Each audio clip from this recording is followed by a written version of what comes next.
Tom Yelter-Slagter. Also in there, Simon Clark, David Tanner, also of Australia, Nicholas Jonathan Castroviejo. The group behind that is Valverde's group.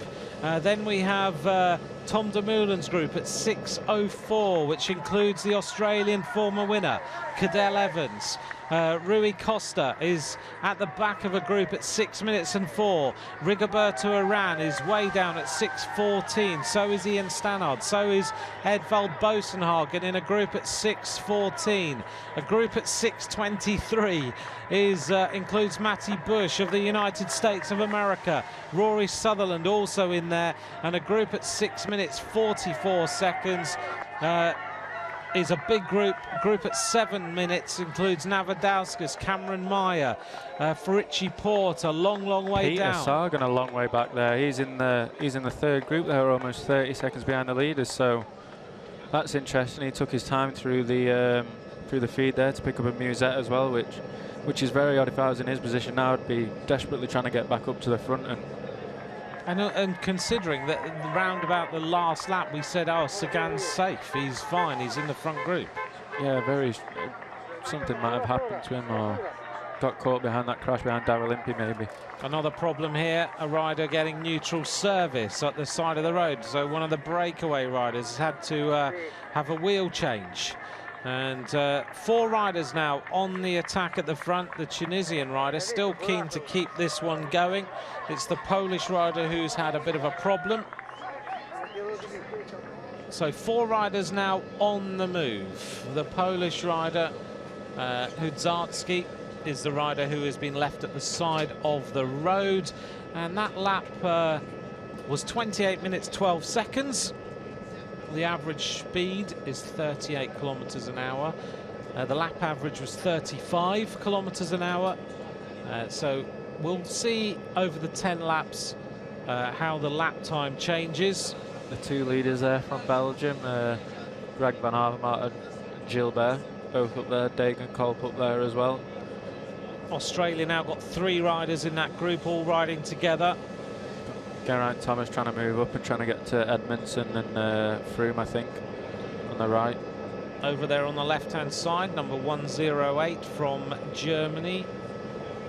That's Degenkolb, who's making his way through. Oh, here we go, Sagan. He must have changed his bike. So that's what's happened. So Peter Sagan. So you're right there, Adam, picking out a problem there for Sagan, who's had to have a bike change. Look at this, he picks up a musette. Very calm, unbelievably calm. He must be feeling very good to just take his time like that and wait for a musette.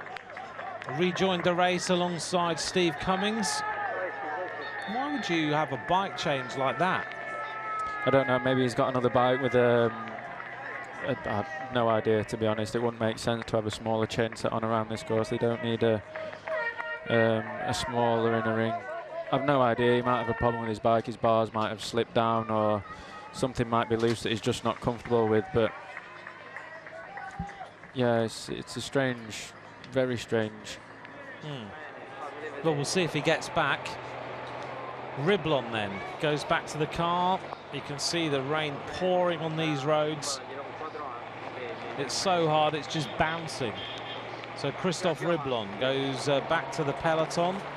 Now we'll see whether the Italians put in the pressure again and try and exert a little bit more influence as Stannard moves up, wearing number 40 for Great Britain, has sensed that that was a bit of a dangerous moment. He has to get safely back through the group.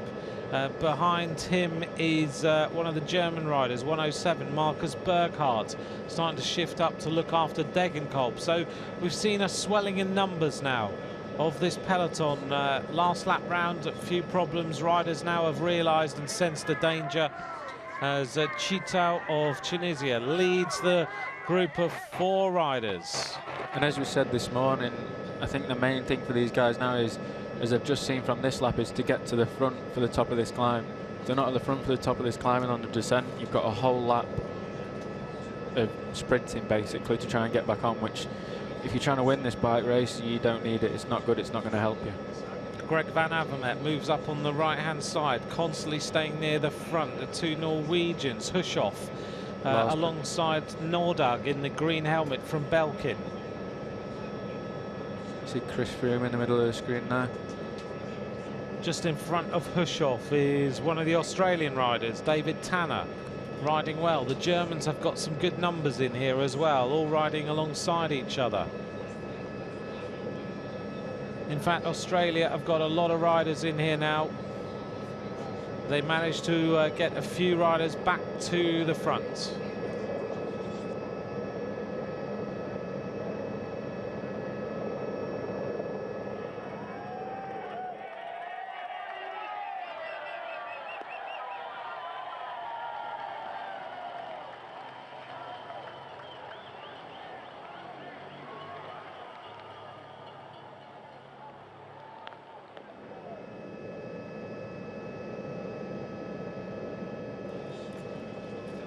Looking down on the peloton then, and the pace being set by the Italian riders. Santoro Mita at the front.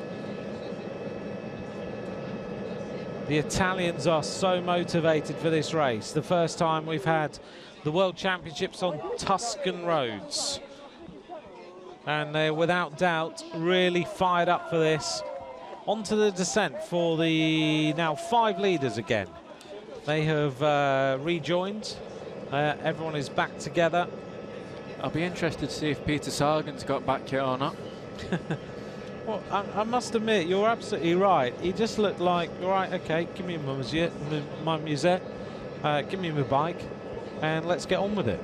It's unusual. I'm sure he is back there, but it must have been an effort which I'm sure he didn't want to make to be up there, which is very strange for Peter because he's a very efficient rider. He knows he's always in the right gear coming out of every corner, and he's always saving energy at every opportunity. So it's out of his character to do something like that. Is that something you notice about him then? That he is in the peloton very, very clever? Very much so. There's a lot of people, well, there's not a lot of people, there's a very select few people who are always doing things perfectly, and Peter's one of them. If you look, every corner that he comes out of is in the perfect gear.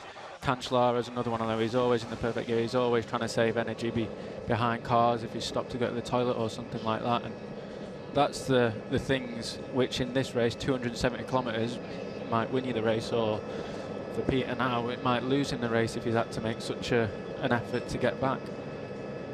Well, we'll see whether Sagan does rejoin. Our next point is at the top of this climb at 129.2 kilometres. We'll see whether Peter Sagan can make his way back to the leading group. I don't think he's going to be too far behind. In fact, here is a group, and I think this is probably the group that Sagan was in. It was led by Steve Cummings of Great Britain. Also in here, some of the Polish riders towards the front. We'll see whether the helicopter picks up the style of Sagan. In fact, most of the Polish riders are in here, including Kwiatkowski, who I'm surprised is actually in this group. Yeah, Vauclair there as well. Uran there.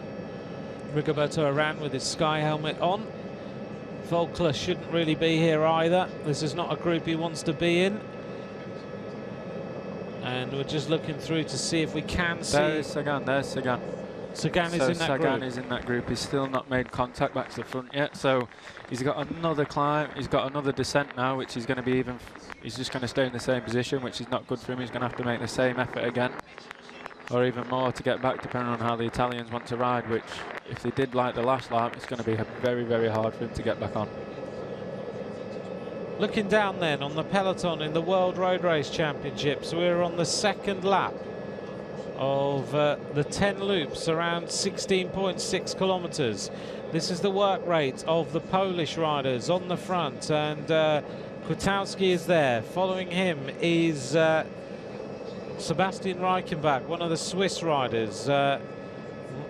Right at the back of the group is Sagan, but they are coming back steadily, and they want to get back before the top of the climb if they possibly can. The Italians lining it out as they go towards the summit, and then they will go down this descent quickly again and try and split the race up.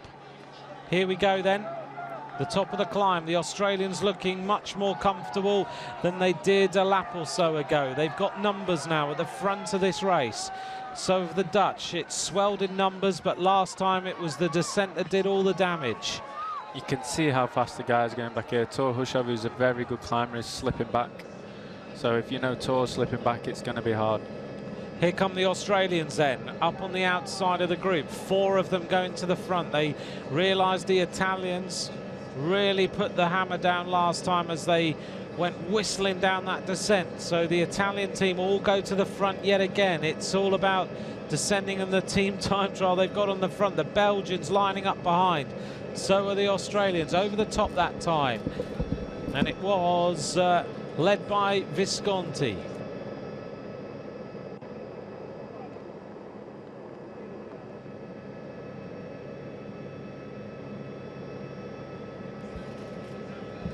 Over the top of the climb then, it was Visconti, Scarponi, Vannotti, Nocentini, Cadell Evans of Australia now safely back to the front with Gilbert, with Sutherland. Simon Clark also up there, so is Michael Matthews. So the Australians putting themselves in a much better position than they were on the previous lap.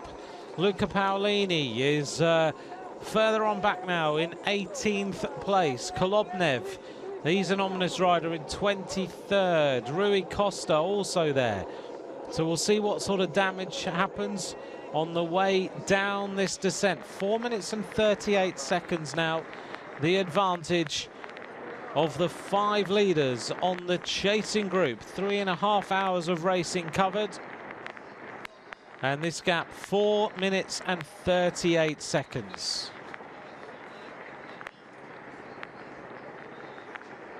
So Visconti leading the Italian charge at the front of this race as they try to put all these riders under some pressure, going downhill and then hitting the next climb.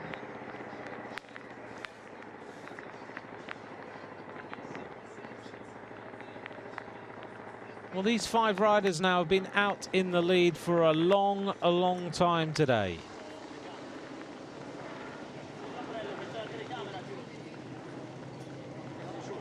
They're on now to the steeper bit of the climb. And it's still the Tunisian rider, Chitao, who is leading the tempo up the hill. Behind him, Matthias Brandl, the Austrian rider, over there on the left-hand side, trying to keep the momentum going. The Venezuelan riding well on this climb. He's looking for a different line. He's staying right over on the right-hand side. The Venezuelan Godoy, who has been riding strongly all the way through this race. Now's the point in the race when the water will be falling. Look at the current speed, 9 kilometers an hour. Going very slowly. Simply because it's so steep there at 16%. It's very wet, and trying to keep the momentum going is extremely difficult. Not much traction of the tyres on that rise.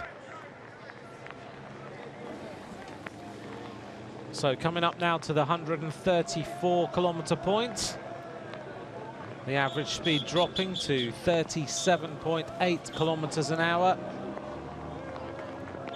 And Godoy is the first rider through that little checkpoint, which gives us a good indication of how everyone is actually doing out there on the road.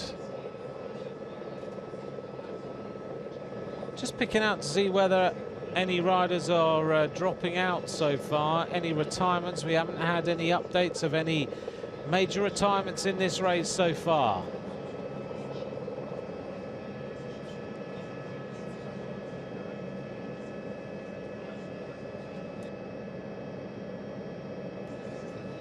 The advantage then, 4 minutes and 30 seconds as they go down the descent. Just picking out some other riders for you in the chasing peloton, who it numbers about 85 riders now. The last lap round it was a lot smaller than that. Josh Edmondson of Great Britain leads a group at 4:49.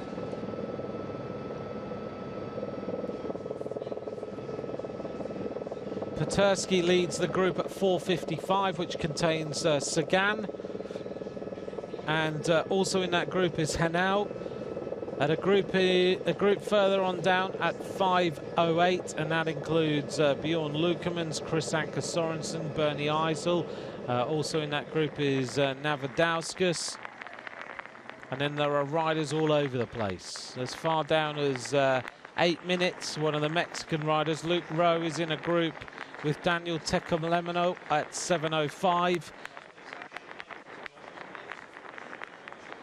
Richie Port is in a group at 5 minutes and 31 seconds with Steve Cummings of Great Britain in 5:35. Franti Rabon is at 5:49. So we haven't heard any retirements yet. We'll update those as soon as we can, as they start to happen, of which there's bound to be some.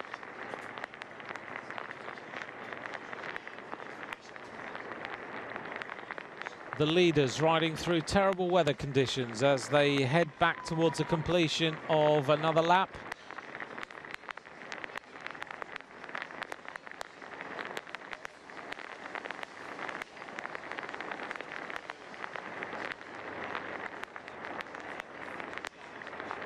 You've really got to have incredible bike handling skills to just stay in this group. Bearing in mind you are flying downhill in the pouring rain on slick roads with white paint everywhere, and now the Italians, as they hit the climb, are just riding away from everybody. The gap now 4:25 as they ride tempo on the front of this group, and the gap's opening up a little bit. Over there on the right hand side is Lars Petter Northug in the colours of Norway with the green and white helmet on. He's riding strongly. It's not surprising. He's a former mountain biker.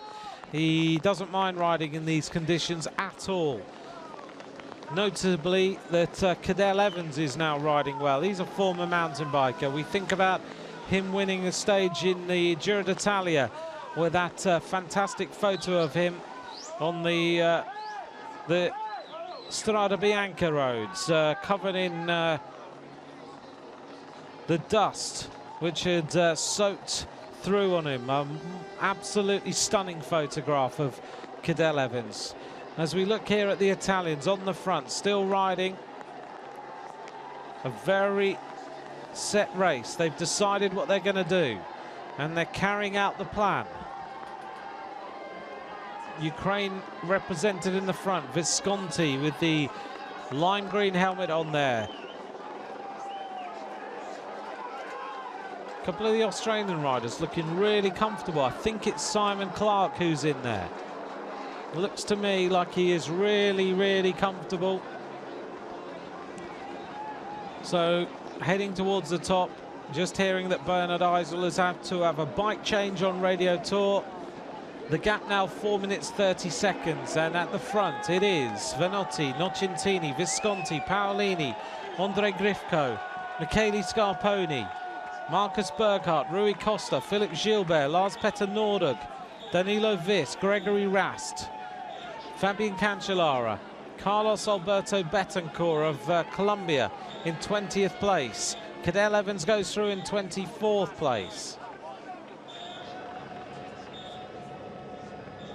Simon Clark it is who's riding really well in that group. Pizzato of Italy, Joaquim Rodriguez, Porito is also there towards the front. Roman Bardet, Michael Matthews riding well for Australia, Johan van Summeren of Belgium, David Tanner is in there, Thibaut Pinot has sorted out his descending and he's now 37th. Chris Froome is 38th across that little checkpoint. Jan Bakelands 39th. Dan Martin of Ireland is also in there.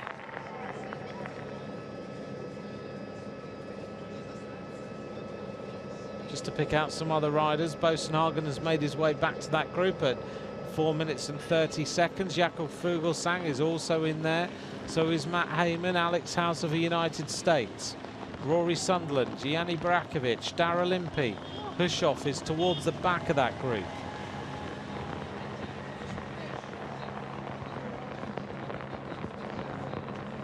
One rider I haven't seen in any group yet is Nicholas Roach.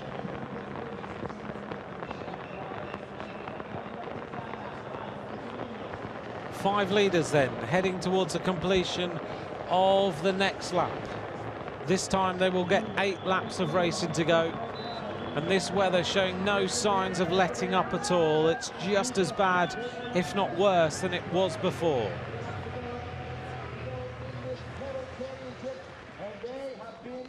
Here we are, the 5 leaders then, as they approach the completion of this lap. 8 laps to go. The World Road Race Championships been held in the worst weather conditions we've had for a week. 139 kilometers completed this time. Looks to me like we've still got about 140 riders in this race out of the 208 riders that started earlier on. The 5 leaders go through, led by the Tunisian Chitau, followed by Jan Barta, Matthias Brandl in 3rd, Hudzarski in 4th, Godoy in 5th place. And still the Italian fans and all the other countries stand by the side of the road in the pouring rain, cheering these riders on. 130 kilometers of racing left to run.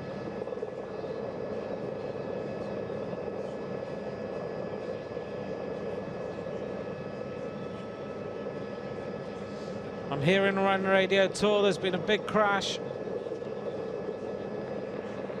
Loads of riders have just crashed on this corner. And that looks like it's been a pretty bad crash, that many riders have hit the deck. And hitting the deck there is Acevedo. Jensi van Rensburg also hits the deck on this descent. So a few riders are on the floor. Looks like a few riders slid off there, hitting the barriers.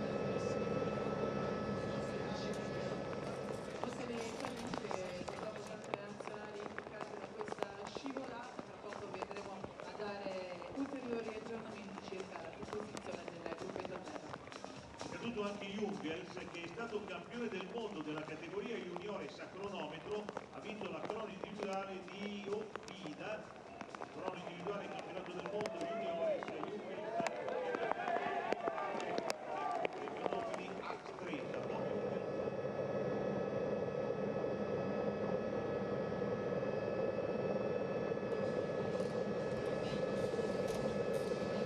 So the riders lined out, and a few gaps opening because of the crash that we've had.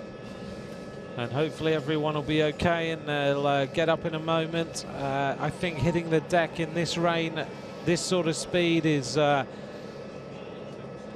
really, you can't control the slide once you start to go. And the Italians continue. So 2 Australian riders. Evans there. It's not good for him. So it is Evans, and I was just saying, Adam, that Evans had been had moved up and was riding really well, a former mountain biker, and was looking like he had been in trouble previously, but was right back up at the front. Yeah, Cadel Evans, and I think I saw a British jersey there as well, so that'd be interesting to see who that is, who's come down there. Well, it must have happened towards the front, because Evans was riding near the front of the group last time. I mean, we went over the top, and Evans was one of the first names that we mentioned previously. He was 24th over the top. The Swiss riding very well there at the moment. All together at the front, three or four riders. So this is the World Championship. This time round, there are 8 laps to go. And it's Italy who have let Great Britain ride all the way into Florence. And since then, they've got on the front and they are taking this race piece by piece. They're taking it apart. So it's an elite group now at the front. Bosenhagen is safely back. He's now sitting on the wheels of Lars Petter Nordag. He's ridden all the way back to the front of the group. Approaching 3 hours 45 minutes. As these riders look around, there are gaps all over the place. So this time round, 139 kilometers completed. The peloton led by the Italian riders, and it's still Vanotti doing the pacemaking. Groups all over the place. And I don't see many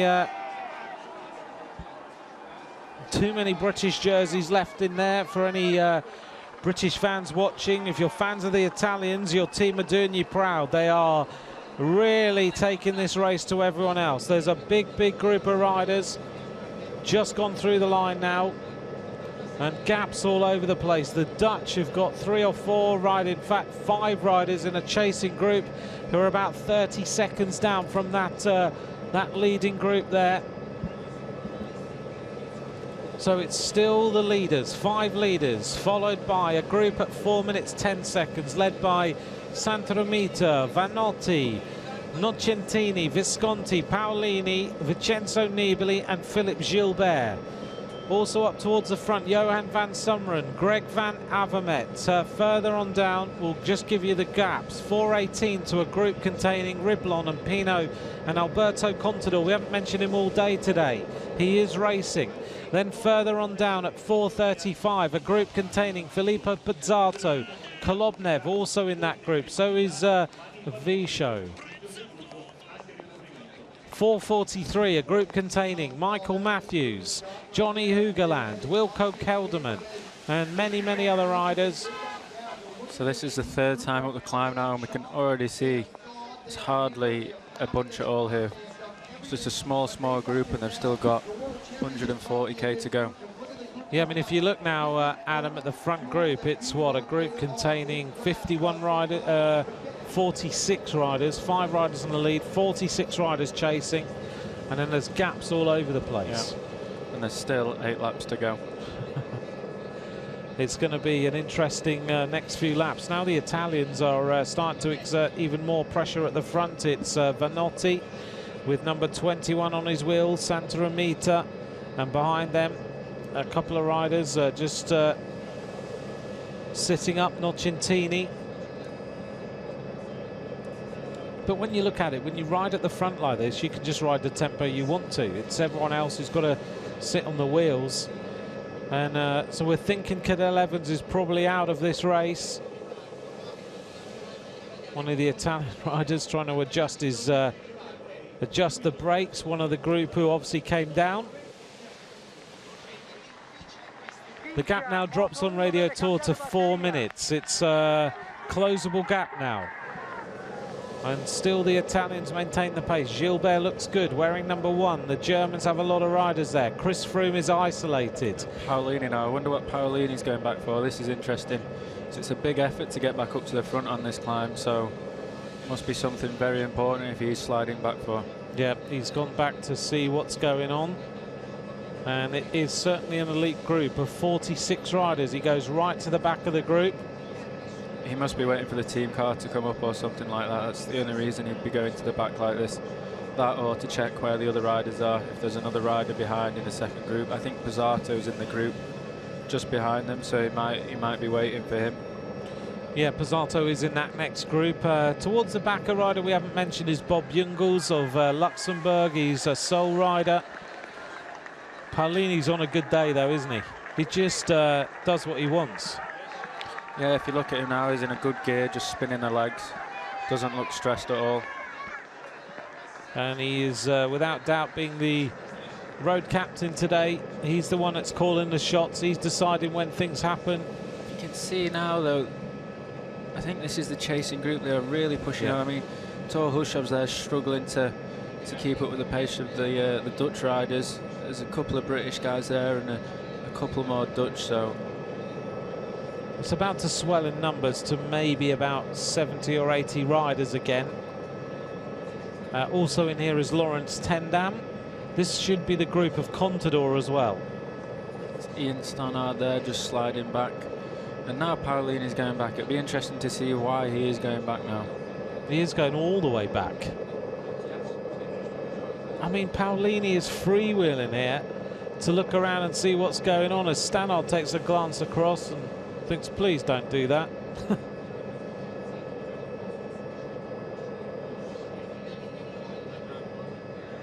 Paolini looking for Pozzato, because we're hearing on Radio Tour that Pozzato is in this group. And he says, come on then. Here's the Italians. They're trying to bring Pozzato back. But it's strange they're trying to bring him back now because he's already being dropped. It's a big effort from. He's already got. There's 2 Italians already there. So why does Paolini have to come back when now there's 3 of them when there could have just been the 2? It's an interesting tactic that. Why would you do this? I mean, the Italians sometimes are known for the fact that they get the race right until a really critical moment, and then suddenly the race goes wrong for them, and sometimes it's because they do something like this. On the front then is Ulissi trying to bring Pozzato back, and he is back.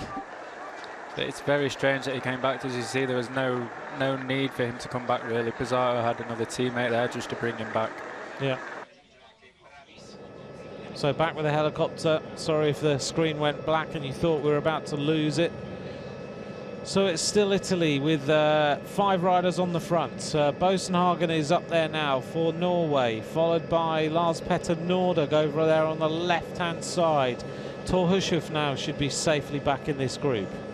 The Swiss riding all together with Cancellara over there on the left-hand side as we go back to the leading group of 5. And the Polish rider working hard on the front, still maintaining their advantage. The next checkpoint we'll get is about 145 kilometers. Looking down on the group then, and Chris Froome has very few teammates, if any, left in this race. Brejakovic is there for Slovenia.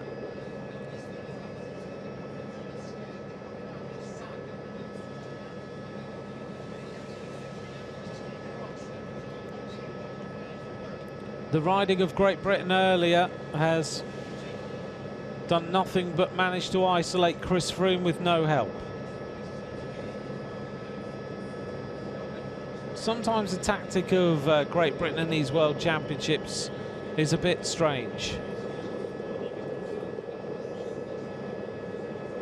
So Froome sitting in the wheels, and he's now got no one to help him unless Stannard or Geraint Thomas can get back.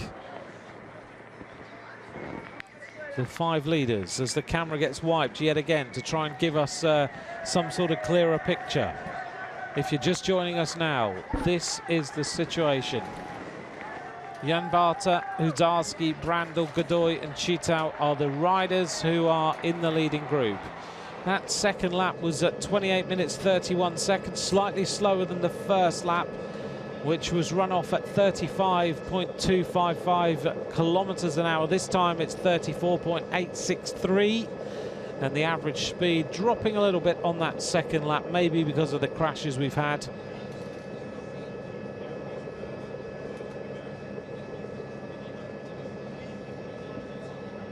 So looking down on the group, we'll pick out some of the riders, and Australia's Simon Clark moving up towards the front.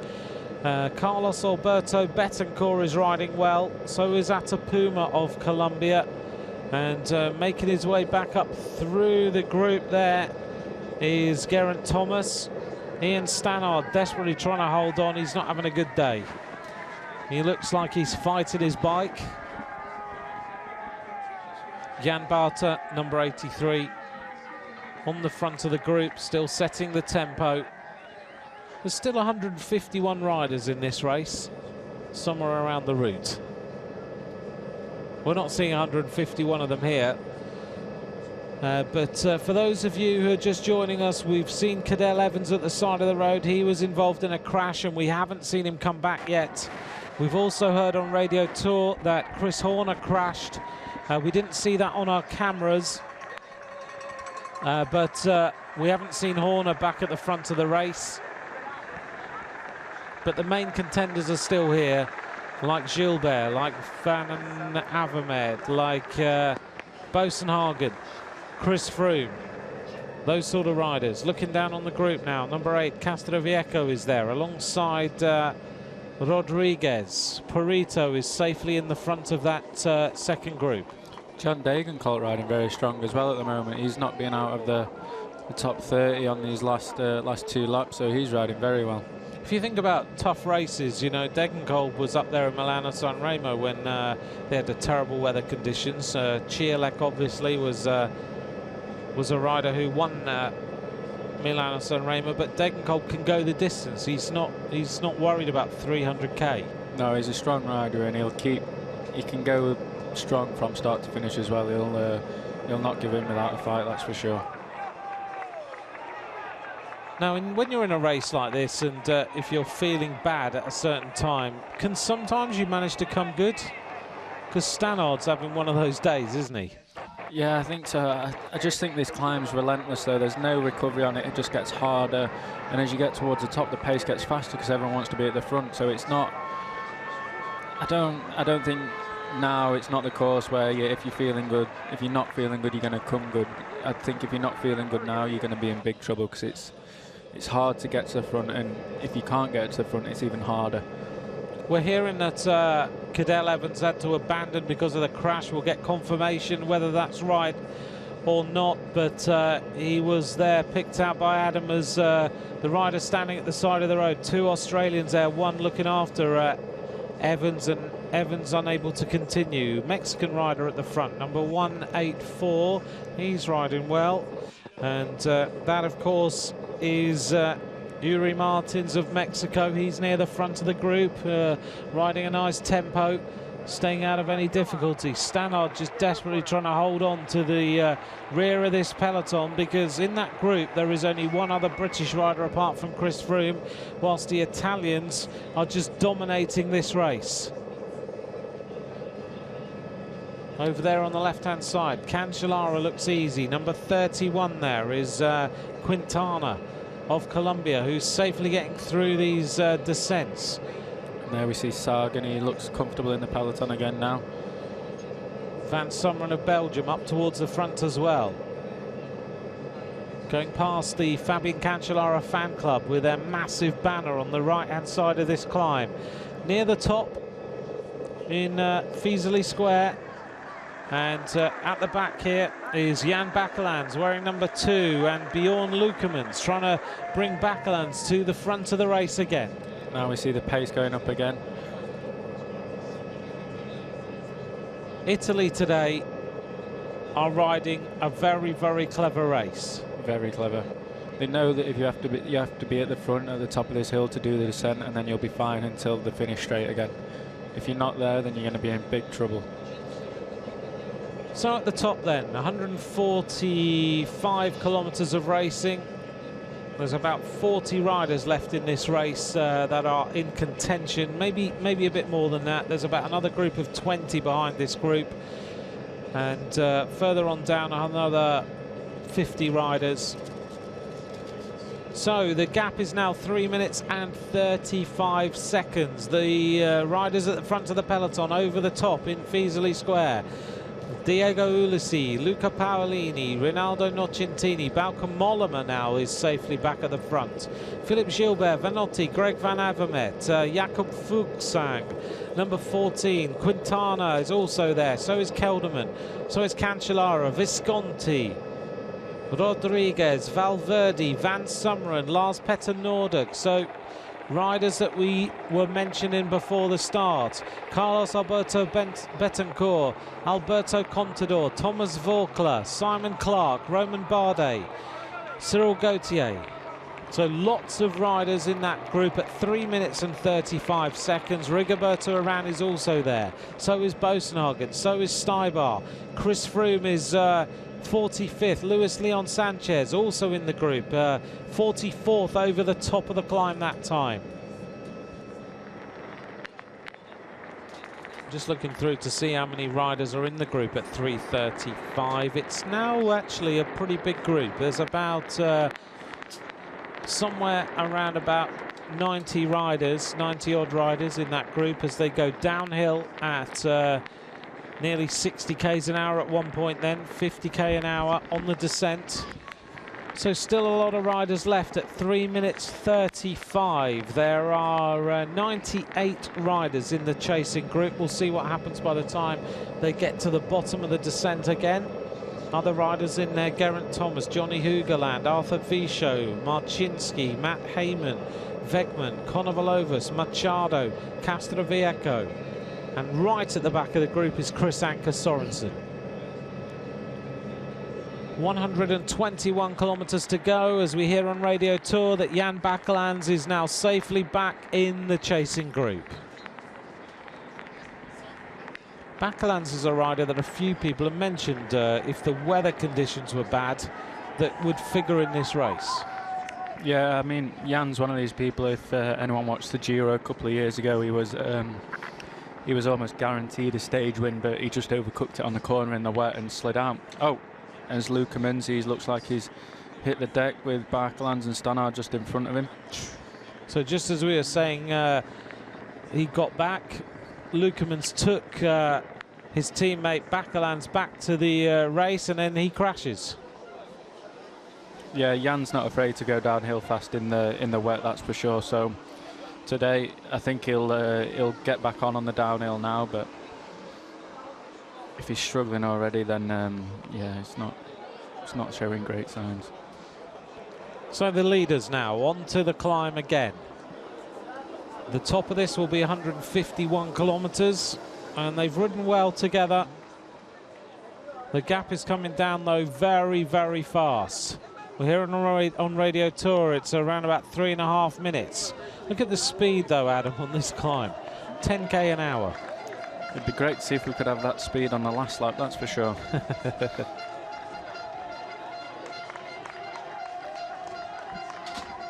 We just heard that the Russian rider Chernetsky has also crashed on that descent. So a few riders just are unable to keep the bike upright on the descent, just sliding off. It is going to be, as you mentioned a while ago, a really tough bike rider who wins today's race. 4 hours of racing covered, 151 kilometers of racing after 4 hours. So the average speed is now 37.5 kilometers an hour. This part of the climb here is very, very tough as well. It looks flat, but it's a false flat, and if you can, at the end of the race, if someone can attack here, I think that's the place to do it. Not on the steep part of the climb, because you're not going to get that much time there, but when it flattens out, if you've still got the legs just to squeeze on, I think you can put some riders into trouble. Marianne Vos, she attacked there, and then really where she capitalised on her attack was where you mentioned, where you just really push at the top, and that's where you open that gap where people aren't able to close it, and that's where we've seen riders manage to time trial away by getting even 5 seconds at the top of that climb is possibly enough to win you this race. Yeah, definitely. I think with this descent, it's so technical, and in the wet as well, it's going to be super hard to bring anyone back. There's not many straight parts where you can really get the power down and try and reel someone in slowly. You've got to be on them straight away to be in with a chance. The 5 riders then on the roads back into the centre of Florence. Thanks for joining us for the World Road Race Championships. 208 starters. We're down to 115 riders left out on this course. It is terrible weather conditions, pouring rain. It's not too cold. It's not freezing cold, but these riders are going to get colder and colder now as they're soaked through. The gap now to the 5 leaders is round about 3.5 minutes, so it is getting towards critical points in this race, because we are about 120 kilometers now from the race finish, and now we're seeing a gap open. Look at this. On the climb, the Italians have got a split going again, and there's probably only about 15 riders in this group. Cancellara's made it. Cancellara, Van Avermaet's there. Langeveld's there for Holland. Volkslang's there for Denmark. Finotti just sitting at the back of the group and just trying to stay there. But the damage has been done probably by another crash on the descent. And Italy are just keeping every other country out of this race right now. Just being told as well that Roach is out for Ireland. He's crashed as well, so he's not in there anymore. Yeah, I didn't see Nicholas Roach on any of the listings, and because it is chaos out here, we're not getting all the updates about riders abandoning as we would do normally. Gilbert goes over that little rise, followed by Van Avermaet near the front. Fuglsang is there. Is it Boasnagen? I'm not sure. There's hardly any riders left. This is incredible. They've still got 7 laps to go, and there's only hardly any riders in the front now. So at the front there, over the little crest of the That climb is Ulissi, Nocentini, Paolini, Scarponi, Gilbert, Van Avermaet, Grifko, Fuglsang, Kelderman, Cancellara, Rast, Balcomolima. That's it. The gap 2:52. The next riders are Visconti, Vanotti, Betancourt, Marcus Burkhardt and Contador. The group at 3:09 is Joaquim Rodriguez, Valverde, Michael Shah. So a lot of riders being distanced on that rise. Chris Froome now trying to shut the gap with Quintana on his wheel. And now another gap to the next group, being led by another Belgian rider with Serge Powell's there. Yep. Vauclair still in a bit of trouble at the back here. Free wheels over the top. You know, it's incredible to watch this race today. There's riders in all sorts of trouble. Bernie Eisel went through. I think there's Geraint Thomas. Here's Ian Stannard. And Froome is desperately trying to get back into the wheels. I just have to wonder sometimes. I know, you know, we're talking here and so many fans of different countries. I just wonder sometimes when Britain ride on the front for 100k and then isolate their leader. It's an interesting tactic. Yeah. Excuse me. I think they just wanted to stay out of trouble on the first part of the race. I think they wanted to set a pace and try and make it hard for Chris when they got onto the things. But I don't think they expected it to be this hard, to be honest. Yeah, it's a tough day as we see Froome making his way back onto the wheel of one of the American riders. But there's a lot of riding to be done to get anywhere near back to the front. The group at 3:09 with Bosenhagen, with Lars Petter Nordag, with Rigoberto Urán.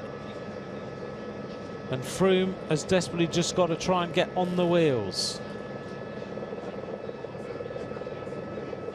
In front of him, group of 2 riders, one rider in isolation, then a group which is the main peloton just in front.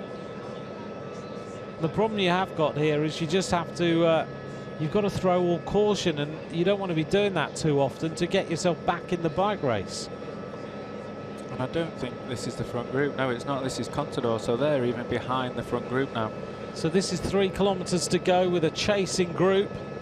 And any moment now we're going to get the chance as they go past our commentary box to just see the damage that's been done by the Italian riders, as outside the window the water is just pouring down our windows.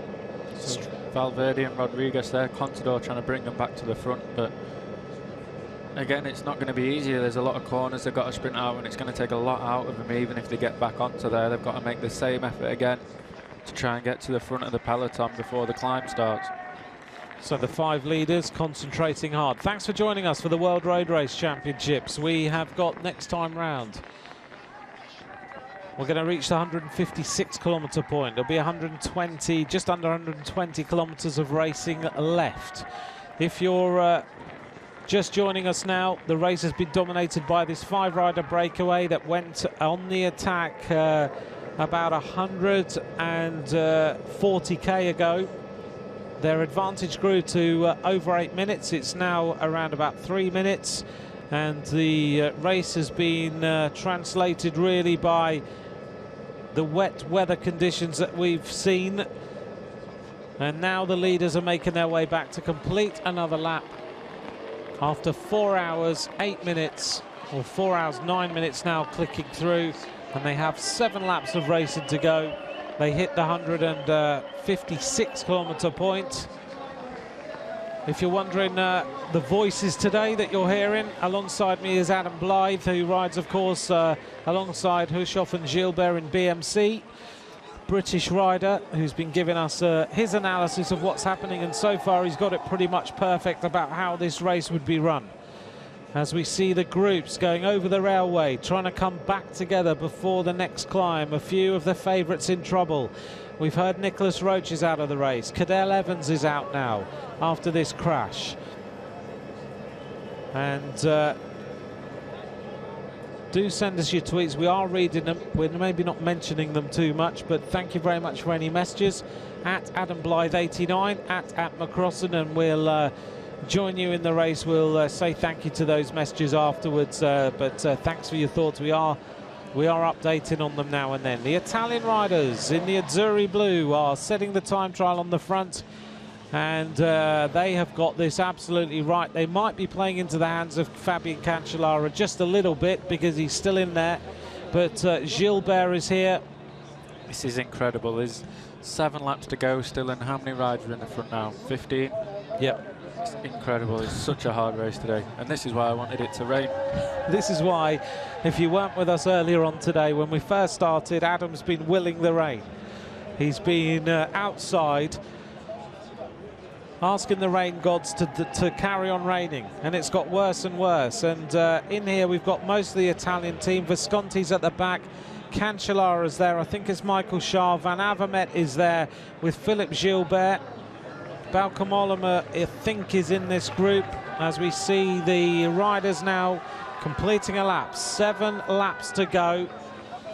And the next group on the road are desperately trying to come back. The Ukrainian riders, Andrei Grifko, if you're wondering, in the blue and yellow. But it's the Netherlands, Italy and Switzerland who have dominant numbers as a group, with Chris Froome just making contact at the back of it, are desperately trying to shut this gap. Italy's train is putting every other country in all sorts of trouble. 7 laps to go in the World Championships. Italy with a team time trial on the front, Visconti looking after things at the back, and the Spanish team shutting the gap for Luis Leon Sanchez. And there are only 54 riders really in this race. A couple of Colombian riders trying to come back. One of them was Rigoberto Urán. Towards the back, he's in a little group of 3 riders. What a bike race. It is just going to get tougher and tougher. Anyone who's not in that front group of 57 riders now doesn't really have a chance of coming back. Chris Froome's just rolled through the finish now, so he's 35 seconds behind the leaders. Yep, Chris Froome is isolated totally. Also in the group just behind him is Castroviejo. A lot of riders now trying to get back, but the chances of doing so are pretty non-existent. So the Tour de France winner of Great Britain is not really in the race. He lost a little bit of time there. All the groups, which number 92 riders, are separated by 3 minutes and 22 seconds. In the group of with Froome is I think Geraint Thomas is in there, might be just behind actually. I think he's just behind him, but I'm sure he'll join him shortly. So let's run through then the situation. We have Sagan here again. If you notice, they've got Sagan's bike up in the air again.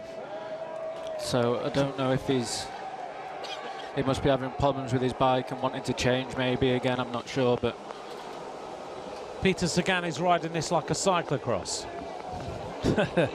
Bike change every couple of laps. Cleans the bike off, puts some oil on the chain, keeps everything going. You never know, he might have a different tactic. It's possible. Well, I guess now in this time of the race you've got no oil left on the chain hardly. Oh, I mean, if you've got time to go back to get a bit of oil on the chain now, it will definitely help stop your gears squeaking anyway. Yeah, it certainly will do. There is Froome in a group which contains Matt Hayman. And there's what's the chances of Froome coming back? Pretty remote. Yeah, I think they might get back on this climb again if someone really rides hard, but he's shaking his head. He doesn't look good at all. In this group then, towards the front, the Germans are represented as well. And Italy doing all the damage.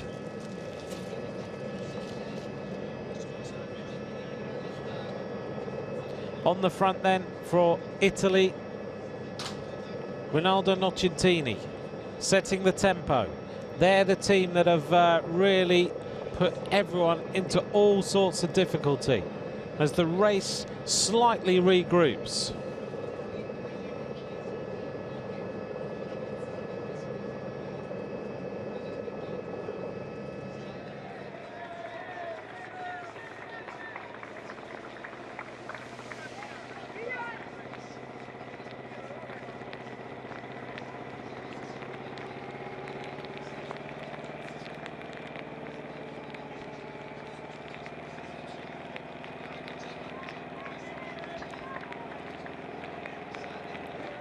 I'm just updating on the retirements in this race so far. Let me just give you an update then of the riders who we know for certain are out of the race. Chris Horner of the United States, the winner of the Vuelta a España.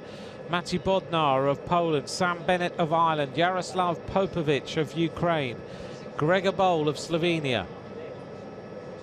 Also riders who are not going to finish: Cardoso of Portugal, Sweetsoff, Bagdonas. I'm also hearing that Taylor Phinney is out of this race. So a lot of riders who are out of this race now. The list of retirements is growing all the time.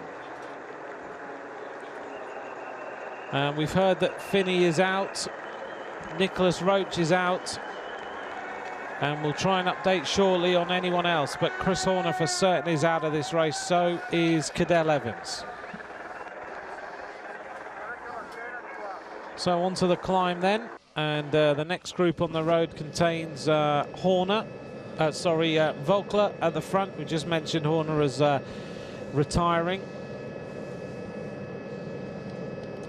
And the Italian riders setting the tempo at the front of the race and continue with what has been the tactic all the time. They decided once they hit the circuit that the race had to be blown apart, and that's what they've done. They have left no one in any doubt as to their team tactic today, which is get on the front, ride tempo, ride hard on the descents, and make sure you get rid of everybody else. That is exactly what they've managed to do.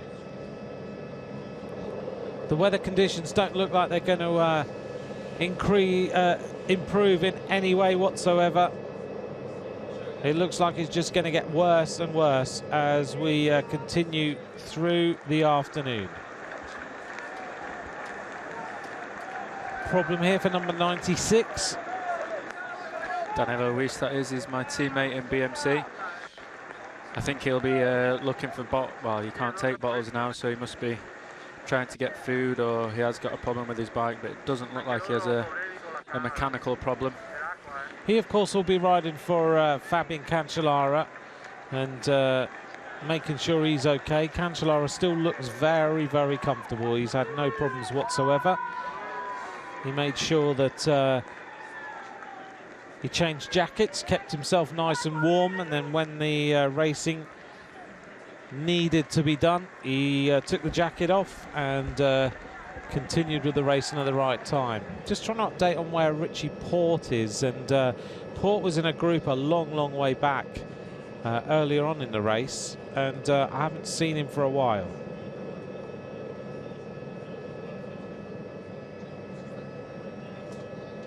This race is split now over about 6 or 7 minutes. Just to update on Dan Martin, he's in a group 7 minutes down.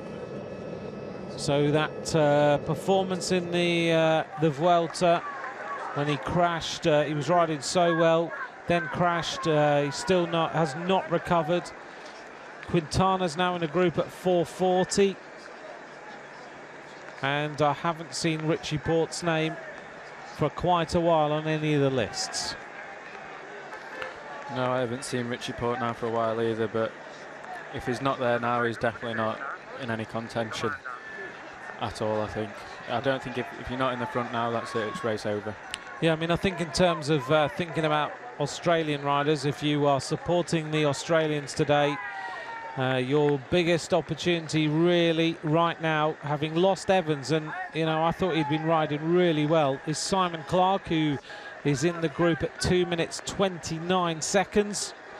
Clark, of course, a mountains winner of the Vuelta a España, and Simon Clark riding well. I thought he was riding strongly earlier on. He looked like he was very, very comfortable. Wiggins is out of the race now. And Dan Martin, for the Irish fans, is a long, long way down. And as you mentioned, Adam, Nicholas Roach is not in the race either. He crashed earlier. Looks like Cancellara is just slipping towards the back a little bit here.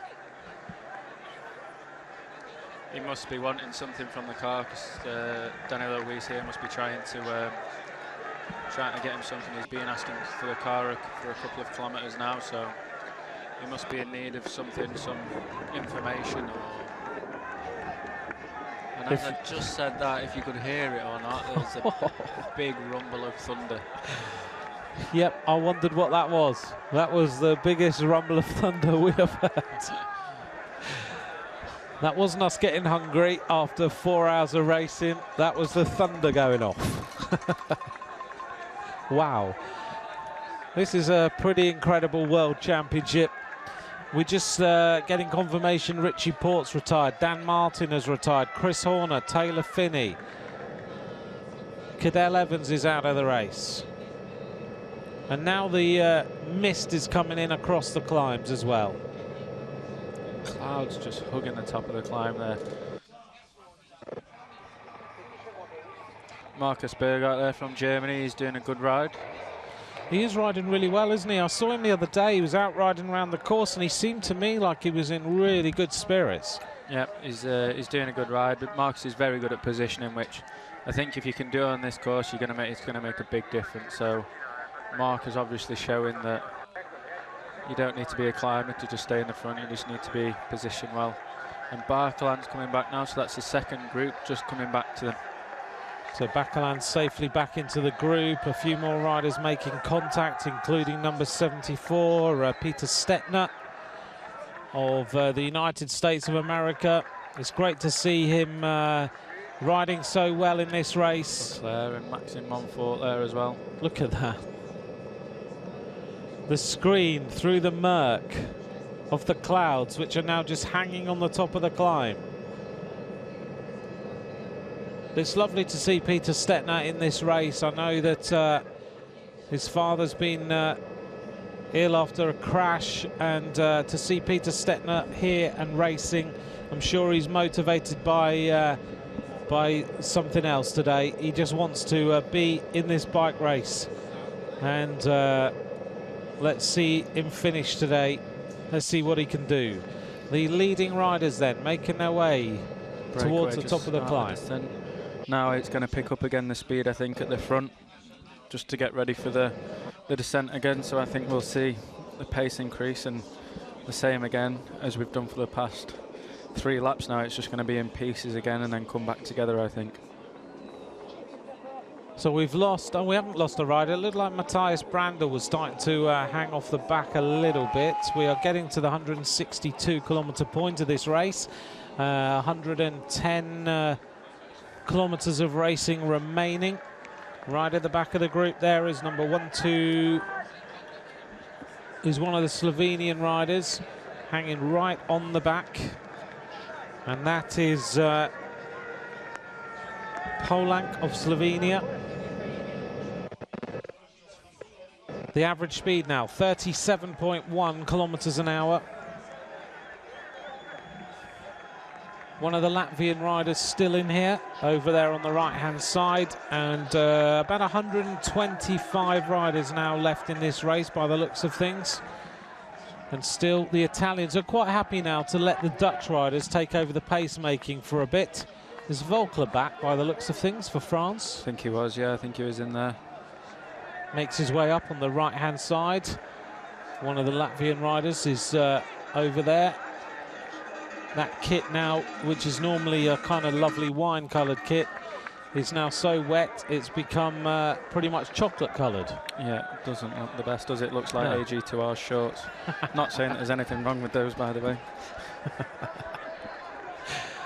So the leading riders, Michele Scarponi, Luca Paolini, Diego Lulisi, Maxim Iglinski, Bauke Mollema still riding well. He's up at the front. Gilbert, Burkhardt, Simon Clark of Australia. Ominously, Zdeněk Stybar is in 14th place.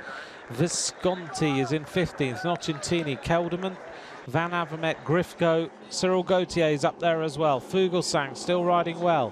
Peter Wiening is 26th over the top of that climb that time.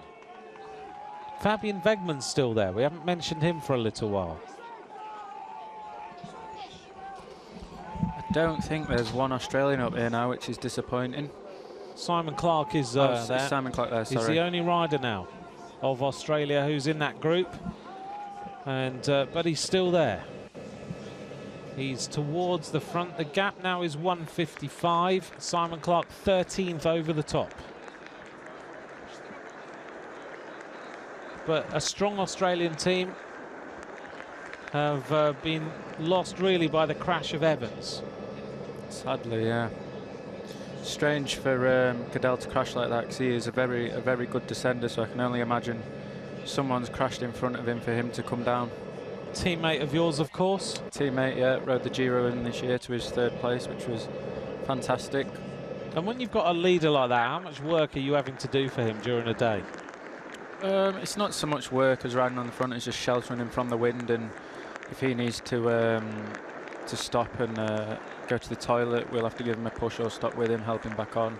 If it's cold and raining like the Giro was every day, it's getting jackets for him quite a lot and things like that. So it's just basically babysitting him, yeah. And when he gets to that 3rd place, what's it like? It was nice, yeah. I was too tired to sort of really celebrate it. I just got in the car, went to sleep and got home and went straight to bed, so. And how long does it take to recover from a Grand Tour? Depends really. It depends what you do after it and the racing you got after it, but everyone's different. I mean, I had a bit of time off after it and then started riding again, but you can definitely still feel it in your body. What, you feel tired? Yeah, just lethargic. You're always just a bit tired, yeah, worn out. Right.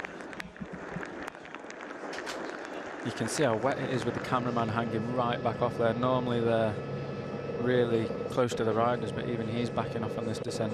Yeah, I mean, you've got to be really careful on the back of one of these bikes. And even on Radio Tour, we are hearing constant warnings to the vehicles around the riders to please be careful. Yeah. Because riders are coming back to the groups all the time, and there's so much spray here. And importantly, you know, we have Radio Tour in our ears, Adam and I, which tells us what's going on a lot of the time. But one of the other important things of Radio Tour is the safety aspect. They're constantly telling the peloton, the vehicles, what is happening and making sure everyone's safe. So their job is kind of a little bit twofold.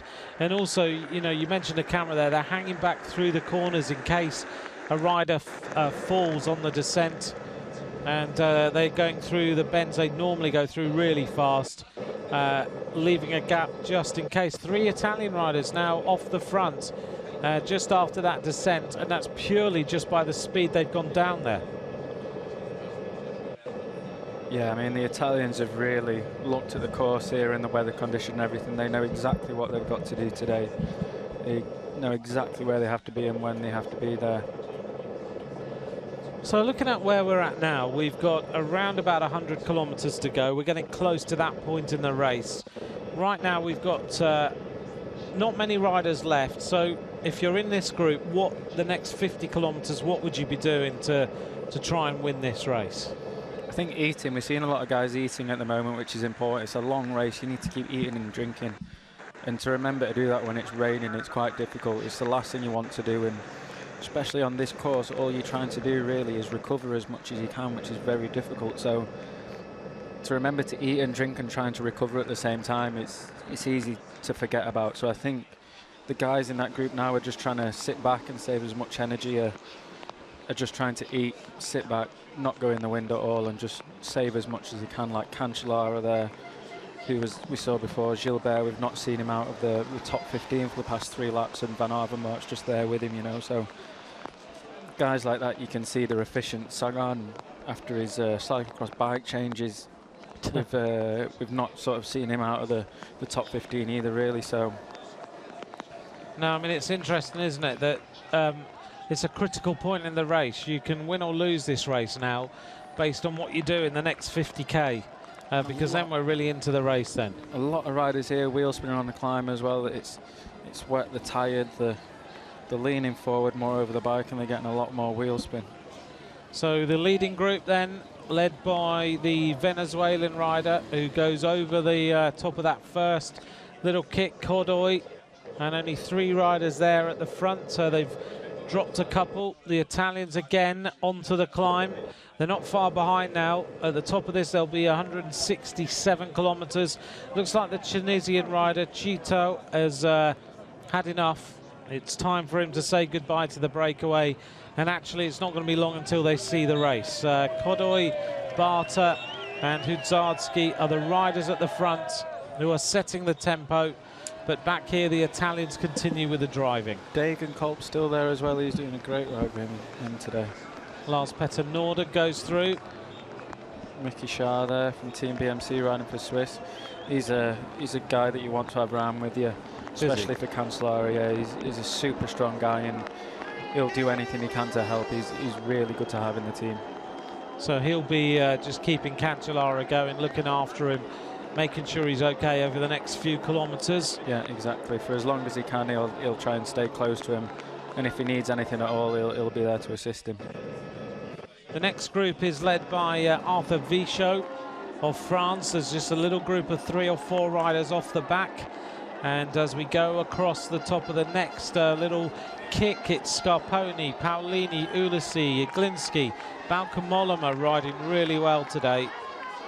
Philippe Gilbert, Bougard, Simon Clark is also there, but we're now getting to the 167 kilometer point and we'll see who leads. I think Rigoberto Urán is safely in there.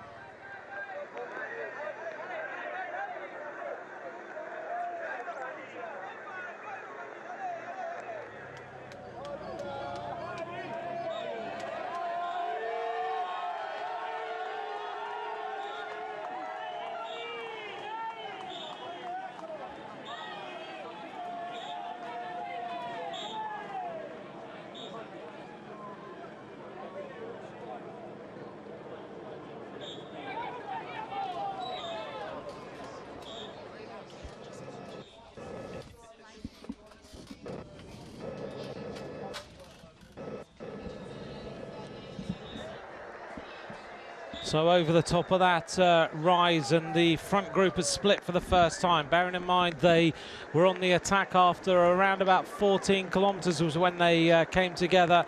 Now we're seeing Godoy and Hudzarski and Barta 6 seconds ahead of the Austrian Matthias Brandl, and Chitao of the Tunisian team is now dropping away. The gap now at 1:35. The peloton led by Vanotti, Nocentini, Ulissi, Visconti, Scarponi, John Degenkolb riding really well, as Adam's been saying all the time. He's there, he's riding near the front. He's a rider we know can go the distance. He has ridden well in Milano San Remo. We're seeing also Gilbert up the front, Lars Petter Nordag in 15th place, and Simon Clark of Australia in 18th place. That group is now numbering around about 23 riders at the front of this race. A group then led by Castroviejo at 1 minute and 54 seconds. So it's thinning down again. It's thinning down a lot, yeah, as we just see Simon Clark there. Just trying to get a bit of recovery in, but yeah, it's definitely thinning down. But compared to last lap, I think they've relaxed a bit. Last lap there was only, I think, 12 or 13 guys at the top of the steep climb last time, and now there's still a group of 30 riders or so. So I think they're relaxing a bit now. The Italians are just starting to back off now. The group's being made. So one thing I've noticed on our readout that we get when we can get sometimes is that I think Nibali's had a bike change, because Nibali's there and we're not seeing him come up on any of the readouts. So anyone who's following any timing on the internet or anything like that, you're not going to see Nibali's name come up. No, and he's definitely there for sure. He is, there's no doubt about it.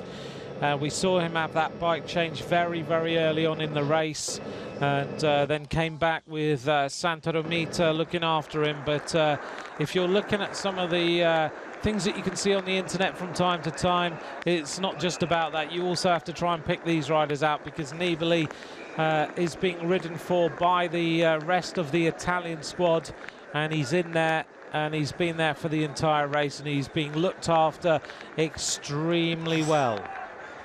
Sorry, there's a bit of a wheel slide there. I just got a bit nervous.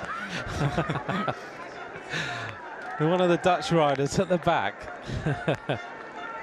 So a little gap starting to open here as they go sprinting over this little kicker before the finish line. And I think it's one of the Portuguese riders who's just in front of the Dutch rider.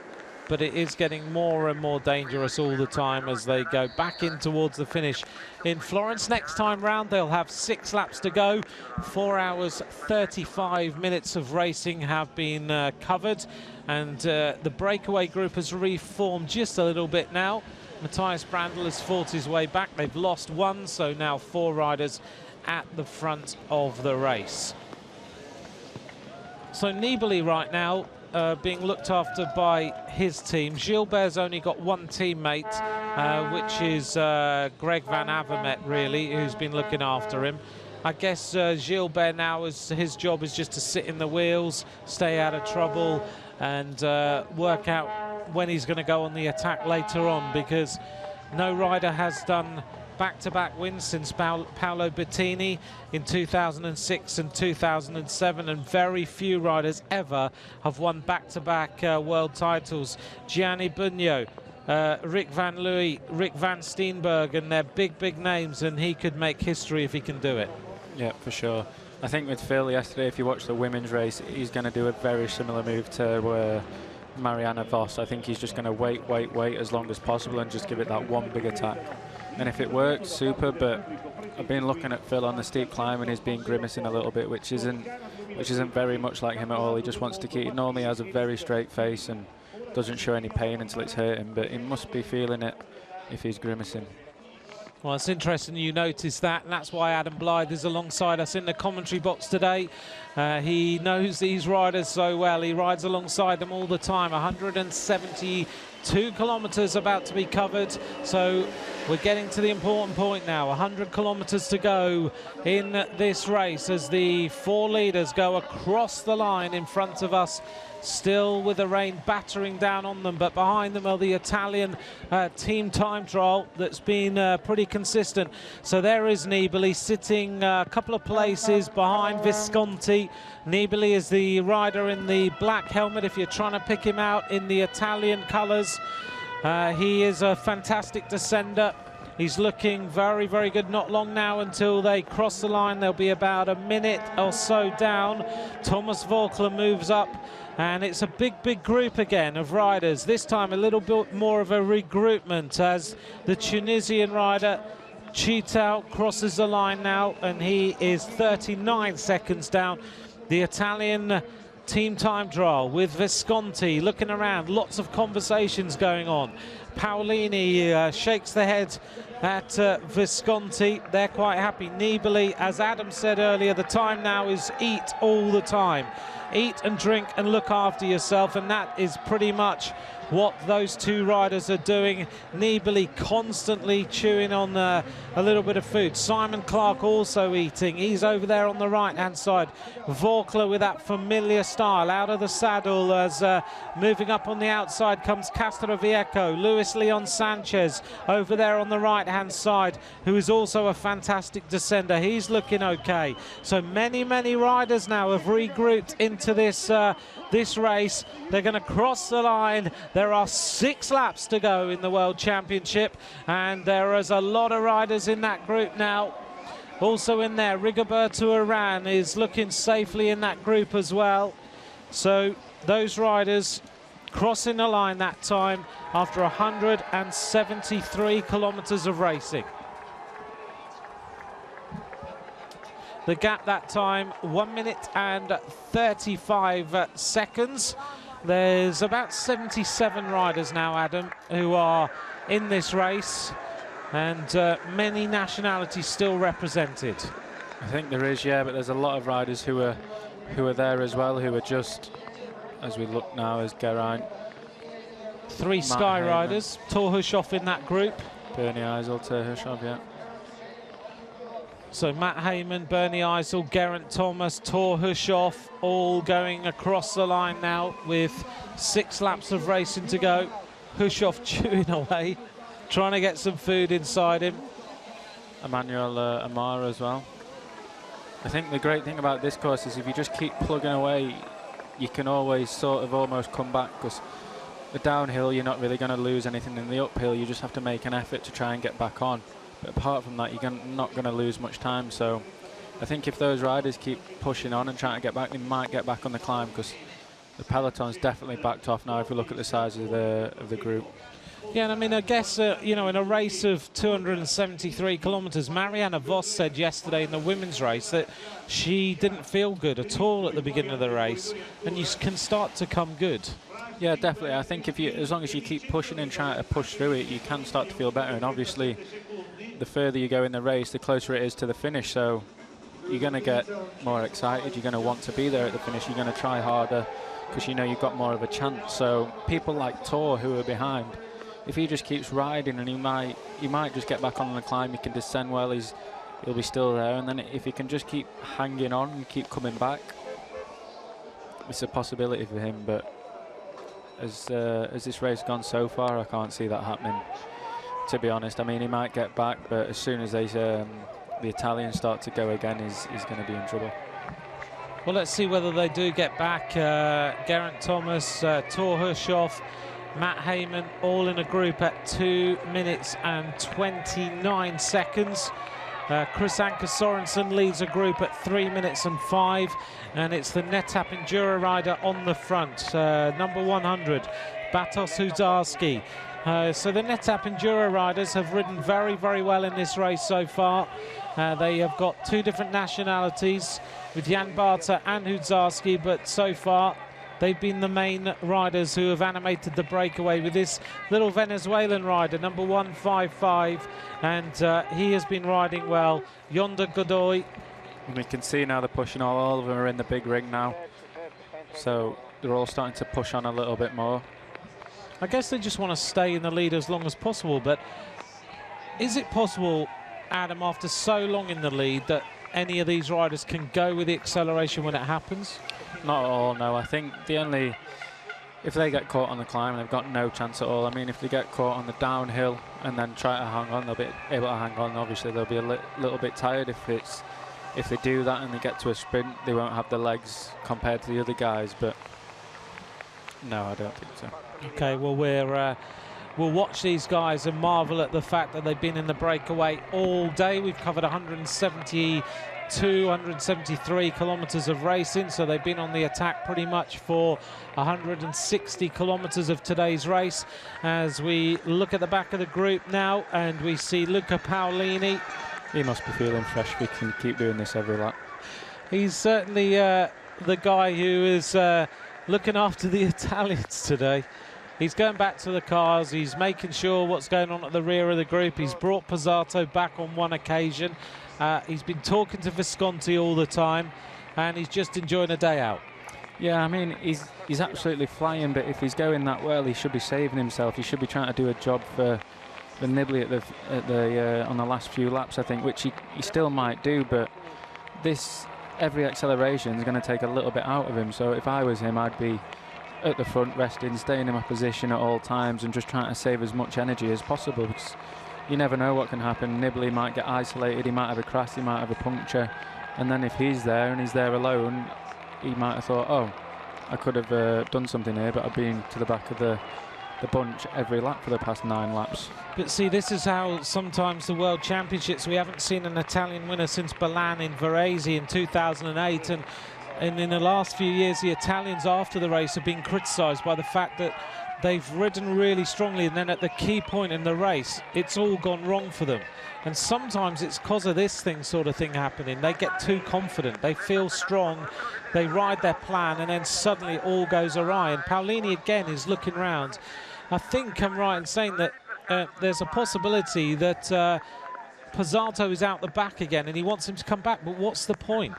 The thing is, yeah, if Pozzato's out the back again, then for sure he shouldn't be waiting for him now, because the group has backed off completely. You can see all the riders taking it a lot easier. The group's a lot bigger than it was last lap. There's not another group trying to come back across.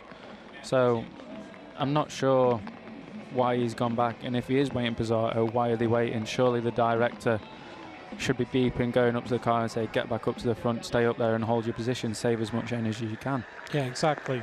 Well, Paolini is at the back of the group. He doesn't mind these weather conditions. He's a rider who is good in the classics. Up the front then, it's Jan Barta who is setting the tempo. In second place is Kodoy. In third place is Huzarski of Poland. The Austrian rider Matthias Brandl has been yo-yoing a little bit, dropping off the back now and then getting back on. He was 6 seconds off the back on the previous climb. As we head up, the next point we'll have at the top of the next rise will be 178 kilometres. There's still around about 100 riders left on the road somewhere, and now a massive list of retirements. So let's run through some of them. The British riders, Cavendish, Cummings, Edmondson, Luke Rowe and Brad Wiggins no longer in the race. Warren Barguil. We've just got news that Chris Froome's just retired as well, so that's all the British riders out of the race, which is yeah, it's not great.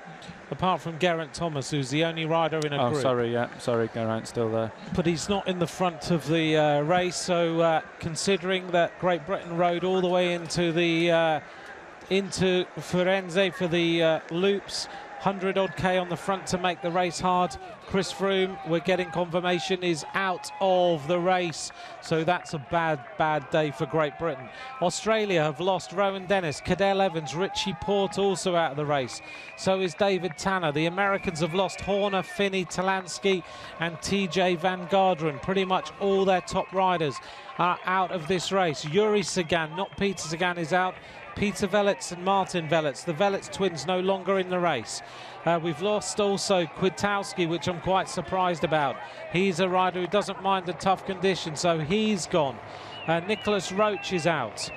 We've also lost Popovic. We've lost Cardoso. Rodriguez is out of the race too. So is Kesiakov. And many riders have dropped out. Bob Jungels also out of the race, as Paolo Bettini, the double world champion of Italy, now talks to Luca Paolini. And that confirms that Nibali has changed his bike. His spare bike's on the roof there, so he has changed his bike. It must have been early on when we saw him going back to the cars. Paolo Bettini, the cricket, is sitting in there in the car. So far, the plan of the double world champion is working out quite nicely. He's talking to Paolini about what's going on. Have they got this absolutely right? Are they going to give Vincenzo Nibali the world title on the roads of Italy? The man who won the Giro d'Italia in Brescia in May. He is a rider who can descend, he can climb, he can go with Cancellara if he's feeling good. And Bettini now talking to Paolini about what the plan is on the run into the finish. Next time they'll have 5 laps to go.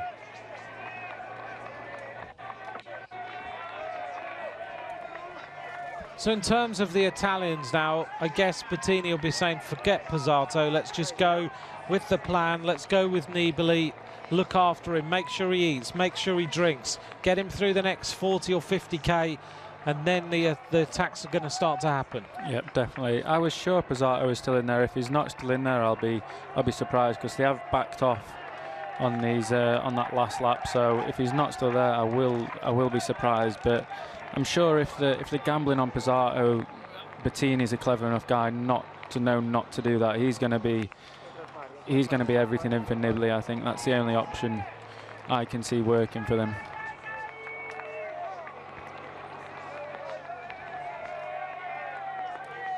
Well, let's just try and check whether Pozzato is there. We haven't seen him for a while, but they're so clad against the cold right now.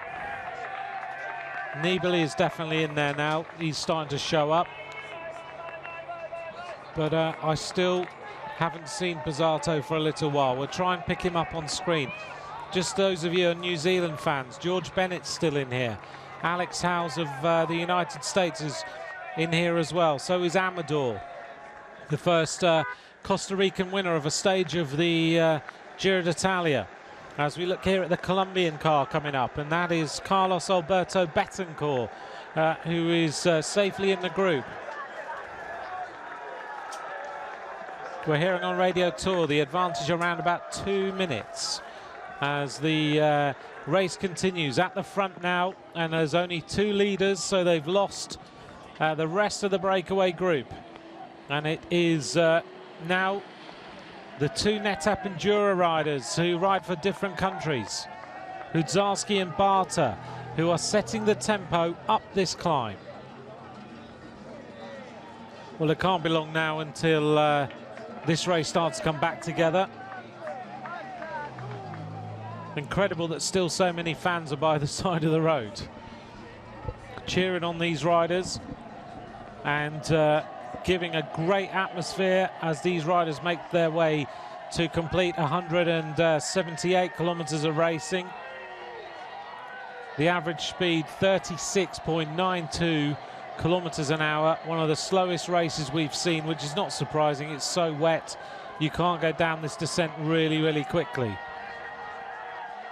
Over the top of the climb then, and it is 12 seconds the advantage to Matthias Brandl, 13 seconds, sorry, Godoy at 18 seconds. And then we have the big group of riders continuing their way up this climb. Surprised that Betancourt is still there. Ooh, sorry, he had his back end out again then. We're seeing riders sliding an awful lot more now. The rain's still pouring down. I think there'll be oil from the cars, from the team cars as well, obviously. So it is slippy out there, but they all know it's slippy, so I don't think they'll be shocked. Castroviejo with Alberto Contador just sitting slightly in front of him. Contador is just hiding. We've hardly even mentioned him today. Yeah, he was on the front earlier, taking Valverde and Rodriguez back up, sorry. Taking Valverde and Rodriguez back up to the front a couple of laps ago. So I think his main priority is just to look after those two riders. And I think Rodriguez will do a very good ride today if we look at how the race has gone so far. Also, if you think about the biggest race Rodriguez won last season, which was Lombardia right at the end of the season, yeah, it poured with rain. Exactly, yeah, so similar conditions. He came off the top of the final climb of the day, descended down, finished on his own. There was an almighty thunder and lightning storm just at the finish, which was a little bit like half an hour ago here.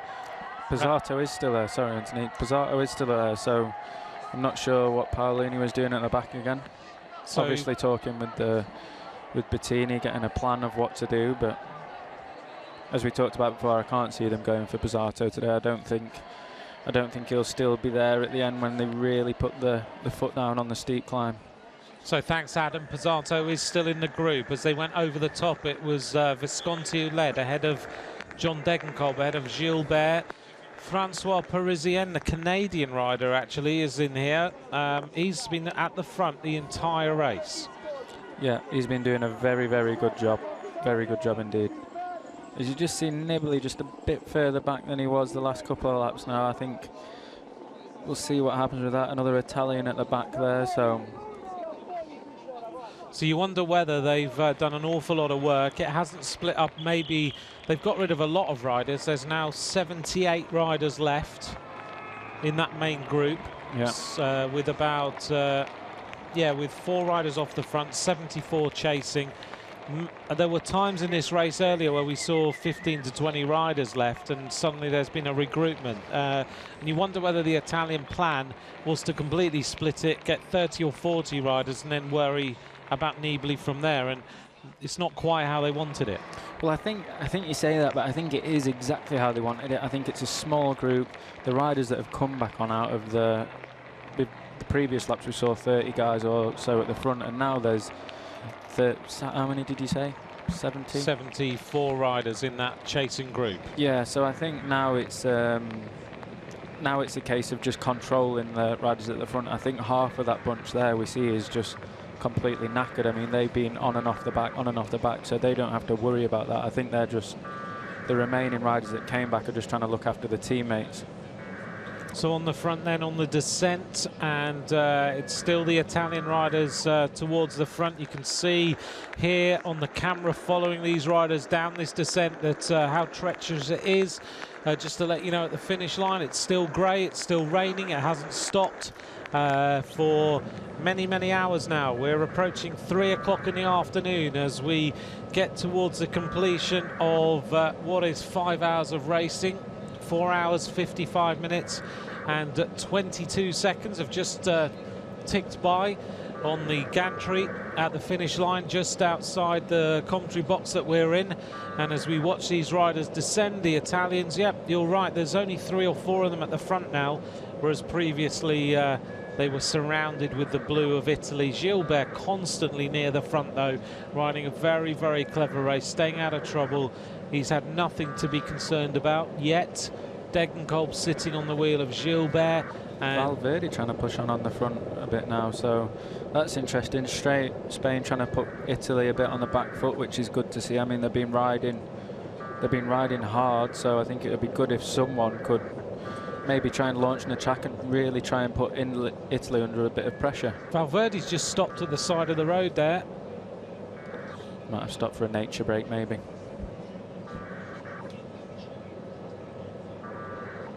So changing his bike, I think we heard then on the radio. Yep, so Valverde stops to the side of the road and Radio Tour telling us he's stopped. Oh no. And nature break. Other riders are I've heard that Reichenbach has just changed his bike as well. So on the front of the race then, still the Italians who looked round, they were quite surprised by Valverde making a move and then stopping, but it is still 3 Italians, Gilbert, Degenkolb, also near the front. Here is the 2 leaders, we haven't seen them for a little while. Hudzarski and Barta onto this steeper section of this climb. And last time all sorts of wheel spin going on as they tried to get some sort of traction. And it is John Degenkolb who leads there ahead of Gilbert. And the thunder around here is pretty incredible. Yeah, it is. I thought there was an earthquake then. But you can really see now the bunch has backed completely right off. So now's the time. Someone, if they were going to attack from, I think Holland would be a great country to attack. They've got a few riders up there, put Italy on the back foot again, get them chasing. It would be a good move because everyone's just sort of eased off the pace and looking for a bit of respite. But for someone that wants it hard, like one of the Dutch riders, for Geesink, if he's still in there, it would be a good move. I'm just thinking back right now to a quote that I read yesterday from Max Schiandri, who says that it doesn't rain all day in Tuscany. You kidding me? Look at this. This has been constant all day. It's just got worse and worse.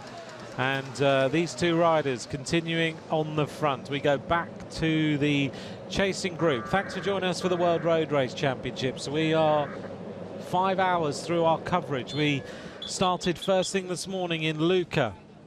We had a 5-rider breakaway. Now we've got 2 riders on the attack. 88 kilometers left of racing. And if you're wondering who's alongside me in the commentary box today, Adam Blythe of BMC, a teammate of Thor Hushoff, a teammate of Philippe Gilbert, and other riders are in this group, including Marcus Burkhardt and Mikhail Shah, who's been giving us the insight. Join us also on Twitter. You can tweet at @McCrossan, at AdamBlythe89, as we see Visconti going back to the chasing group. Matthias Brandl working his way up the climb. I think his time in the lead is pretty much over. He's 27 seconds now behind the 2 leading riders as the Italians wait for Visconti to rejoin, and now Germany and Belgium take control of the front of the race. There's actually a lot of Belgians in this group still. Yeah, 5 there at the front. Sagan's there still. So Sagan having had 2 bike changes now? I think so, yeah, 1 or 2. He's on and off his bike. Burkhardt over on the left-hand side. Paolini now safely back at the front of the race. Pizzazzo is still there. Tom Jelter-Slagter's in here. Towards the back of the group. Danny Moreno there, he's could be a favourite today on this climb. He likes the steep stuff. You think about him in the Vuelta and the attacks that Moreno makes on these really steep climbs. Yeah. And that's the first time today, apart from us going through the teams, that you've even mentioned Moreno. Yeah. So we haven't even seen him today. Well, that's good, really, on his behalf. If he's hiding in the peloton, staying out of trouble, he's obviously still up there, so he's doing everything right. Jan Barkeland's up there again now. Yeah, Bakelands is towards the front, Burkhardt just behind him. So Jan will skittle down this descent nicely now. Johan van Someren, the winner.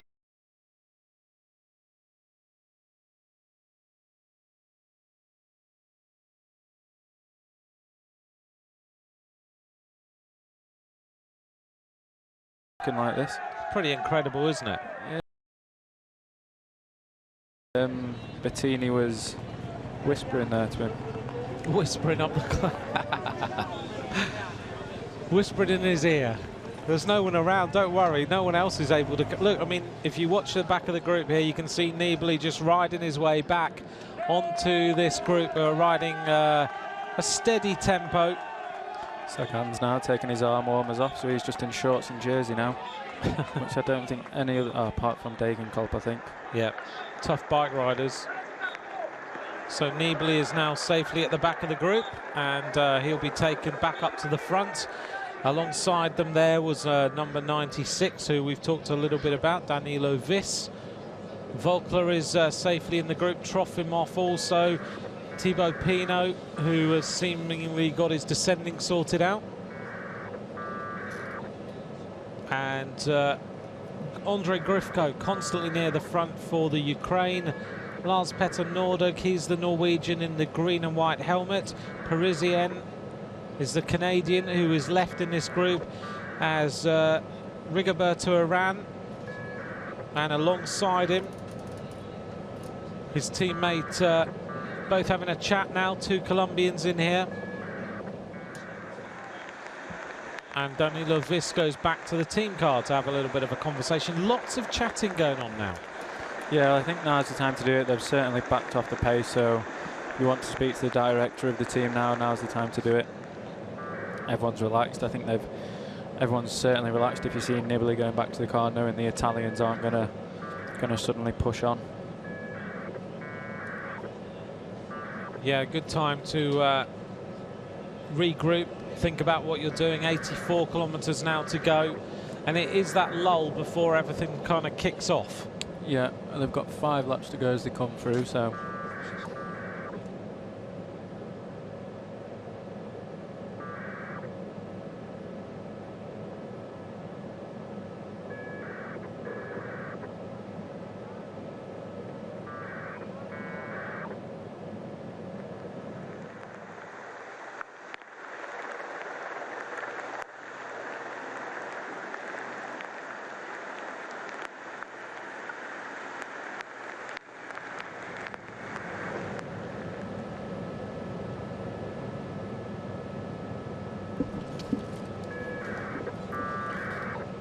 So there's 4 Dutch riders here at the moment that I can see, which is good for them. I think they'd be one to watch. They've certainly got a few riders who they could fire off the front towards the end of the race, or who could try and fire off the front.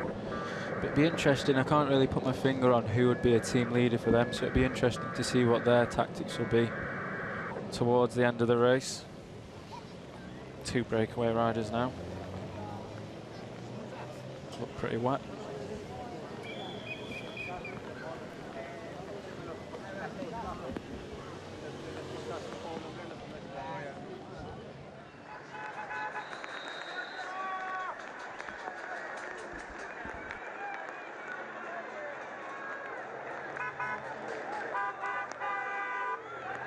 And there's a rider on the back there still in leg warmers, so I don't think he'll be able to get him off, or if it was, now is the time to do it. But he must be feeling quite good if he's still carrying those heavy things around. So obviously they'll be drenched wet through now, so they'll be heavy and not helping him out at all. So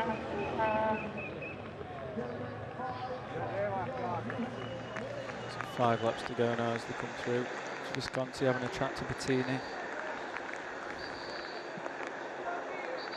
He must have taken his foot right off. I saw he put a gilet on then, so he must be getting cold with not trying too hard.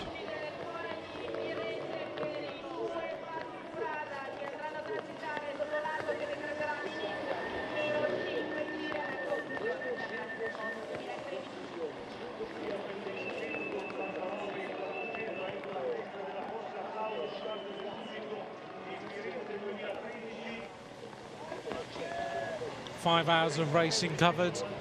The two leaders go through.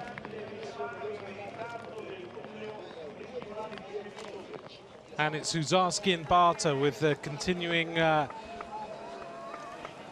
attack. Both very similar looking riders as well. They look very similar on the bikes, similar position, same size bikes by the looks of it as well. One's obviously had a puncture, so he's got a Shimano wheel in there. Whoops. I think someone's stopping for a quick nature. I thought he might have had a puncture then and he was just moving to the side of the road, but the Italians are just taking it steady at the moment. They're getting their discussions with the team cars done. They're working out what the tactics are going to be. Bettini seems pretty happy, and he should be.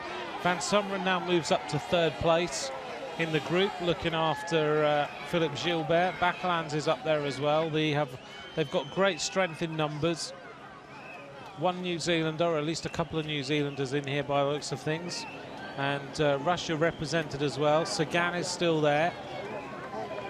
One American rider in the group, maybe 2. And the gap this time is going to be somewhere around about a minute, perhaps, as they go back onto the climb with 5 laps to go.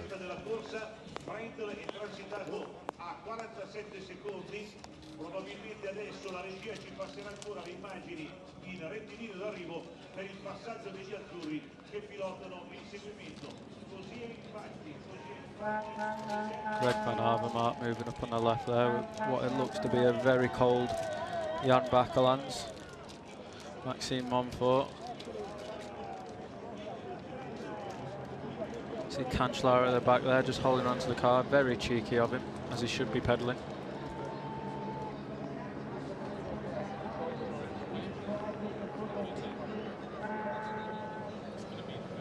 Nibley, I wonder what he's talking about right now.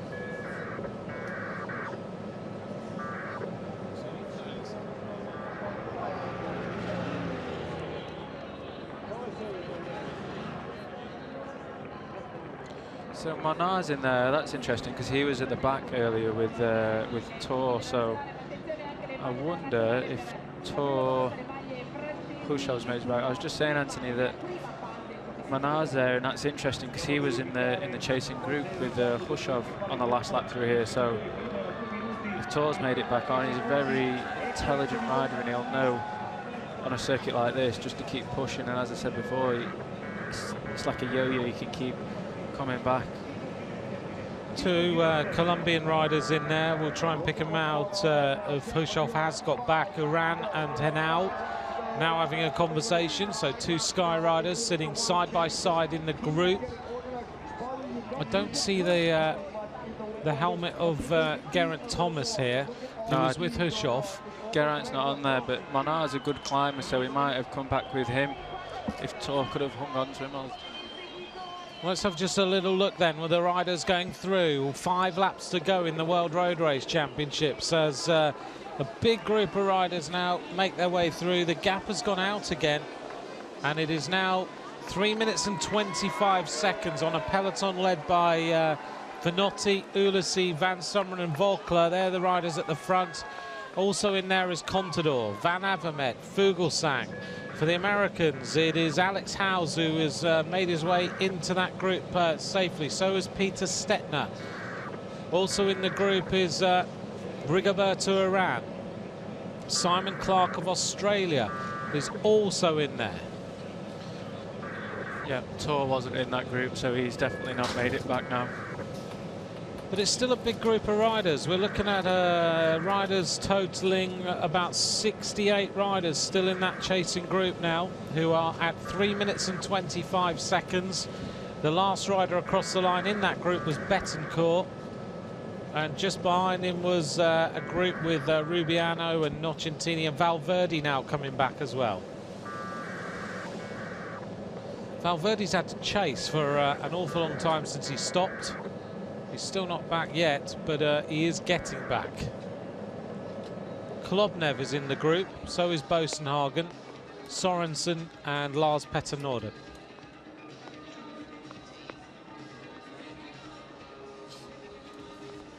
Onto this little rise again then, and the Italian riders are on the front, setting the tempo. The Belgian riders sitting just behind them, Gilbert with Van Summeren, and through here, a couple of riders just having to make sure they get their musettes. The Australian rider there over on the right-hand side is Simon Clark.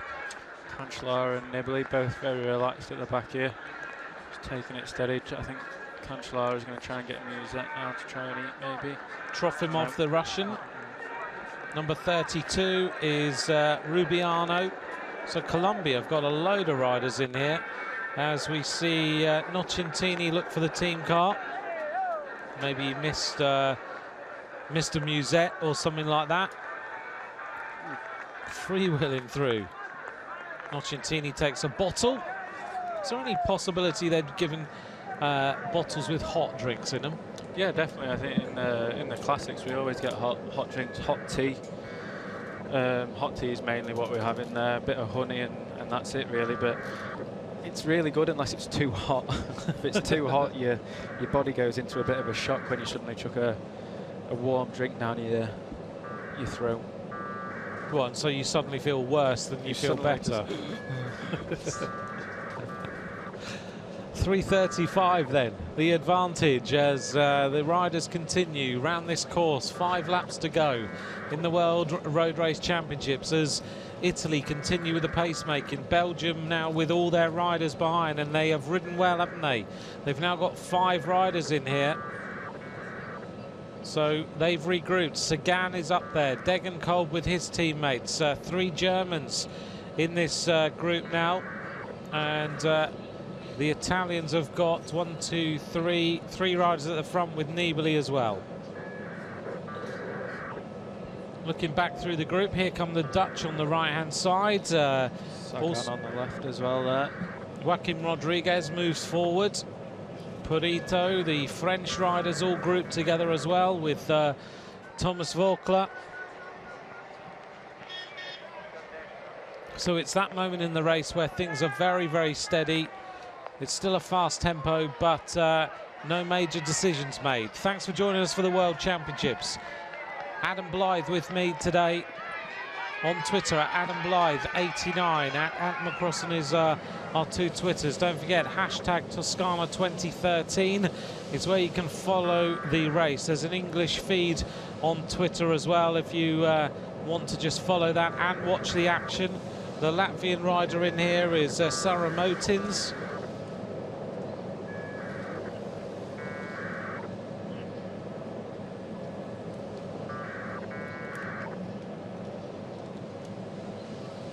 Just trying to pick out a few more riders who are in this group, as we still see the 2 leaders, both from NetApp and Jura, dominating the race so far.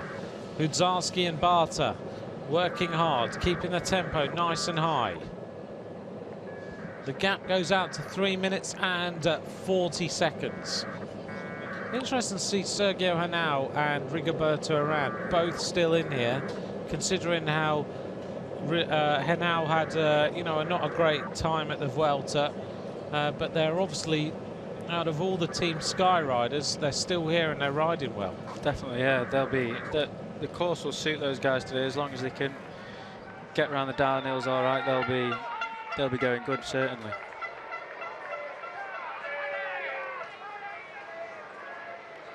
Pushing on again now, starting to up the pace again.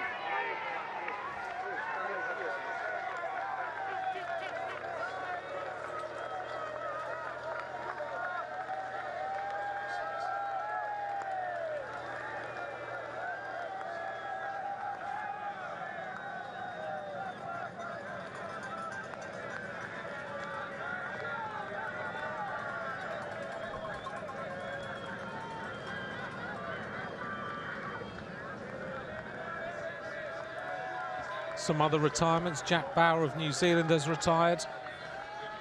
So is Christian Meyer of Canada. Sam Bewley retires as well.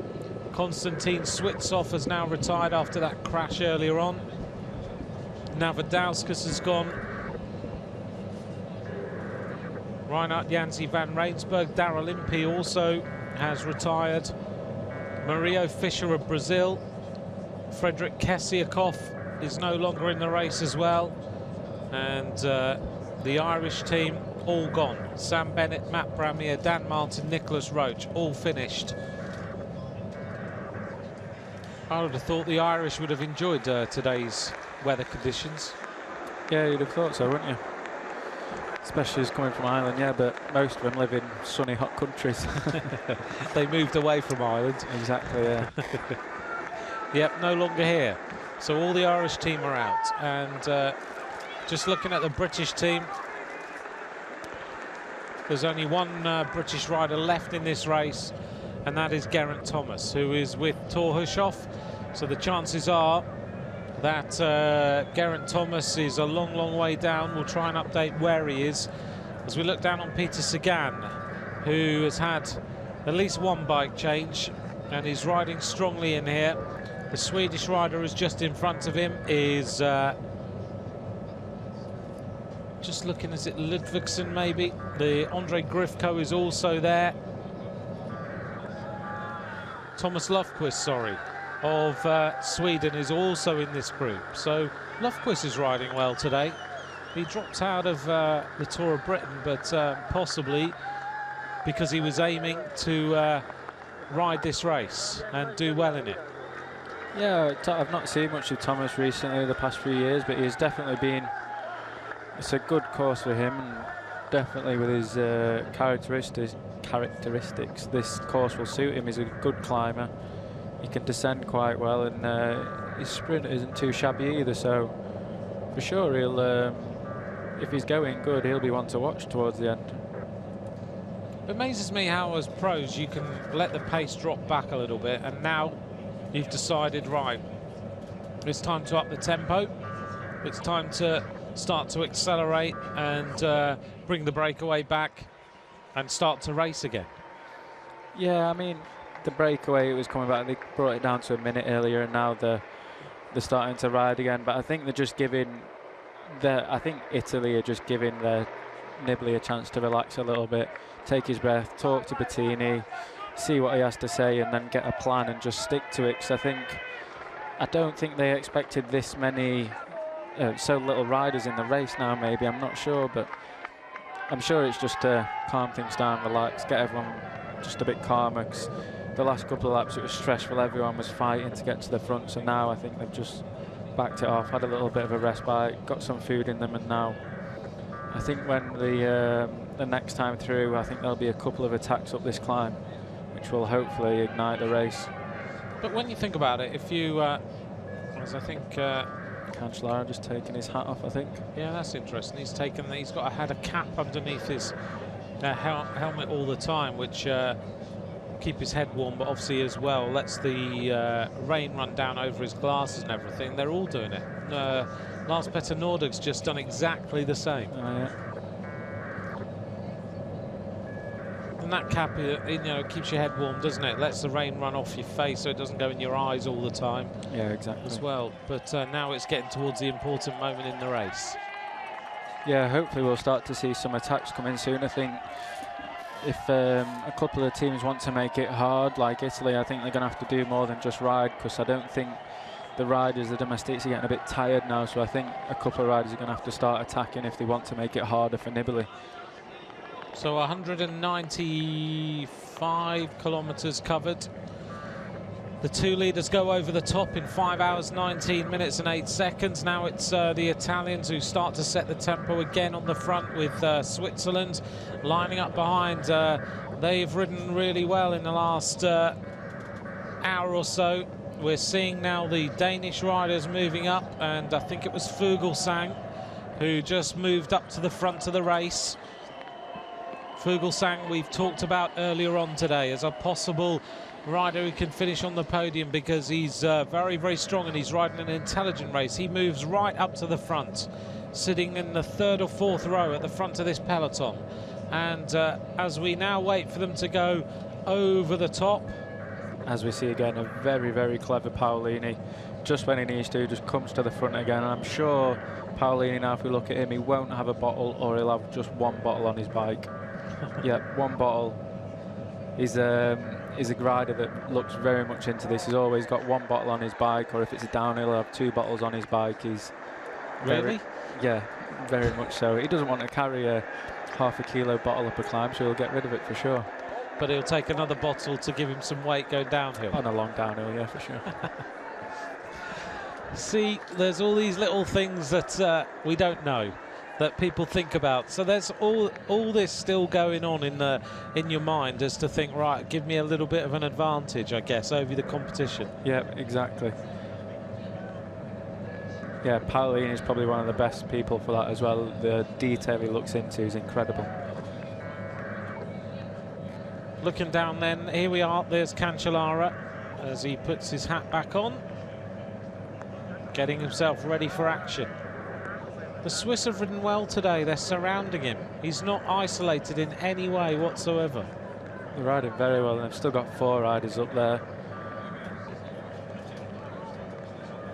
This is Brandl, who was originally in the break, heading towards the top of the climb yet again. And for a lot of riders, this is one of the last races they'll ride this season. Some of them will ride Lombardia next weekend around Lake Como. Some of them will go to China. There's one other big criterium in Japan at the end of the season. But aside from that, riders are pretty much finishing, aren't they? So this is one big push.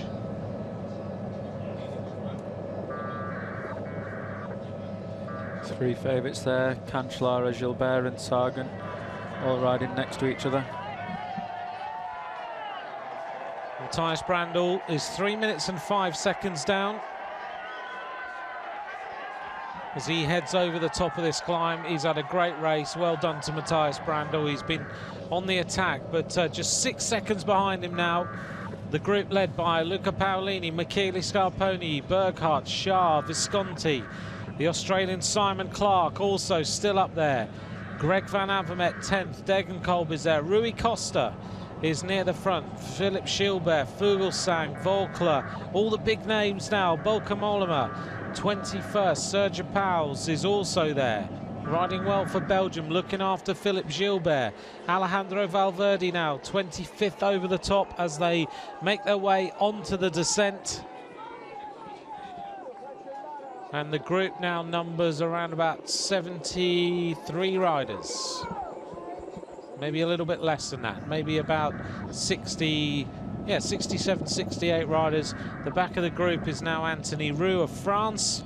Also in that group, Moynard, Machado, Tom Jelter-Slagter, Peter Stettner, Bosenhagen, Van Summeren, Betancourt is also. So is there is Michael Golash of Poland. And I'm just looking to see whether we get any indication of where Geraint Thomas and Hushoff are, but we haven't seen them go across the top of the climb yet. I think if they were both going to get back on, this lap would have been the lap to do it, and if they're not on now, I don't think they'll be coming back, to be honest. Andre Amador is the Costa Rican rider who makes up the 76 riders who have crested the top of that climb. Chris Anker Sorensen has just been quite quiet in there for Denmark. He has looked after... He's still got his leg warmers on. Is he the rider with the leg warmers on? Yeah, still got his leg warmers on. So he must be feeling quite good if he's still keeping them on. Rain jacket on still. So he's the one with the red leg warmers on at the back of the group. Yeah. He's one rider who, if you were going to have a picture of pain every day, he would be it. Yeah. He doesn't know how to ride with a poker face, does he? Not at all. No. Even in the neutral zone. He's a very good rider though. He's one of those riders that will never give up. He'll keep going for as long as he can. So I'm sure he'll be trying to do a good job for Fuglsang. He's a good rider to have around about you, isn't he? He can on this climb. He could set a really fast tempo if he needs to. He could certainly do a job, and he's a rider who's won some big races during his career and very, very reliable. The Italian riders still on the front as they go down the descent now. And I don't think this situation will change too much until we get into the last few laps of this race. Another rider who's in here that I haven't mentioned at all, who I've just noticed is in that group, is Rafa Majka of Poland, and he's a good climber, but he's just been sneaking into that group, and we haven't mentioned him at all. Mojnard Peterski, Sarah Motens is the Latvian, Tiago Machado of Portugal, Francois Parisien of Canada. All those riders are still in there. We are mentioning them now and then, but not too many riders now that we are not noticing. One other rider is Magallanes of Mexico. Ludvigsson of Sweden is also in there.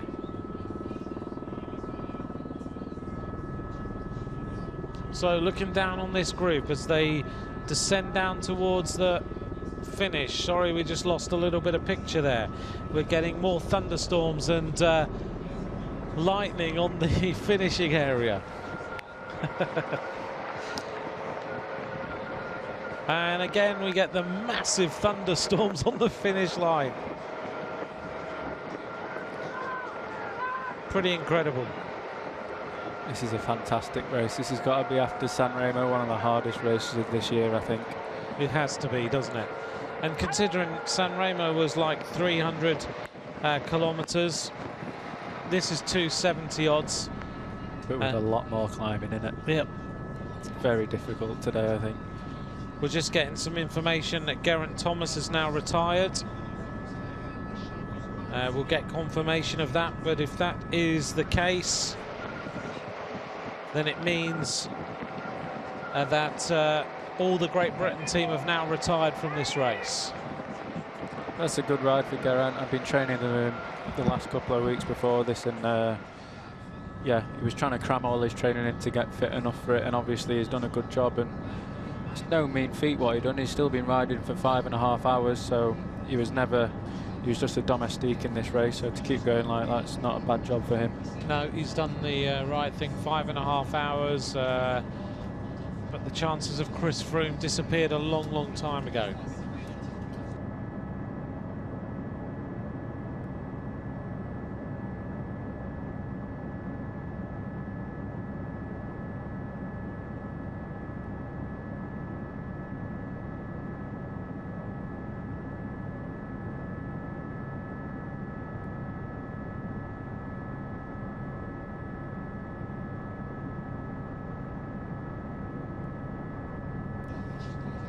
Bit of trouble there for Paolini. Looks like he unclipped his foot. Get back to the front now, nice and steady, as Marcus Bergart just rides up the climb at his own pace.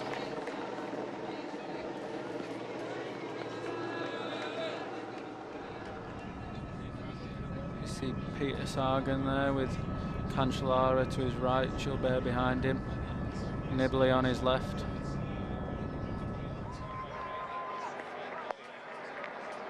So Marcus Bergart now really trying to push the pace on for Germany. I hope John Degenkolb's feeling good if he's going to push on like this and make the race hard.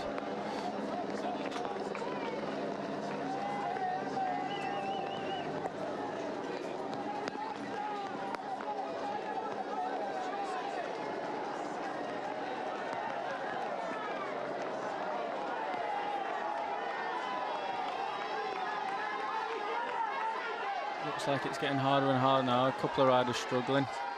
Pizzato just backing it off on the top of the climb there for Italy. Degenkolb suffering.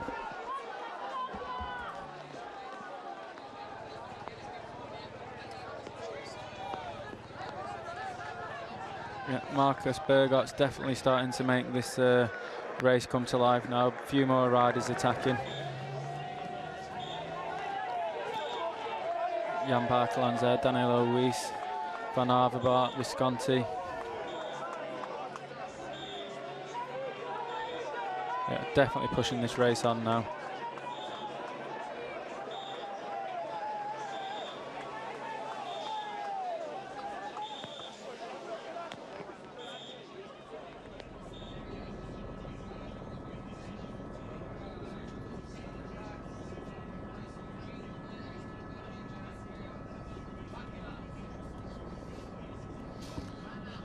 So 5.5 hours gone, 4 laps to go.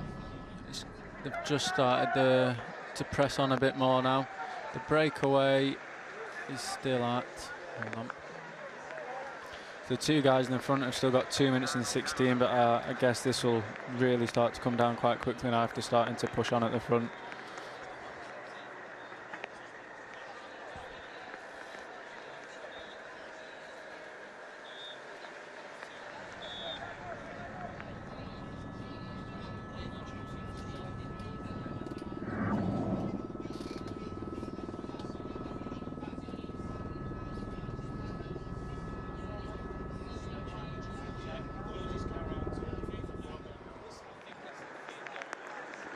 Sorry, we're having a few technical problems with the feed at the moment.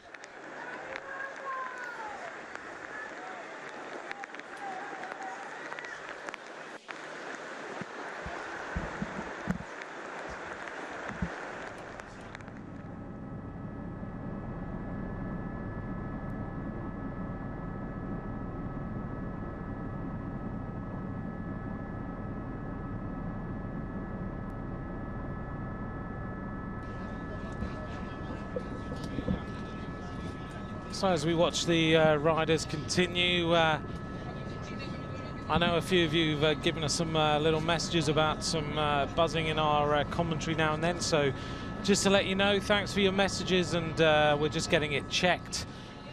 There is a lot of thunderstorms going on right now in the background. There is lightning all the time, and we think that might be something to do with it, so bear with us as Adam and I bring you the run into the finish of the World Championships. The technicians know that there is a little bit of a problem on some of the feeds, but stay with us.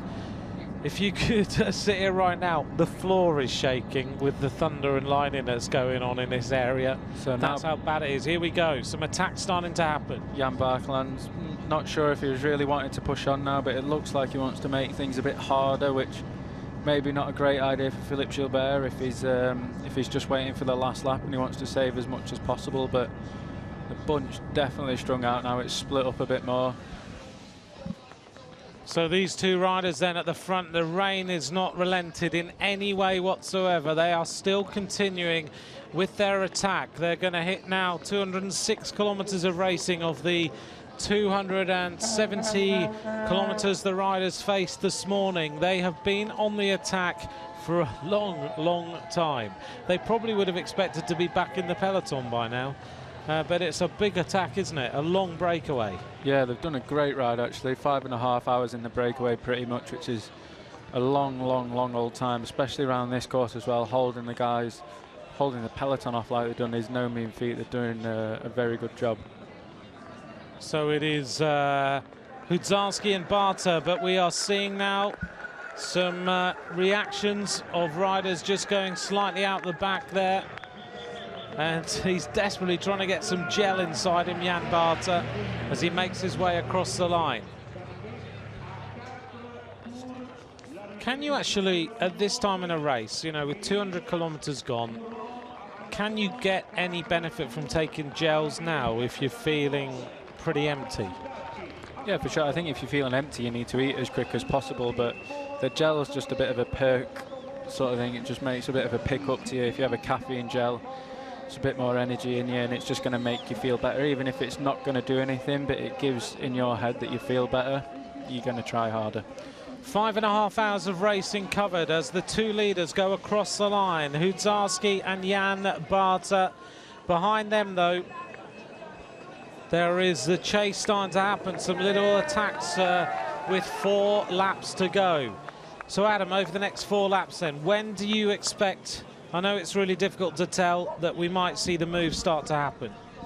I think this lap up this climb, I think there's a couple of teams that are going to want to push on. I think you can see now the group's splitting up a little bit just from one small attack. So I think now we're going to start to see a couple of teams really starting to push on a bit, try and get a bit of space and try and put some other teams in danger. I think the main thing that the other nations to Italy want to do is put Italy in trouble. They've sort of taken control of this race, so if I was a director of another car now, I'd be trying to put Italy in trouble and try and really isolate them.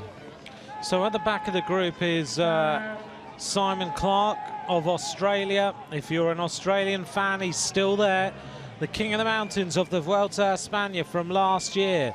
And Clark is riding as the only Aussie still left in this group, and he's producing a great performance so far. In the middle are the riders from Belgium and Spain. Luis Leon Sanchez still there as they head up to complete this lap. It is 4 laps of racing to go. Betancourt is there, Cancellara, Degenkolb is still in this group. These 2 riders going past the Soigneurs again, and it's still absolutely pouring down with rain. So not long now until we greet the peloton again across the line with 4 laps to go. 5.5 hours of racing have gone by. It's getting extremely dark now. It is 25 to 4 in the afternoon. Matthias Brandl is still somehow off the front, and one of the Dutch riders is now going on the move.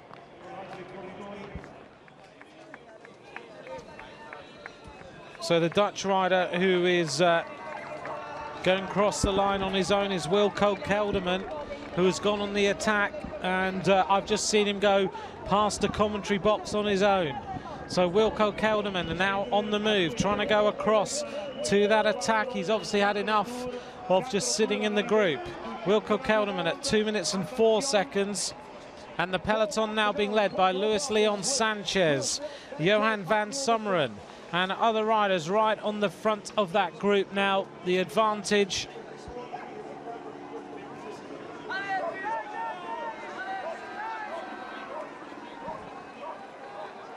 looking through the group there is still Lars Petter Nordag.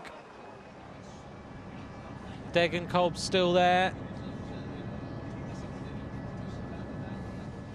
It's a small chase group here. A few guys trying to get back in contention after that small attack from Bergart. And just as I say that, there's a French rider. French riders looks like Vauclair, is it? Yeah. In fact, it's is it Cyril Gauthier perhaps?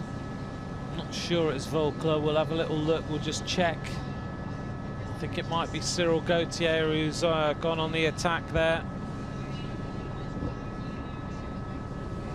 I think that's the way to do it with this long climb. You don't take much time. If you attack at the top of this, you're not going to gain much time. So if you are feeling good, I think the time to do it is at the bottom of the climb and try and get a sizable gap before the descent. You're not going to lose anything on the descent unless you can't go downhill very fast. And then on the last climb, oh, it's not Vauclair, sorry. So it is Cyril Gauthier who's trying to break away here. So the race situation, if you're just joining us, is Bartosz Uzarski and Jan Barta are the 2 leaders with an advantage on Wilco Kelderman, followed by Cyril Gauthier, who has developed a similar style to Thomas Vauclair, clearly. I didn't realise he looked so much like Vauclair until now, in the same French kit, and still the same way of kicking the pedals over as he goes up the climbs. At the front, Bacalans. The Italians a little bit quieter now. Not so many of them near the front. Maybe Nibali not feeling as good as he thought he was. Although he went back to the car and didn't seem to have any problems whatsoever. So looking through the group, I think Nibali might be putting a rain jacket on again, you know. It's either putting it on or taking it off. He's had that thing on and off a few times today, though.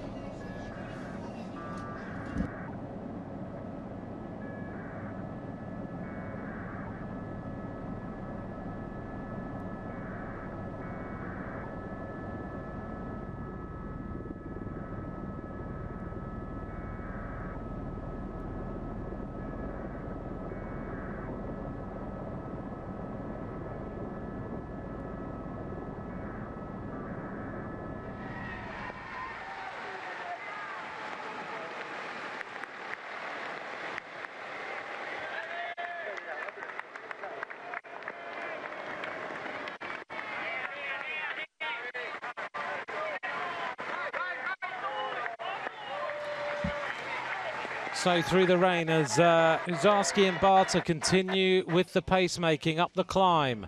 Behind them is Wilco Kelderman, the Dutch rider, who is trying to go across to these two leaders, trying to use it maybe as a springboard for the Dutch riders to win this World Championship. Behind them, Cyril Gauthier of France.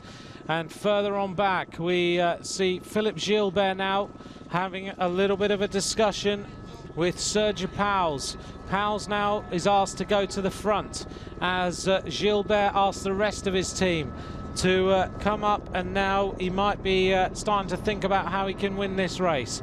Greg Van Avermaet of BMC, a teammate of Adam Blythe, now makes his way up towards the front, so Belgium have decided that it is time to set the tempo, set the pace. John Degenkolb also up towards the front. These two riders have dominated this race so far. As we now approach the key points in the race, 206 kilometers have been covered as Markus Burghardt rides alongside number 112, Fabian Wegmann of Germany, also in that group. Wegmann is a rider we know can go the distance. We know that he is a good rider on these sort of climbs. So Germany have numbers now with Markus Burghardt, Fabian Wegmann and John Degenkolb. Andre Grifko is in there for the Ukraine. But Belgium for the first time are showing that they have the numbers in this this chasing group. Cancellara senses the danger. He comes up on the outside, followed immediately by Michael Shah, who we were talking about a few moments ago. On the outside is Lars Petter Northug of Norway, and Belgium now showing their strength as they make their way up this climb, setting a very, very good tempo. The rain still pouring down and has done for this entire race so far. Further on down, the Dutch riders, 2 or 3 of them still left. The Colombians still represented by Sergio Henao, Rigoberto Urán and Carlos Alberto Betancourt. One Romanian rider still left in here at the back of the group. We haven't even mentioned him so far, and he is just sitting on the wheels and has done for the entire race. So one rider from Romania still remaining and involved in the action. So the race situation, if you're just joining us, is Uzarski and Barter on the attack. There is one Austrian rider in the gap, followed by Wilco Kelderman of the Netherlands, followed by Igor Martinez, Luis Leon Sanchez at the front of the group, who are just setting the tempo. And the gap is now dropping to around about the 2-minute mark as they continue up the climb.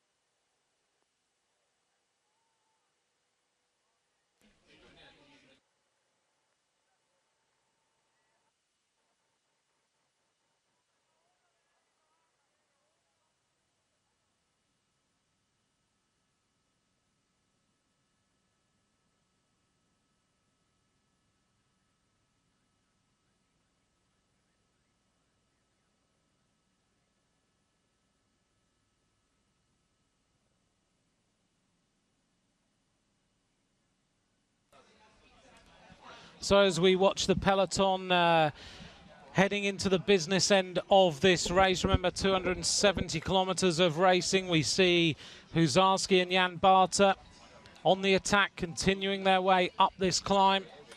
Behind them, there is all sorts of action going on. So before we get to the end of this race, great pleasure to be to welcome into the commentary box alongside me, watching the racing, keeping dry from the thunderstorms and the lightning that's going on outside. A very warm welcome to the new president of the UCI, Brian Cookson. Nice to see you here this afternoon. Thank you, Anthony. Great race so far. Well, unbelievable. I mean, look at the conditions, and whoever wins today, they're going to be a worthy champion. Well, congratulations on winning the nomination on Friday. Thank you.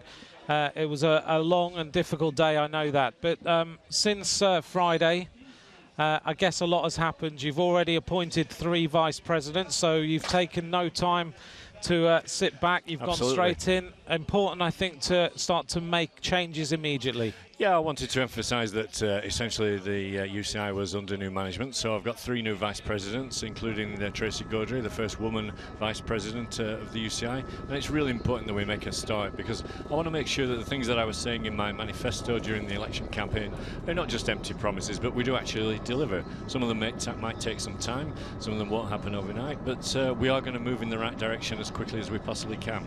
I think yesterday you had a very short press conference where some journalists were able to at least start to ask some questions. We're seeing a few moves on the climb now, just 3 or 4 riders just trying to exert some influence as they go up the climb. But I think, you know, yesterday you had that time to actually talk to some of the press. I'll just quickly mention, as we see these riders go up the climb, Lars Petter Northug of Norway is in this move. I think Rigoberto Urán of Colombia is in there towards the front. We're seeing the United States rider. I think Vauclair is also up there as well for France. And now we're seeing one of the Italian riders riding across to calm things down. They don't want this move to happen. The Colombian rider up towards the front looked like Sergio Henao as well. So these 2 riders, the gap is closing. Brian, sorry, just making sure we just keep up with what's going on. Absolutely. As you're That's enjoying what we're the here race. for. You're Yep. enjoying the race as much as me.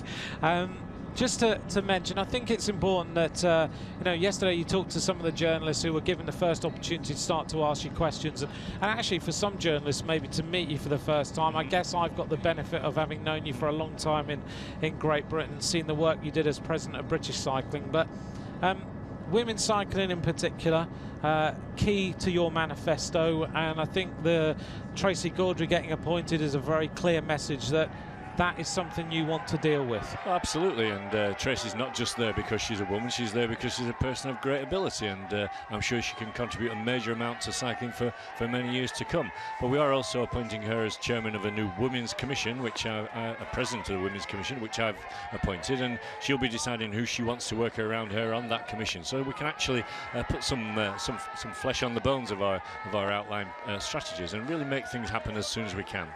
In terms of women's cycling, yesterday we had the women's road race, and not far away from us right now is one of the riders who took part, Lizzie Armistead, who's a silver medalist in the Olympic Games. And we've seen women's cycling, I don't think women's cycling in terms of growth is any bigger, but the interest in it is growing because we're seeing some really great bike races. Yeah, absolutely. Road, track, mountain bike, BMX, all the disciplines of cycling are just as attractive in the women's form as they are in the men's form. And what I want to do is make sure that we get the right sort of sustainable growth in women's sport. So, you know, I think the important thing is I've been talking on the men's scene as well about, you know, people arguing about the size of a slice of a cake that's getting smaller. Well, I want to make that cake bigger, and that applies to women's racing as well. So we've got to do it in a way that's sustainable, that builds the economy of the sport. And sports economy is a strange sort of science stroke art, really. And we can't just kind of flick a switch or pass a rule and make something happen. We have to make it happen. So one of the things I want to do with the women's scene is, for instance, look at investing in broadcast coverage so that we can produce an hour-long package and give it away to the broadcasters for the Women's World Road Cup and things like that. I think those are things we can do quite easily, quite quickly, and really make happen hopefully in the next year. So that's women's cycling. You know, we've only got a short period of time with you, and it's great you've taken the time to come in here and talk to us about your what your plans are. So apart from women's cycling, what are the next couple of things that are key to you to start working on Monday? Well, overall, obviously, the main thing is to restore the reputational damage that's been done to cycling over the last few years. Certainly, we've made progress in anti-doping, but we really still need to get ourselves in a position where the UCI and its anti-doping efforts have much more credibility. What I want to do is really separate that function from the UCI as a governing body for developing the sport, separate it into a genuinely independent body so people can have trust in what they're seeing. And again, another part of that is properly investigating the allegations from the past and properly looking at a review of that whole last several generations, really, where we've had problems really in our sport with doping which have never been properly addressed. And I think we have to learn the lessons from the past. If we don't, we'll repeat the mistakes into the future.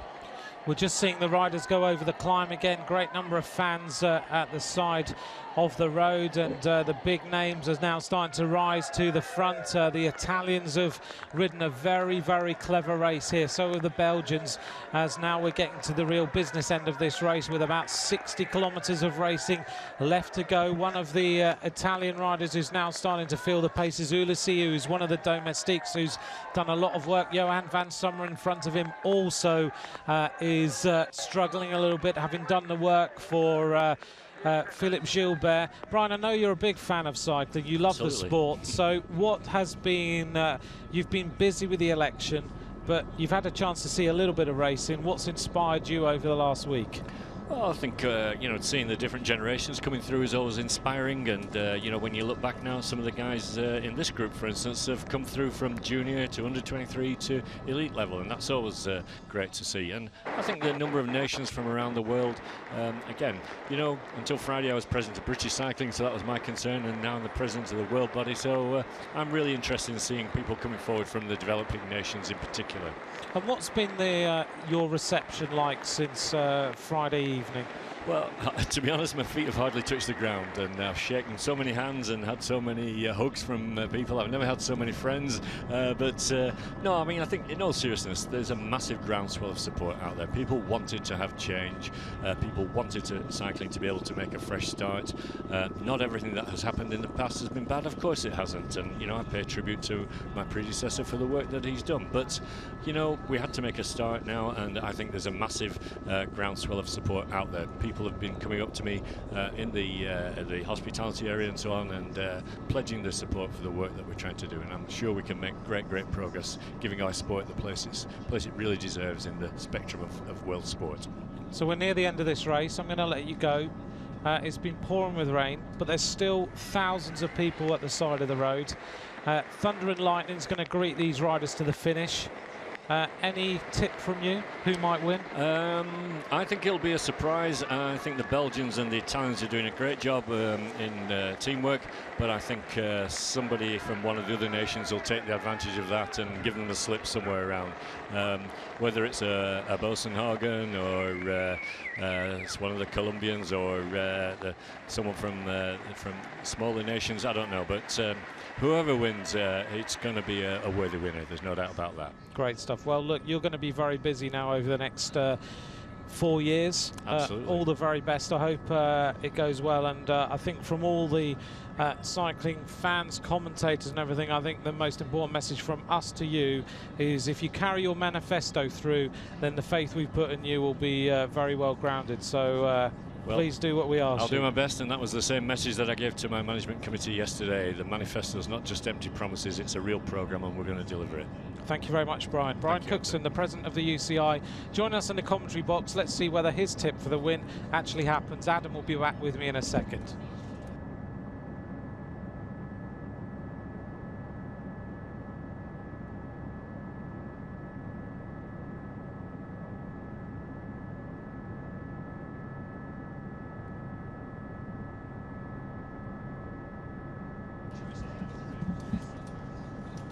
So Brian Cookson joining us in the commentary box to give his thoughts briefly on what he's working on.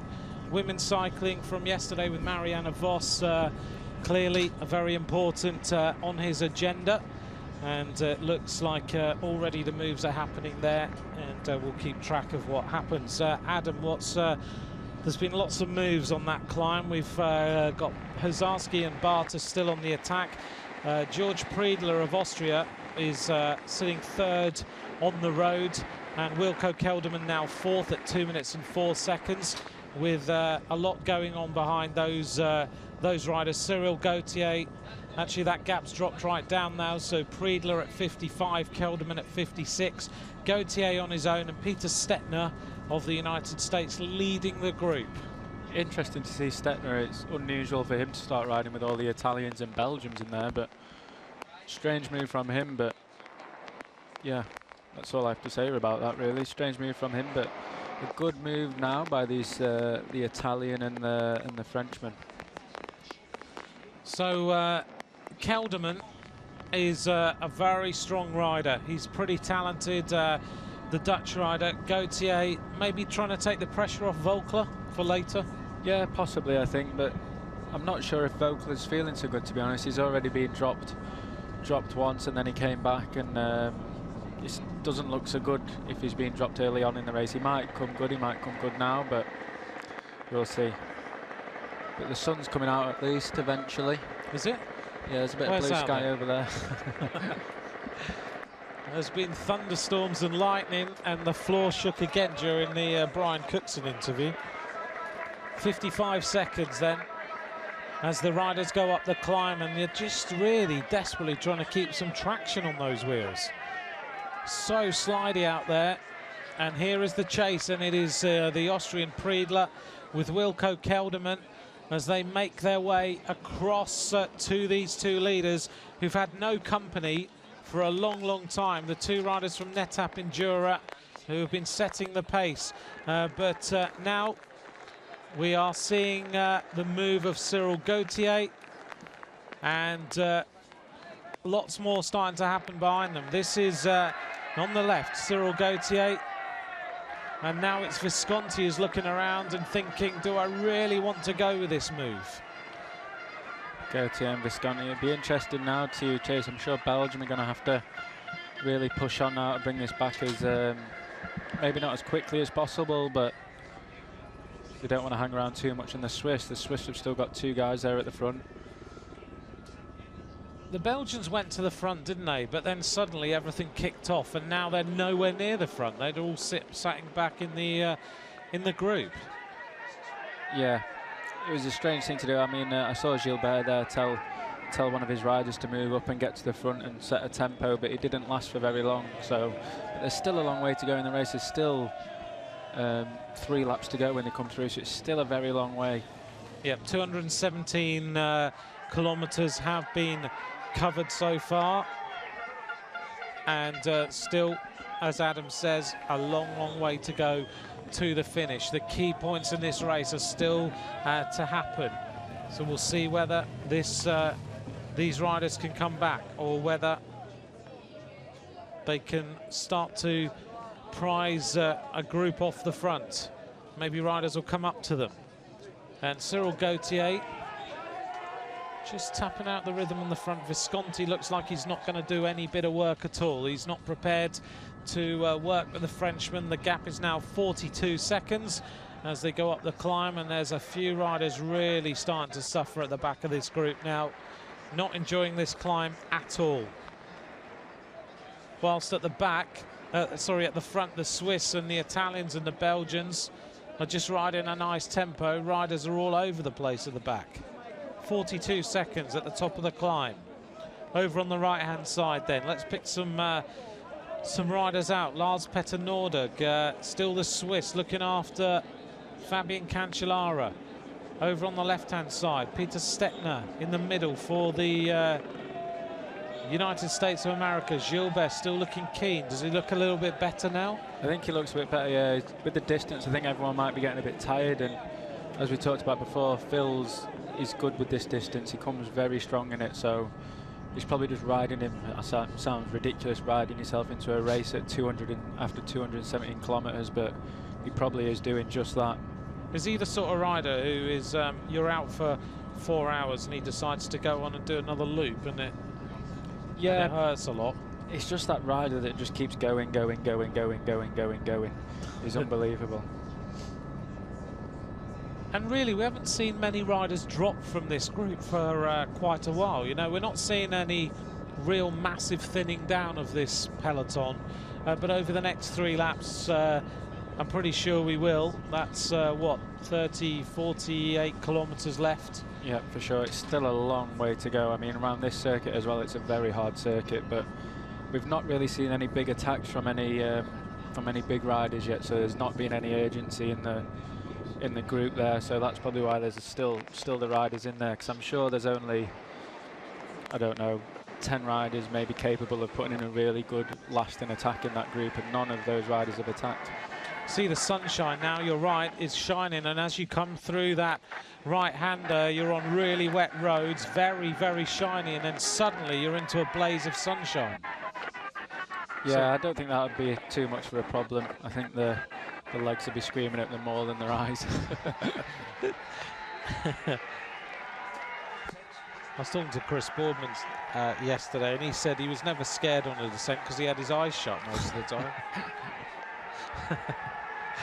So Visconti is sprinting his way up this little rise, and he's putting Cyril Gauthier in a little bit of trouble. I think the other races that we've seen over the weekend so far is that they've all come out of that bottom corner just before that little climb with a lot of speed, but now with this rain, there's no speed there, so straight out of the bottom of the corner they have to sprint up that climb, which can bring a whole nother place to attack for the riders on that climb now. So people like Gilbert who might attack and then maybe not get somewhere, or Sagan, he might love to just a real short 10-second sprint up that thing might be just enough at the end of the race to try and distance some people. Yeah, I mean, when we went around this course on the training day, we went around in a car and we looked at the climbs, and a couple of us said that that little climb could be the springboard for the win, in the men's race particularly. Yeah, I think definitely, and especially with this weather now as well, it's slippy going into that corner, so you don't carry a lot of speed into that little lump. So for sure it's going to take the put a bit of sting in your legs, and I think if someone hits it right and gets it right, they could distance quite a few people there.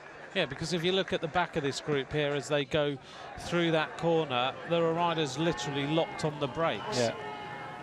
It looks to me like the two riders behind are starting to get pretty close to these two leaders now, as Barta and Uzarski go out of the corner, and I think we're going to see the two chasers, Georg Predler and Wilco Kelderman, not far behind them. In fact, looks like we've got cars just coming around the corner there. The Polish rider and the rider from the Czech Republic in the lead still, as we see the flags flying a little bit lighter now as we get a little bit more sunshine coming out.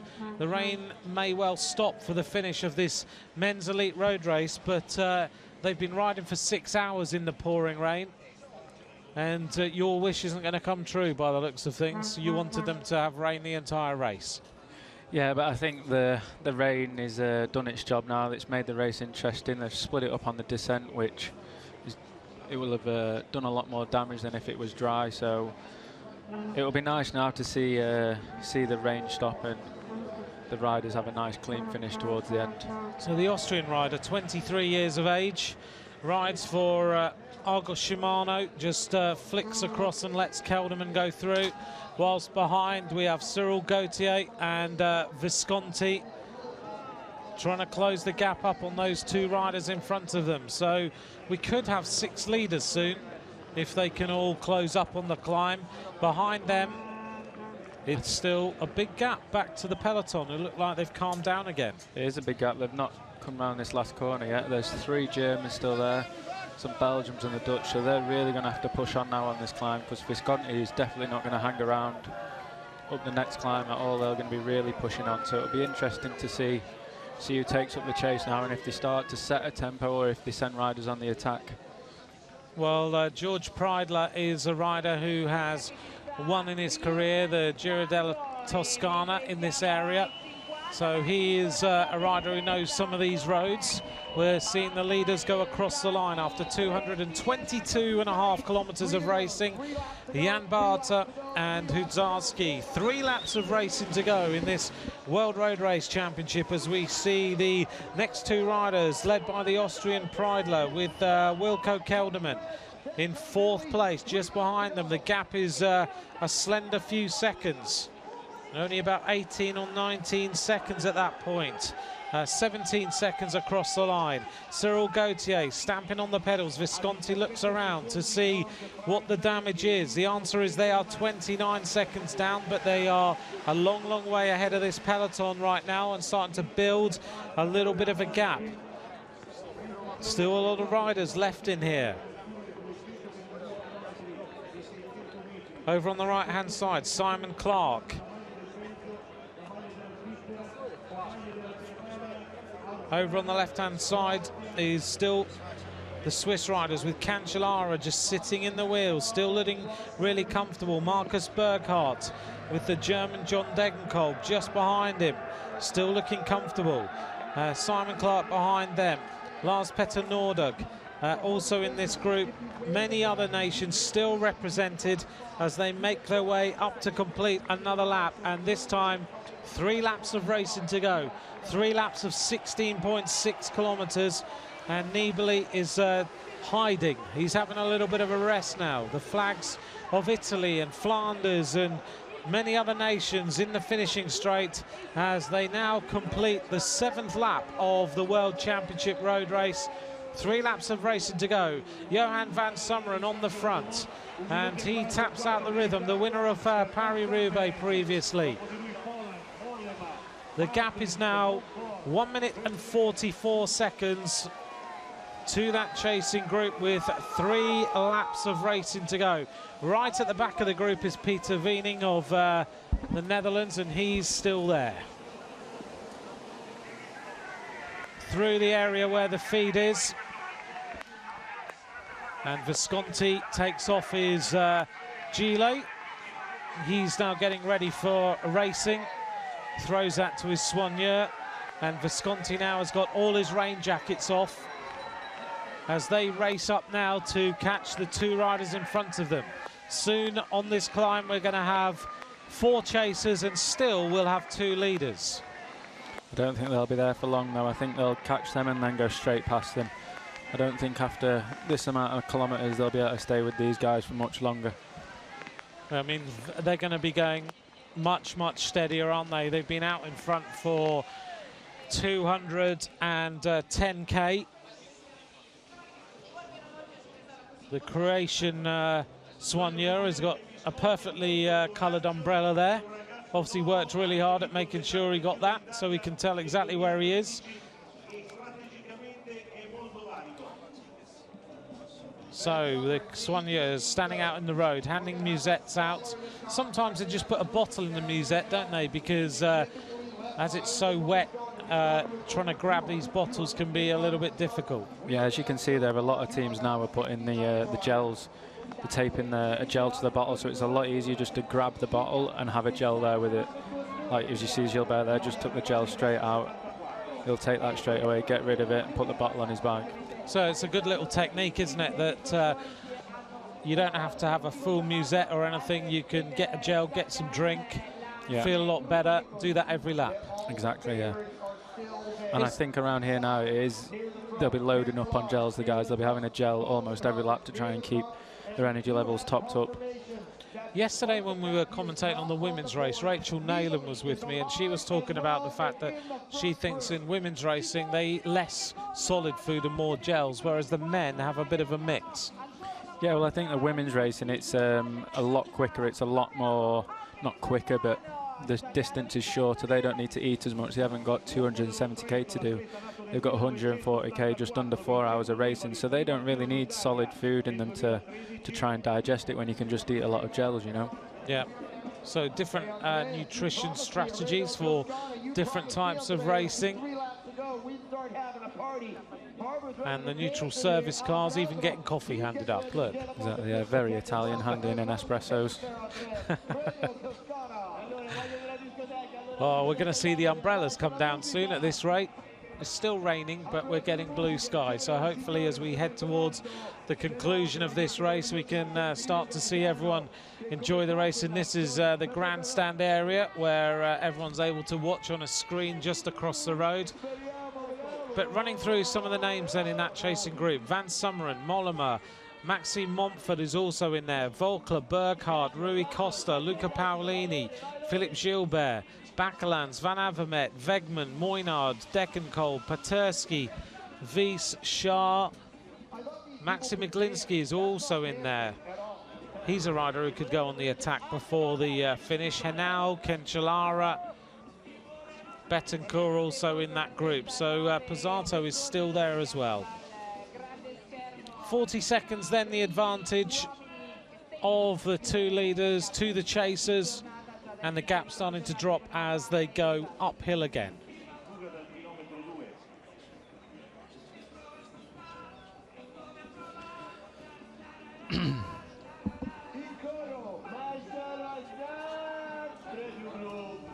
Must have bad signal on the cameras at the moment if we're showing this shot. How many times have we seen the Fabian Cancellara poster today? Definitely too many. Here's a nice slow motion shot at the start of the race. Yeah. I think that's Bernie Eisel there. Go on, name the riders. Nordhaug. Oh, Santa Marita. that was after his crash earlier on today. A Tunisian rider who rode really strongly. That's Tor Hushov's foot. A few gilets were put on. Chris Anker Sorensen. And still the leaders then. As they continue with the pacemaking, they have had a great day out. You really do have to admire the fact that they have been constantly on the attack. And very well done to Vanotti, who's had enough now. I'm wondering whether he's not retiring, is he? Is that just the end of the race? I think that's the end of the race. For him anyway. Not for these two guys. After 6 hours and 11 minutes of racing, they're still pushing on. So the two leaders starting to see a little bit more brightness as Huzarski and Barta have 40 seconds advantage now. See Mickey Shah coming back to get a couple of gels now. I guess he'll be taking them up to Cancellara to give him for the final. And these four riders now starting to ride a bit more strongly, led by Visconti, with Cyril Gauthier in second place, a teammate of Thomas Volkler. They obviously go in a training session and try and copy the same pedaling style. I think so, yeah. I think that's the French style now, to try and look like Volkler, which, in my opinion, is not a great one, but yeah, there you go. He didn't give an opinion. Yeah, sorry. It's not a good one. Right, the front of the race then, led still by Van Summeren as he continues with the pacemaking and tries to close this gap. Well, this rider, these two riders now are starting to break up. It's Huzarski who's going it alone on the climb. So Huzarski is leaving Jan Barta, and after 214 kilometers in the lead, these riders are now finally splitting up. It's been a long day in the saddle, and Visconti is just riding back, 3 times the Italian champion, riding for Movistar. Looking around to see Cyril Gauthier on his wheel. And back here in the group, there's conversations going on, and Fuglsang is still there. Fuglsang and Degenkolb talking together. Surprising the Swiss haven't put a rider on the front yet to try and help bring it back. Yeah, I mean, is there a point in this race where we start to get concerned about the breakaway group? Because we're talking of a gap now of 1 minute and 13 seconds. I think so, yeah. I think the guys, especially Visconti, he loves this kind of stuff. In the Giro, he won the stage up the Galibier, which was... Yep. And you can see now he's really pushing on and setting a hard pace. So, no, I do think the guys have to start pushing on in the peloton and really try and bring this back, because you're not going to make anything up on this downhill. It's only this part and the straights and the steep climb where you're going to make anything up. So I do think they need to start pushing on and thinking about bringing this back. Yeah, Visconti, you can see clearly he's got rid of Kelderman, and also the rider in second place there really struggling to stay on the wheel, as we see our lone leader now in the World Championship making his way up towards the top of the climb. The Polish rider is the only rider left of the original 5-man breakaway. Huzarski, who rides for Netap Endura, spinning his way towards the top of the climb. And next time round they have 2 laps of racing to go, and Huzarski is still there. We've talked about him all the way since the top of the first climb outside Lucca. So Huzarski continuing to keep the cadence as high as he possibly can. Those legs must be really hurting now after such a long time in the lead. But still, we've got this big group of riders. The average speed now is around about 36.5 kilometers an hour. So I think one of the slowest World Championships we've seen in recent years. He is really pushing on now, Visconti. Visconti's got rid now of Gautier and the rider on his wheel, the Austrian rider Visconti, going it alone and really now accelerating. He gets motivated by seeing Jan Barter in front of him, and any moment now Visconti could be in the lead of this World Championship as he pedals past him. He leaves Jan Barter. The Italians now will be cheering all the way around this course as Visconti starts to really accelerate, looking very, very confident. It puts the Italians in a prime position now. They don't have to chase, they don't have to do anything at all, because Visconti will catch the leader.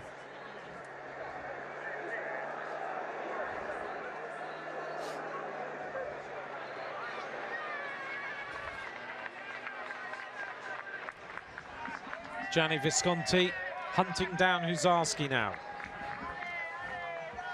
Looking to try and get him back before the top of the climb if he possibly can.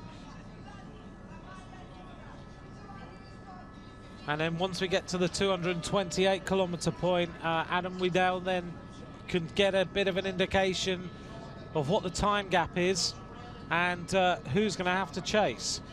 Yeah, it's still a large group there. They're obviously, the Belgians are riding, but they're not pushing on super hard at the moment. There's still quite a big group there. There's not a lot of the riders look like they're in trouble, so it depends how the leader in each team's feeling. If they want to set a hard tempo, they might be struggling a bit, the leader in the team, so it all depends on what they do. If they send a rider up the road, if they want, say, the Swiss, ideally they should start to ride and help the Belgians, because I think most of the riders in the team now, when the race kicks off, they're just going to get dropped, so they should do something, try and at least set the race on fire before they get dropped. Well, Visconti has suddenly found himself at the front of the race, leading the chase of Huzarski, and he's not far behind. And suddenly he could be putting himself in with a chance of winning this world title, but surely there's going to be moves from the peloton behind as Visconti now enjoys the atmosphere, making his way up towards the top of the climb. And the gap is only 20 seconds from Huzarski to Visconti now, as he looks to try and hunt down Huzarski on this descent over the top of the climb for the man from Italy.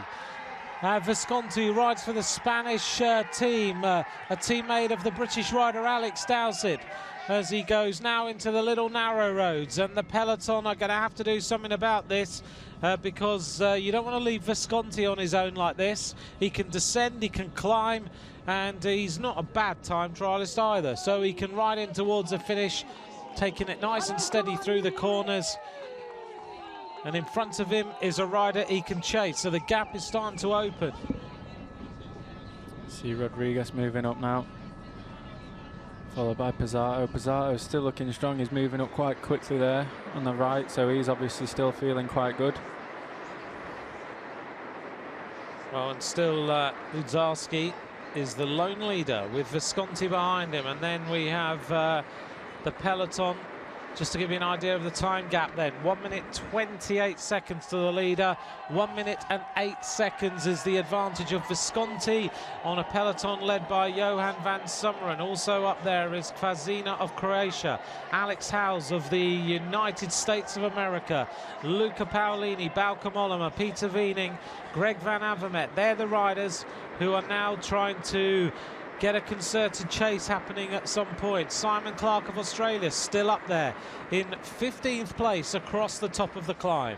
Yeah, they've still got 2 laps to go, but I think definitely they need to start pushing on. I mean, Van Summeren's riding slower up there than Visconti is, and they're riding on the front, so they're going to have to start doing something, and there's going to have to be some action soon from the peloton to start bringing them back. One rider we haven't mentioned for a little while is the cyclocross specialist, Zdeněk Stybar, who is also still in that group. He's 23rd across the top of the climb that time. Valverde we haven't mentioned for ages since he went to the front and then stopped. He's 25th across the top of the climb. So still loads of big names here, but they're all looking at each other now as Huzarski goes down the descent. The gap is now 18 seconds to the Italian Visconti, who is visibly riding quicker than Huzarski, and when he gets down to the base of this descent and onto the steeper little climb, I think we'll see Visconti come back very fast. Definitely, and I think he'll go up that hill very fast this time. I think he'll want to try and get out of sight to worry the peloton a bit, so I think we'll try to see him really pushing on up that short climb and try and get out of sight of this peloton. I'm just wondering what is going on with the Italians right now in that group, because now there's not too many of them left in that chasing group, and all the work has been done, and then they've just left Scarponi and Nibali in the group, which is a good position to be in, I guess, and Visconti going on the chase as Van Sommeren leads down this descent, which is starting to dry a little bit now, and I guess that creates his own problems. Yeah, definitely. I think you can get caught out if the roads dry up and you've got a wet patch on a corner somewhere, then it goes well, dry and then wet. You can find yourself in a bit of a pickle. So the rider's still got to be careful. Obviously, the roads are still soaking at the moment, but on the last lap, a few corners might have dried up and they might be able to take them a little bit quicker. 40 kilometres to go in the World Championship. We've seen the race dominated by a 5-rider breakaway. We now have one of those riders left. Huzarski of Poland, followed here by Giovanni Visconti of Italy in the blue and white as he tries to catch Huzarski in front of him. We know that Visconti has got what it takes to be the world champion, whilst behind the weather conditions improving significantly on the descent. 17 seconds now on Radio Tour, the advantage for Visconti. The Belgian and Italian riders towards the front. I think it's Stettner or Howes who's sitting there in 4th place for the United States. They've had not a bad race. Chris Horner crashed and dropped out earlier on, but some nations have got no riders left, in particular Great Britain, which is a big surprise, and Ireland with the hopes of Nicholas Roach and Dan Martin also not in the race anymore. It's been a race of Belgium and Italy and also Switzerland at the front of this peloton, and now it's Italy who've got the upper hand. A chance there to see Simon Clark. The rider from the United States of America is Alex Howes, who is sitting 4th wheel right now. Thinking back to last year in Valkenburg, I think I'm right in saying Alex Howes was involved in a lot of the action and was still there at the end of the race. So Alex Howes again producing a big performance on a big day of racing in the World Championships. Now we're getting to the pointy end of things, though. They're going to really start racing now, I think. 2 laps to go. I think we're going to see more attacks. See Montfort moving to the front now with Bergart on his wheel. Cancellara is having a bit of a stretch.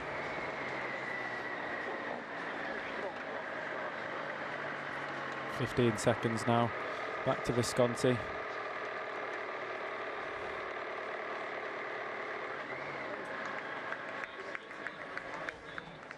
Well, for the first time in this race for a long time, Huzarski's going to get some company other than the previous breakaway riders.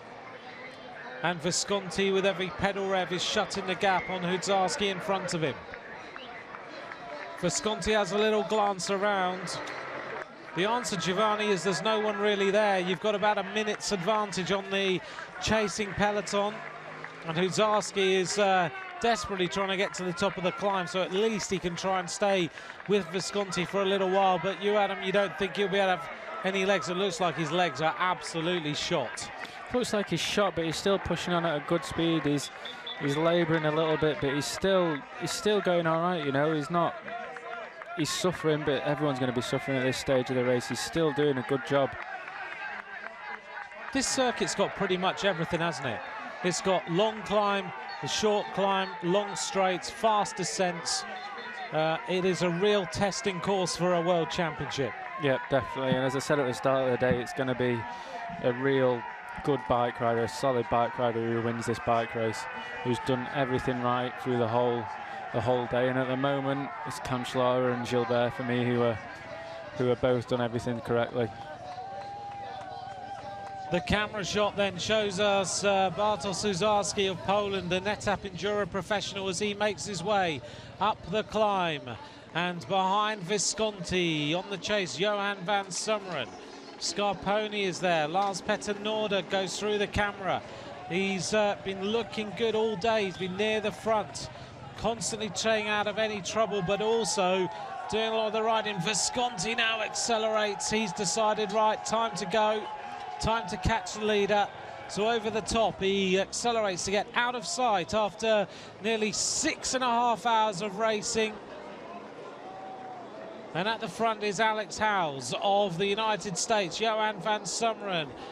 Over on the left-hand side is Bakelans. Over on the right-hand side are the Italians. Simon Clark, for all the Australian fans, still there on the right-hand side of the picture.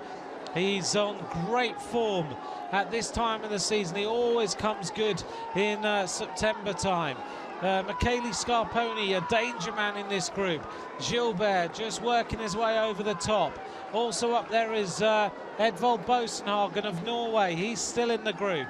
At the back, a few people really hurting, but the main contenders are still at the front. Chris Ankersorsen still at the back here, keeping his legs warm with his leg warmers on. He's had his leg warmers on for 6.5 hours. Yeah.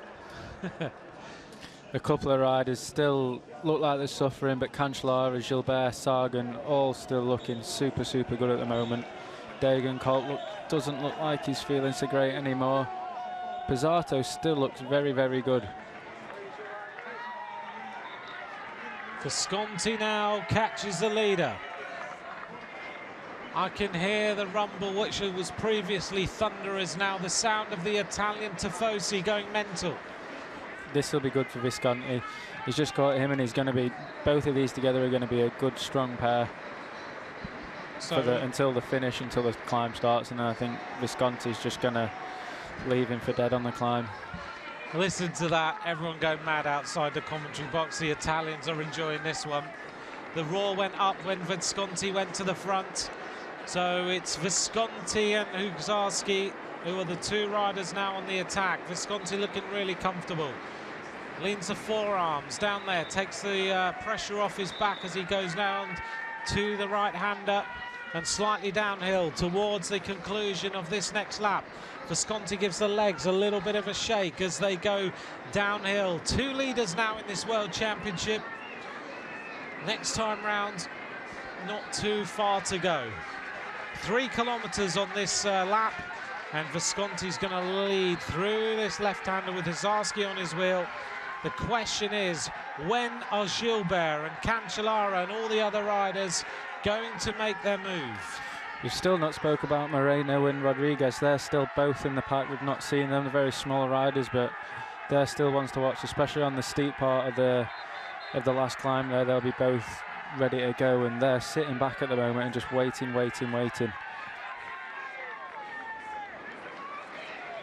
Visconti just sprinting up each climb and then freewheeling and trying to recover for the next part. You just mentioned then, Adam, Moreno and Rodriguez over the top of the climb. That time they were 29th and 30th over, riding next to each other. They ride next to each other most of the time in races like the Vuelta, and clearly still there, still good. But Spain have still got Luis Leon Sanchez as another card to play as well. And don't forget, number 16, Valverde, is still there. They've still got a lot of cards to play. There's a crash at the back, apparently. 35 kilometers to go. Radio Tour tells us a crash in the peloton. Nibali. Oh dear, that's not good for the Italians. Suddenly now, Nibali has crashed. Yep, Nibali's down, and he looks like he's not going to get back on now. He's sat down for... It looks like race over. Oh, and more of them. Oh, another Italian, Paolini's down as well. Suddenly the Italian race is changing. Paolini and Nibali have crashed, and over to my left-hand side, David Cassani is just shaking his head. And Simon Clark, by the looks of that, I think. That was Simon Clark as well, who came off with Paolini there. Nordhaug and Vauclair trying to get back on. Trying to get back on, so a few riders have been distanced there by that crash. So the biggest news then, the Italians have done everything right, but any moment now, oh, that looks sore. He's back on, but I don't think he's getting back on. You just see Paolini on the right, still sat down there. Nibali is... I think that's it, game over for him. Yeah, the numbers are ripped all over the place. There's hardly got any front of his shorts left, so he clearly went face first, didn't he, on the descent. And now there are riders everywhere as they try to get back on. What a race. Well, we said, I think, about an hour and a half, 2 hours ago, the Italians always get it absolutely right, and then something happens. And that was it. Yeah, that's not good at all. No. Playing into Gilbert and the other guy's hands, but for Italy, that's not good at all. They've got Visconti out at the front now, and they just need to put everything onto him. They've got Pizzato behind, but whether he has the legs or not after this long race with a lot of climbing, I'm not sure. Well, you can imagine now, any moment you're going to see a Skoda car come flying through this gap when he gets the chance to do so. And you're going to see the cricket Paolo Bettini lean out of the car, and he's going to be telling Visconti, the race is all about you now. You're going to have to go, because suddenly the plan of the Italians, which has been orchestrated to perfection, has all gone wrong. Nibali crashing at a critical moment as he went down that descent, and he's been down that descent, what, 8 times now? He's never had a problem, and he slides off. We'll just check if Simon Clark is still there. Paolini's not there anymore, and I think back to 2 hours ago, Adam, you were saying there will come a point in this race when Paolini will be needed, and now he crashes as well. Yeah, it's not looking good, not looking good at all. So here we go then. 239 kilometers of racing, 2 laps to go in the World Championship. The first 2 riders across the line are the Italian Giovanni Visconti, with Bartosz Husarski, who is the only rider who's been left in the breakaway group today. And now it's all about the chase, and we'll see who's going to come back, who is still in the group. There's been a big split in the peloton from that crash as well. Oh no, Simon Clark still in there, sorry. So for all the Australian viewers, Clark has made it. Fuglsang is still there. There is Alberto Contador, who's just been quiet today. He hasn't even seen the front. Contador sitting at the back of the group. This race is just a race of constant change. 3 Spanish are still in there. Degenkolb, he's doing a great ride today. 2 laps to go then in the World Championship, as the hopes of the Italians have suddenly totally changed. Vincenzo Nibali crashes on the run into the completion of the 8th lap of racing. On the front is Van Summeren with Gilbert. Simon Clark of Australia still up there. And then we'll see who is trying to chase their way back. One of the Russian riders, Chris Anker Sorensen, trying to close the gap on everyone else. Scarponi and Pizzato in that second group on the road. Lars Petter Nordag is in a group of 3 riders trying to get himself back into the group. 2 laps of racing to go. What a thrilling conclusion. We've had everything. We've had pouring rain, thunderstorms, lightning. We've had riders retiring. We've had crashes all over the place. And as Adam said right at the beginning, this race is all going to be about a tough man, a rider, a complete bike rider who wins this race. It's going to be an exciting finish now, and I'm starting to think the Spanish, they've not done anything all day. They've not shown themselves at the front at all. They've got Valverde there, they've got Rodriguez, they've got Moreno. All 3 of them love this type of course. They've got the hard climb, and then they've got a really sharp finish. And here we see Nibali still pushing, trying to get back on, so obviously he's not He's not laying down just yet, so we'll see if he gets back on, and if he does, it'll be a hell of a ride. Well, he's probably riding on adrenaline now, and Nibali is still going through the corners quick. He's got an Astana teammate with him there as well, so I'm sure he'll give him a little bit of a hand to get back on. I think he might do. The professional peloton, a mix of all sorts of complications in a World Championship, because I'm sure that the Ukrainian... Oh, here we go, here's the crash from before. Oh, so there's Paolini, just too fast, both lost it. Oops. And they went all over the place. So it was Yep, Paolini who caused the crash. There's 3 of them. Nordhaug went down as well. 4 of them. So Nordag's chain came off. Oh.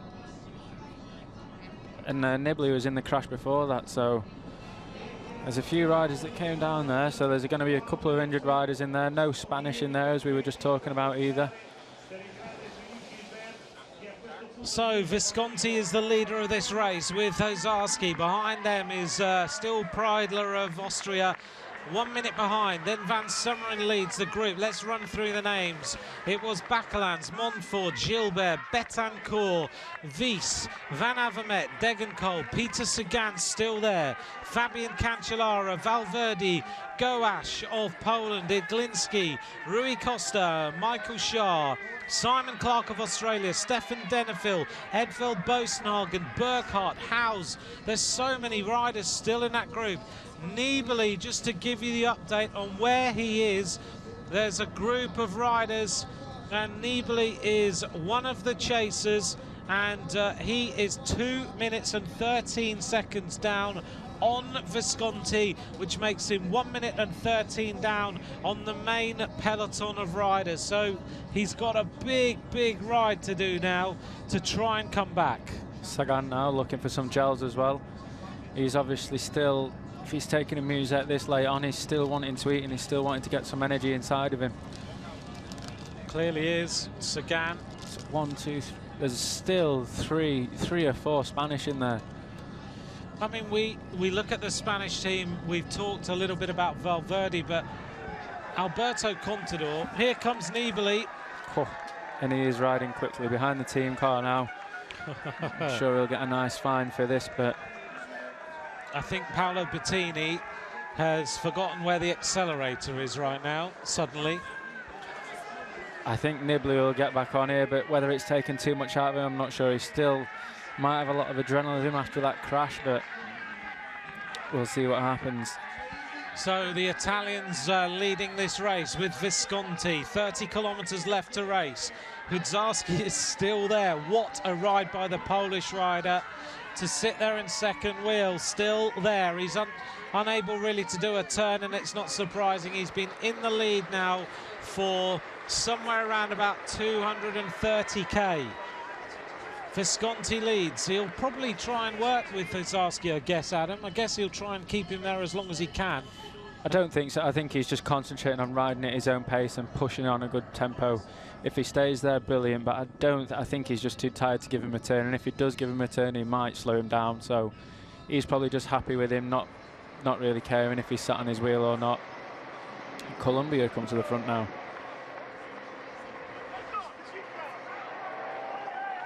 So this race is getting faster and faster each lap now, and on the last lap, or even this lap maybe, but I'm not sure.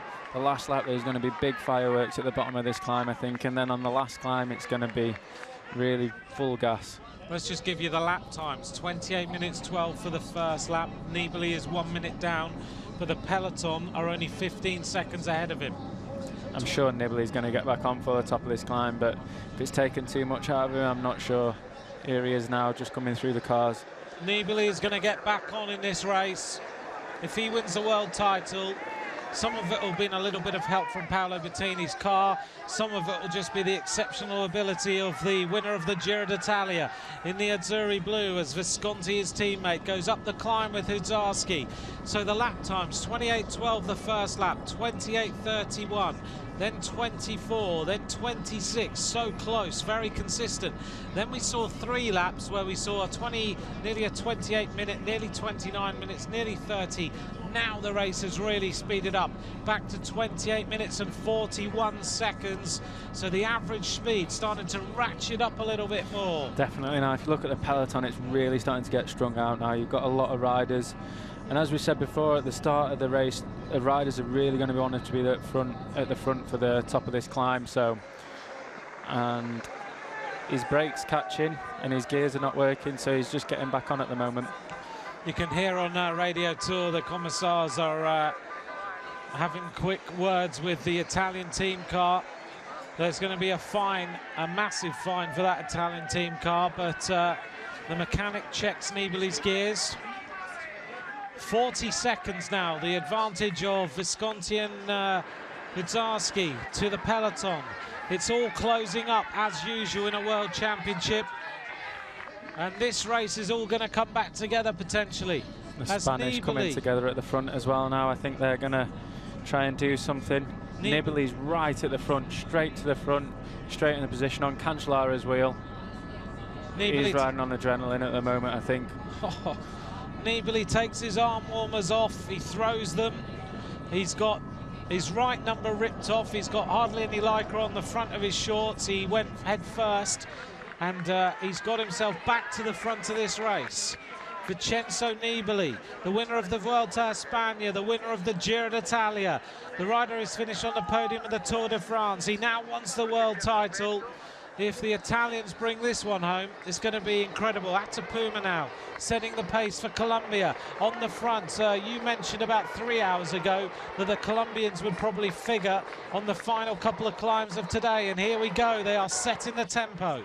They're really trying to push it forward now, and I think they just want to make it as hard as possible on the climbs for both their big men today. So we're doing just that at the moment. So as we make our way up the climb again, thanks very much to all of you for joining us for our entire coverage of the World Championships. This is the final couple of laps as the sun comes out finally on the backs of these riders. Alongside me in the commentary box, Adam Blythe of BMC, a teammate of Thor Hushoff, a teammate of Philippe Gilbert, and many of the other riders who are in this group right now, who's been giving us the analysis on what's been going on and pretty much nailed it all the way through. 12 seconds now, the advantage. A couple of riders getting dropped there from Belgium. You had Jan Bakelands and Fabian Wegman from Germany just getting distance a little bit. So the pace is definitely on right now in the peloton. The Colombian riders pushing hard to bring these two back, and it's down to 9 seconds now, so I think they're just going to go straight past him. And it wouldn't surprise me if we see an attack from someone, from another Colombian maybe, just as they catch them. The catch is about to be made.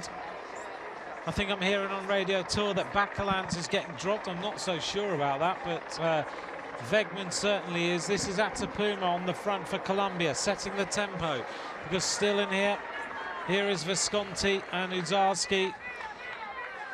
Visconti goes to the front. Jakob Fuglsang is still in here if you're a Danish fan. 8 seconds now, the advantage on the climb as Radio Tour counts it down. Look there, round the corner. Any moment now, this race is all back together. And we are going to see the fireworks start to happen. You can't make any mistakes. 270 kilometers of racing makes you extremely tired. You make all sorts of errors in the last few kilometers can cause you the world title. Still in here Sagan, still in here Nibali after fighting his way back. If you're an Australian fan, it's Simon Clark who's still in here. The Belgians with Van Avermaet and Philippe Gilbert. Degenkolb is still here. Carlos Alberto Betancourt. Fabian Cancellara, we haven't mentioned for a long, long time. Edvald Boasson-Hagen, who finished on the podium last year in the World Championships. He is also here.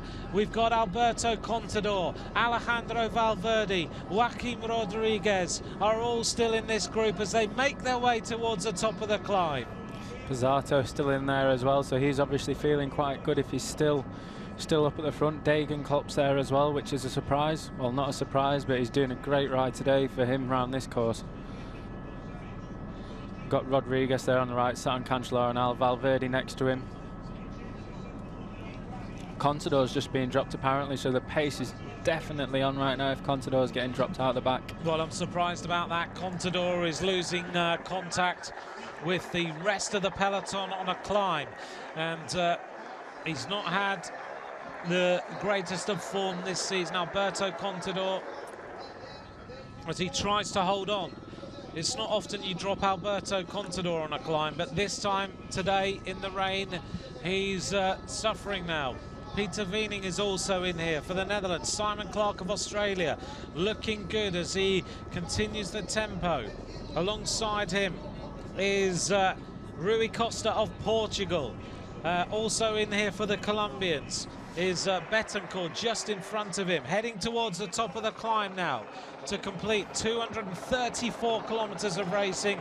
And now Belgium decide to take control for Philippe Gilbert and for Greg Van Avermaet. It's going to be an interesting run into the finish. Yeah, Van Avermaet's still looking very good. Normally you can tell the big telltale sign of Greg when he starts to really push on his arms. His shoulders will start to go and his head will start to roll a bit, but he's still solid on the bike. He's just sat behind Phil, holding his position. Yeah, he's looking good at the moment. Chris Anker Sorensen still with his leg warmers on, makes his way onto the back of the group. Visconti's just gone out the back there as well, so his efforts are paid. So all they've got now is Nibali, Scarponi and Pizzato up there for Italy now. I think Iglinski moves up on the outside for Kazakhstan, a classics winner at the head of the race now as they make their way over the top of the climb. Serge Pauwels is still there for his team leader, Philippe Gilbert. So he's doing a great performance as well today as they make their way to the 245 kilometer point, I think it is. It is over the top. Serge Pauwels who leads ahead of Bauke Mollema, ahead of Iglinski, Simon Clark of Australia, Lars Petter Northug of Norway, Gilbert, Degenkolb, Scarponi, Rui Costa still there, Valverde, Nibali amazingly at the front of this race, Fuglsang, Van Avermaet, Betancourt, so many big names still in there and trying to win this world title. Visconti just trying to get back on now, trying to make contact again, but I think his race is over now after that big effort. Jan Polenk is the rider in front of him from Slovenia, who's trying to shut the gap. Whilst on the descent it is Belgium with Serge Pauwels who is leading ahead of Maxim Iglinski. Serge Pauwels, remember him trying to win a stage of the Giro d'Italia when he rode for the Cervelo test team. Then he was called back on the climb when he had a massive advantage, and really we haven't seen Serge Pauwels at the front of a race since that day, but now he's at the front of a World Championship as he goes down the descent and lines things out for Philippe Gilbert and Greg Van Avermaet. It is not long now till the riders will get the last lap of this World Championship. Much better weather conditions on the run into the finish. Yeah, it's going to be an interesting finish this. I'm excited to see what's going to happen now. My money's on Van Avermaet. Is it? Yeah. Did I say this morning when we were stood outside that my tip of the day was Van Avermaet? You did. And now you're agreeing with me. That's I am. good. I didn't disagree with you before, but for me, normally you can tell when Greg's suffering. He doesn't look like he's in too much trouble at the moment, which is good. They've still got a lap to go, but for me, Greg looked really, really good then. And Phil, obviously, you can never rule him out, but yeah, for me then, Greg looked really good. So we've got a few riders in here that might try their hand. We'll expect some last-minute breakaways. Degenkolb will be asking the Germans to try and keep it together for a sprint, but he hasn't really got many teammates left. I think Simon Geschke is still in there for John Degenkolb. I've noticed him. He's the rider who's been riding alongside Degenkolb a lot of today. But on drier roads now, as they make their way downhill, Nibali is going to need to go on the attack. He can't leave it for a sprint, so we're going to see fireworks up these last couple of climbs as Belgium continue to lead. Iglinski in second place. Yeah, I think when we get onto this next climb now, we're going to see hopefully an attack. I can't imagine someone's not going to try and string things out a bit and whittle them down. Sarah Motins makes his way back for Latvia. He's still there. He's been in and out of this peloton so many times today as they go onto the slightly flatter roads and accelerate hard out of that corner. Still Serge Pauwels, who has been asked by Belgium to now use all the fuel he's got left in the tank. He's got to try and keep the pace as high as he possibly can for as many kilometers as he can. So looking down, who else is here that we haven't mentioned? There is Valverde. On his wheel is Lars Petter Nordic. Looking around for Bosenhagen, who now rides up alongside his teammates. So 2 Norwegians out of 3 who started. Yep, they're doing a good job, and I think Nordag's going to ride for Bosenhagen here with him looking around to see where he was. I think he'll try and position him well for the climb and get him in a good place so when the long climb starts the next lap. So last year it was Gilbert who took the title ahead of Bosenhagen, ahead of Alejandro Valverde. So Bosenhagen just couldn't go with the acceleration of Gilbert last year. Simon Clark now up towards the front. 23 kilometers to go. Wherever you are, pick your winner. Who's going to take this world title? As we look down there on the Danish rider, and that was Jakob Fuglsang who is looking around. Now we see a rider making a little bit of a move at the front. Koski and Bergart chasing straight away now. 23 kilometers to go. Gilbert there just wanted to sit back a little bit. I think he was a bit worried about sitting so far forward and having to chase things, so he's moved back there, which allowed Serge just to roll off the front of the group, and then you've got obviously the kicking off the race with Bergart chasing behind. So the helicopter looking for the riders as they make their way down to Florence for the completion of the 9th lap. 1 lap will be left to go, and it is Serge Pauwels with the rider on his wheel from Germany. Scott is back up at the front as well now. He was dropped, but now he's back towards the front. Peter Weening on the right-hand side for the Netherlands. Now we see the move up to the front of Castroviejo. He'll be looking after the interests of Valverde. Here comes Philip Gilbert on the shoulder of Rui Costa. Further on back is Valverde, sitting about 12th wheel. Gilbert now just speaking to Van Avermaet, obviously, I think just to check how they feel. What will they say, though? You know, it's... what do they say to each other? You're in a world title, you've got about 20 kilometers to go. Well, I don't know who's the out-and-out right leader. It might not be Phil. They might have a joint role in this for both of them to be the leader. So I think Phil maybe just got to Greg and ask him how he's feeling and seeing what he says, and then they take it from there, but I'm not sure. But also from the fact of, you know, there's sometimes that conflict of pro teams and they don't have one. There's no conflict. Not all. And they're all in the same races. They're very much a similar rider. Both of them have got a fast, strong finish on them, and they're very punchy. So they're onto the climb. The sun is starting to shine on these riders as we get towards the end of a long, long day. It's almost 5 o'clock in Florence. So Marcus Berghardt sets the tempo at the front of the World Championship. Over on the left-hand side. No attacks at the moment either. No, it's incredible. We're getting towards the conclusion of this race and no one has gone on the move. When is Cancellara going to go? I think he's hoping for someone to really press on the top of that long climb, and then he'll take advantage of that and really try and counter-attack it for the downhill, take as many risks as he can on the downhill, and then just try and explode up this last climb here. Chris Anker Sorensen finding the tempo a little bit hot now. Over on the left-hand side, the Swiss riders still looking after Cancellara. Over on the right-hand side, Norda. Castroviejo is the Spanish rider in the Movistar helmet there near the front. It's really hurting over that crest. Cancellara looks really good, riding a really little gear as he makes his way over that crest of that climb. Sagan looks super good then as well, just in a small gear, twiddling his legs. Oh, and we've got a French rider on the attack. Another attack from the French Romain Bardet trying to make the move. Gregory Rast of Switzerland towards the front. Got Scarponi chasing now. Scarponi's chasing with Rast trying to respond to him, get on his wheel. Over the top, and Kolobnev. Is that Kolobnev? Yeah, no. Kolobnev is still in this group somewhere. I'm just looking at the American Peter Stettner, and we've been wondering about him being in here, and I wonder sometimes bike riders win races with form, they win races with motivation. Sometimes they win races because they're driven by something else. And Peter Stettner's dad is really ill right now after a crash in Colorado. Dale Stettner, former top pro rider, and I wonder whether Peter Stettner is being totally motivated today by something totally different. For sure, yeah, I think he's definitely motivated by that, but we'll see what happens with him. I think he's going to have to do something very special to keep up with these guys on the last lap here. 48 riders left in that group.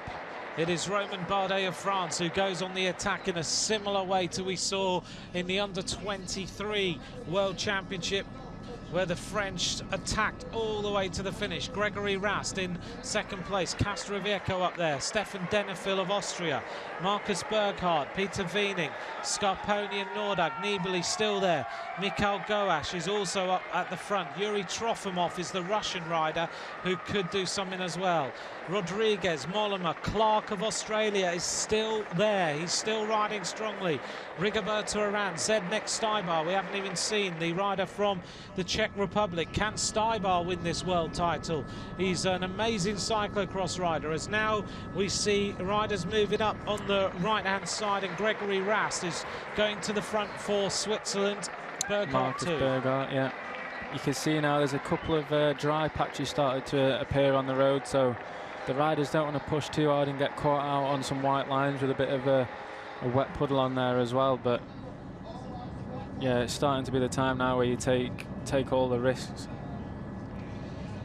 You can only win world titles with strength and taking a few risks here or there, as Berghardt now stretches the peloton in one long line like a piece of spaghetti in the middle of Florence, as Berghardt opens up a bit of an advantage on the rest of the peloton now.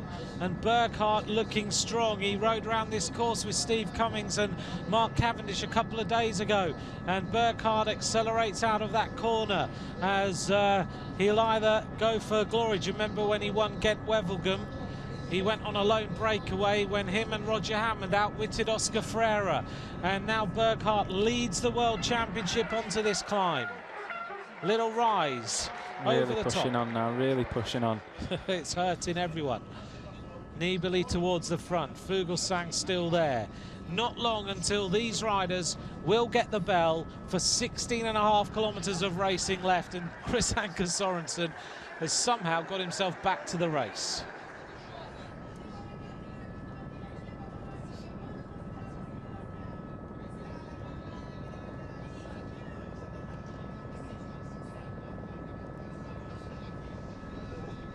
So looking down on this peloton from the helicopter shots as we see the French take control. Gregory Rast in second, Berghardt in third, up towards the front Jonathan Castroviejo, the rider who's worn the red jersey in the Vuelta a España last season when they won the team time trial as Movistar, and he took the first red jersey of the race. He then held it for a couple of days.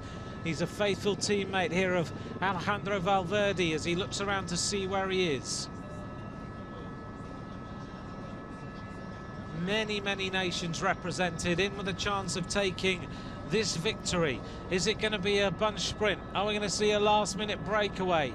The last few races we've seen two Dutch riders go on the attack towards the end of the race and take the gold medals. Is today going to be a similar situation where we've seen either a small group or a solo rider go all the way to the end? Berghardt looks around to see still Castroviejo on his wheel, heading in towards a conclusion of the 9th lap of racing.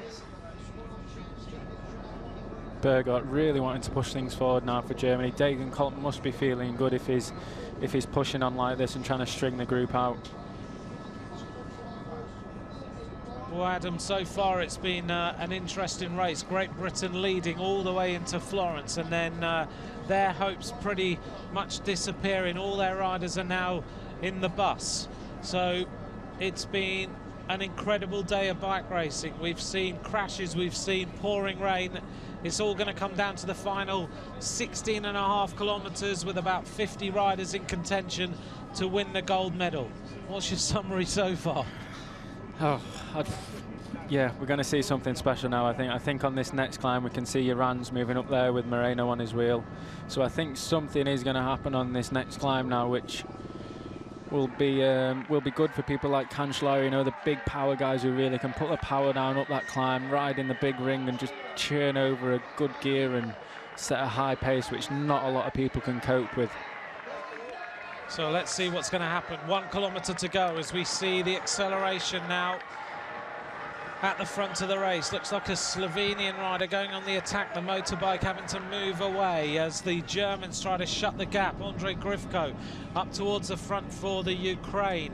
So at this point they will have 255 kilometres in their legs, another 16.5 kilometres of racing left to go as the Germans don't look too worried about bringing this back together too quickly.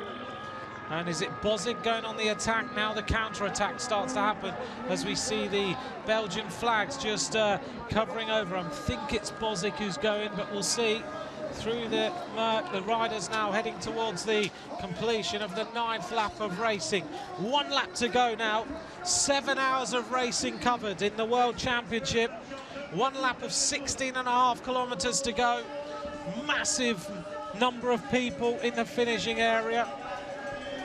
As now the race is hunted down. And at the front, there's a small group now of riders. Cancellara looked very good then, just as he went past the commentary box. Still face, didn't look like he was breathing heavy at all, so we'll see what happens now on this next climb. Polanc was the rider who was on the attack, and Polanc is a rider who got dropped ages ago. He's got himself back in. The Croatian rider in here, in case you're wondering, is Kvasvina. So across the front, it was Jan Polanc across the line that time. On the front, Kastrovieko in second, Iglinski was there. Chernetsky, the Russian rider, in fourth. Denefil is still there for Austria. Chris Anker Sorensen crossed the line in 6th place, so he's moved up. Burkhardt, Gilbert, Betancourt, Degenkolb's there, Clark is there, Van Avermaet, Goash, Fuglsang, Trofimov, Gregory Rast, Bauke Mollema, Nibali, Valverde. It's a massive list of incredible names from the world of cycling who have 1 lap of racing left to go. It's all about the final 2 climbs, and then this important descent that Adam said all along is a critical part of the race, and now that the weather conditions are improving, it's even more critical. Nibali's still up there. Look, he's obviously feeling good. I can see him trying to take, I think, is it Pizzato up there, or Pizzato is moving past him to try and bring him up now for the climb. Oh dear. A problem there for the Austrian rider, and that's Denefil. He's been riding really, really well today, and Denefil is left at the side of the road. Your World Championship can be decided by a puncture. Gilbert looking very relaxed there at the bottom of the climb.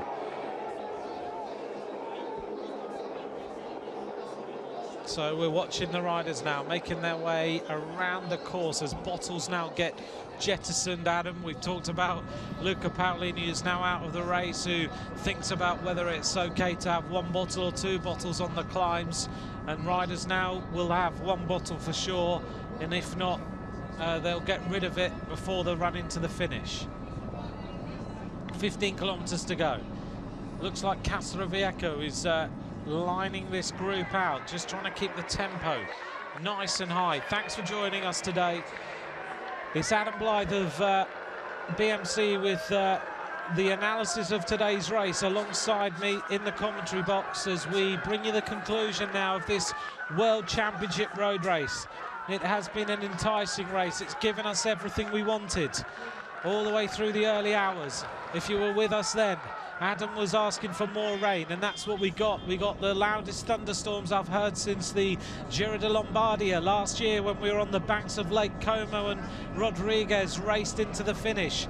We've seen Nibali crash and find his way back into the race, and now Italia take control of the front of the peloton yet again.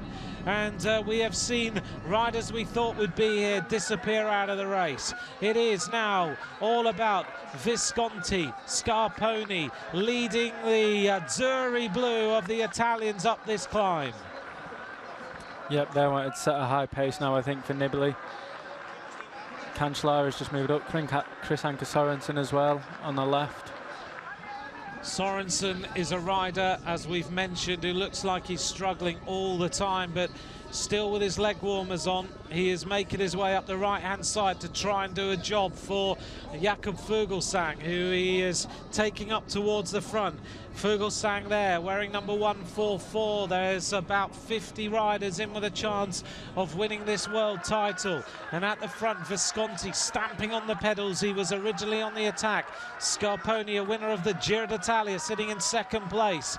Nibali is not too far behind. Here comes Chris Anker Sorensen, mouth wide open. He pushes Visconti out the way.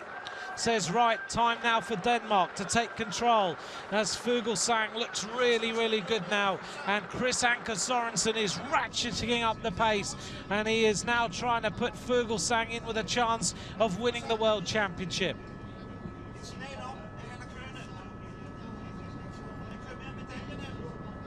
Yeah, really pushing on now for Fuglsang. I think he wants the pace as high as he can, just to nullify any attack, so there's not any big changes in pace, which he's doing quite well. So we'll see now if anyone can counter attack or just keep attacking now. But after 7 hours, you know, it's a long race. There could be attacks, but they might just be slow motion attacking.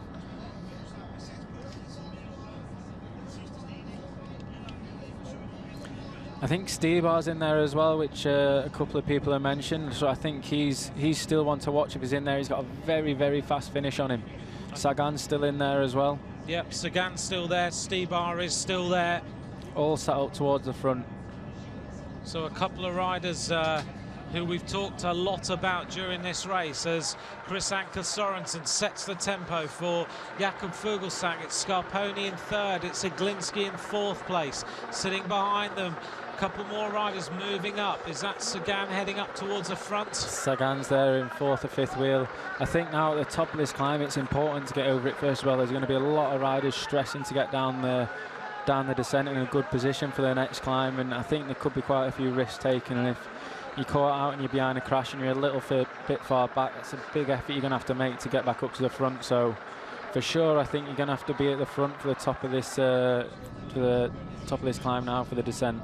So it's Chris Anker Sorensen, a rider who has ridden for the reincarnations of Saxo Bank all the time, who sets the tempo now for Denmark.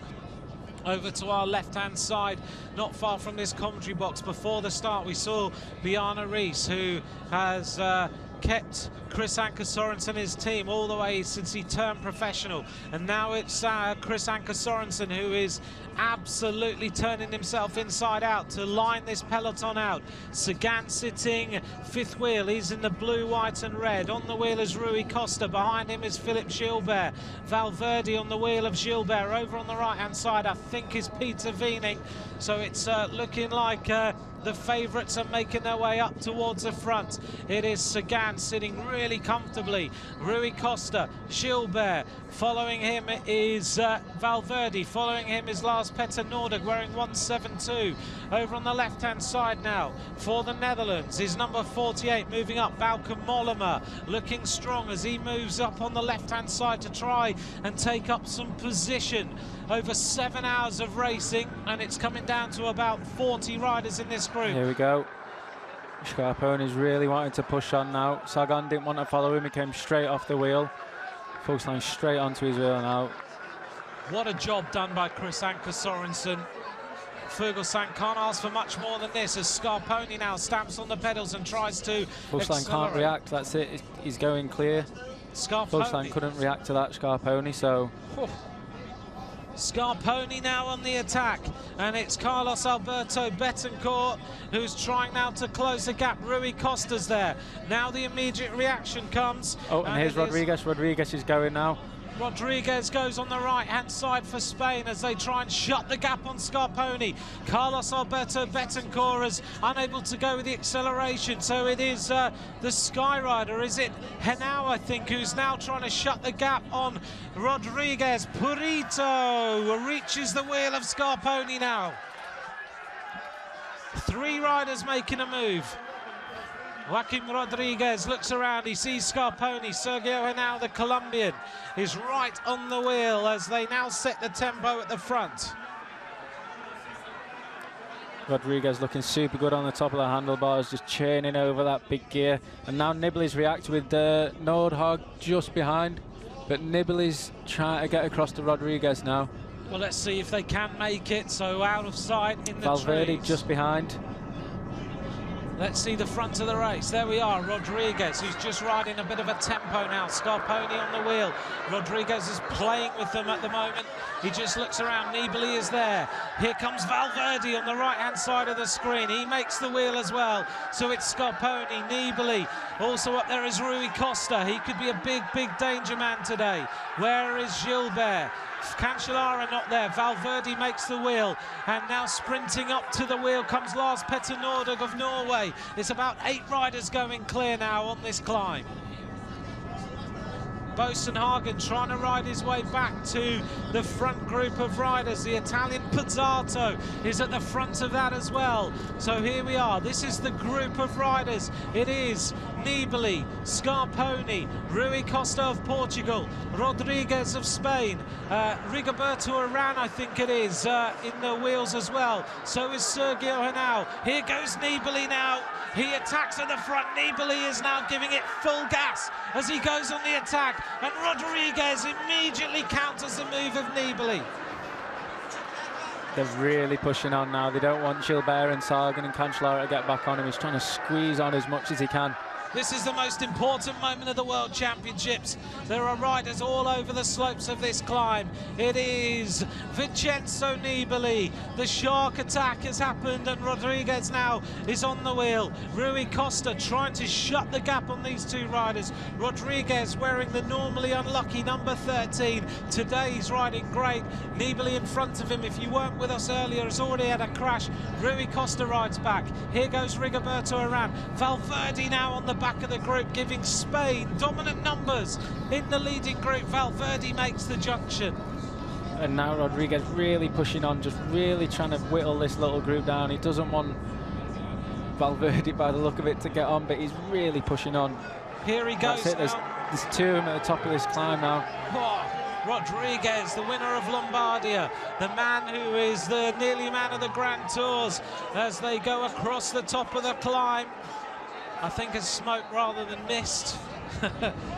Someone set the burger van on fire on the right-hand side of the road. They've got a good 4 or 5 seconds now, and I think that's just enough before on the downhill to hold it on the downhill, unless, well, they've got Nibali there, so no one's going to catch him. It's just if Rodriguez can hold on to Nibali on the downhill, if he takes a lot of risks. Look at that now, the number of fans at the top of the climb. It is Urán and Faria da Costa and Valverde are trying to get back in contact, but the gap is 5 seconds, which is the same gap that we've seen in other races, which has been enough to win this race. Over the top goes Scarponi at 16 seconds with Nordhaug.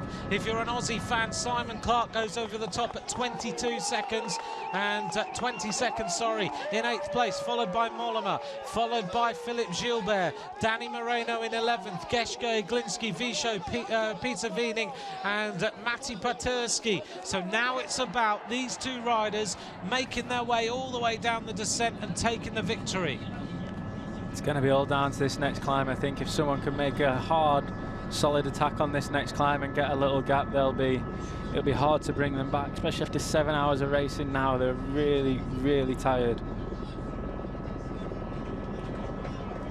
Nibali goes to the front outside our commentary box. The Italians are just willing him on as he tries to bring home the first Italian victory in the World Championships since Alessandro Ballan beat Damiano Cunego in Varese in 2008. Before them it was Paolo Bettini with back-to-back victories in Salzburg and Germany.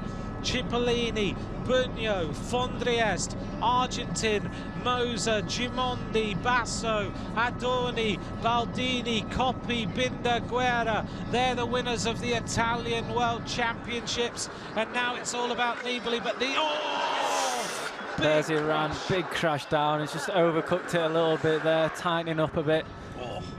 Urán crashes. Dear, get that bike off the road. Rigoberto Urán crashes spectacularly just as he caught the leaders. Rigoberto Urán, who has finished in the silver medal. Here's the crash. just overcooked it a bit and had nowhere to go. Luckily, most of that impact was on the grass, which could have been a lot worse if you hit the curb harder. Rigoberto Urán's race is over.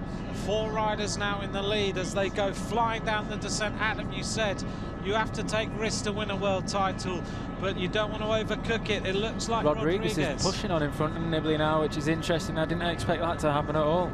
Rodriguez is descending like a stone now. He's the shortest rider in the group, but somehow Rodriguez is finding a little bit more acceleration. Maybe the fact that Nibali's had that crash is making him a little bit more cautious. Just not the confidence out of him yet. Valverde's in a great position here. All he has to do is sit back and let the two chase. Nibali looks around, he says to Valverde, do some work, and the answer is no. Rui Costa shakes his head. He's going to be quite happy to just sit there and see if it comes back. So Rodriguez turns right, he goes flying downhill. Purito is going for gold. He wants the World Championship bands. He's such an exciting bike rider. Now he's going to turn left. He's going to get onto the terrain that he's faster than any other rider in the world, pretty much. Rodriguez is going to go onto this climb, and if he can give himself 5 or 6 seconds at the top, then the World Championship is going to go to Spain. Nibali now having to shut the gap on his own. Further up the road, here goes Joaquim Rodriguez, the winner last year of Lombardia in the terrible weather conditions. We said earlier on today that he won in the thunderstorms and the rain. Somehow he was the only rider who was able to attack and go over the final climb of the day, down the descent, and take the victory. Rodriguez looks fantastic here as he time trials away. He's not the fastest time trialist in the world, but after 7.25 hours of racing, he has got the form to stay away. And he's staying away indeed. The other guys aren't making any ground on him at the moment, so it's looking good for him. He can just get over this last climb. Nibali looks like he's had the confidence knocked out of him from that last crash, so I don't think they're going to catch him on the descent either. So if he can get over this last climb, it looks like he's in a good position, and those guys are playing around. That's not good. They just need to commit to riding. Everyone's tired. He needs to commit and just carry on going. Rui Costa just sitting at the back. I don't know what he's doing that for, because they're only going to get caught by the peloton behind. So a bit of a daft move there from him, but Rui Costa should really be riding now, the Portuguese rider. That's a big gap now. He's got a good 7 or 8 seconds, maybe 10. Joaquim Rodriguez, the diminutive figure from the Katusha team, who is such a fiery rider on the climbs. 10 seconds now the advantage as Rui Costa gives Nibali a turn, and that's all he gives him. He's not able to do any work, or he's refusing to do so. Normally you would never ever expect Nibali to get dropped on a descent, and today he's got dropped on a critical descent. The moment where he was on the wheel of Joaquim Rodriguez, and we're seeing riders trying to come back, but Nibali's having to do it all on his own, and Valverde's doing nothing. We could be seeing a gold and silver medal go to Spain. At the moment, it looks like at the moment, Rui Costa's very strange what he's doing there. He just comes to the front for a couple of meters, commits, and then goes back to the back. He's either wanting to bring this back or he's planning to attack now on this climb, so we'll see what's going to happen. But Rodriguez, he's got 2.5 minutes of a hard climb, and then that, well, 2.5 minutes of a hard climb, and then he's downhill all the way to the finish then. So if he can get over this with a good 10-second lead, I think he'll hang on. Well, that's been the pattern of the racing so far, that if you can get over the top with even 5 seconds, you can win the race. And the fact is that Rui Costa hasn't got the legs. That's what the problem is. He just can't go with the acceleration. Up the front here goes Joaquim Rodriguez, the rider who is starting to accelerate hard. He's desperately trying to hold on. Valverde isn't going to go with it. On the left-hand side is Nibali, who's had a tough old day on the roads. Yeah, they're bringing him back. They're bringing him back now. Nibali's getting right onto him. I know he's not on until he gets right on that wheel on this climb, but he is bringing him back slowly. So can they shut the gap? Can Nibali go flying down the other side of this this little hill and take the gold medal? Rodriguez, somehow, he's now starting to accelerate. He really suffered up that bit of the climb, which is a big, big surprise. That's it now. This is the hardest part of the climb. If he can stay away a little bit on top of it, he'll be fine. But this is the hardest part of the climb. If he can get over this and accelerate just around this corner. Gritted teeth for Rodriguez. And over the top goes Nibali. And in my ears, all I can hear is Italian Tifosi going totally mad.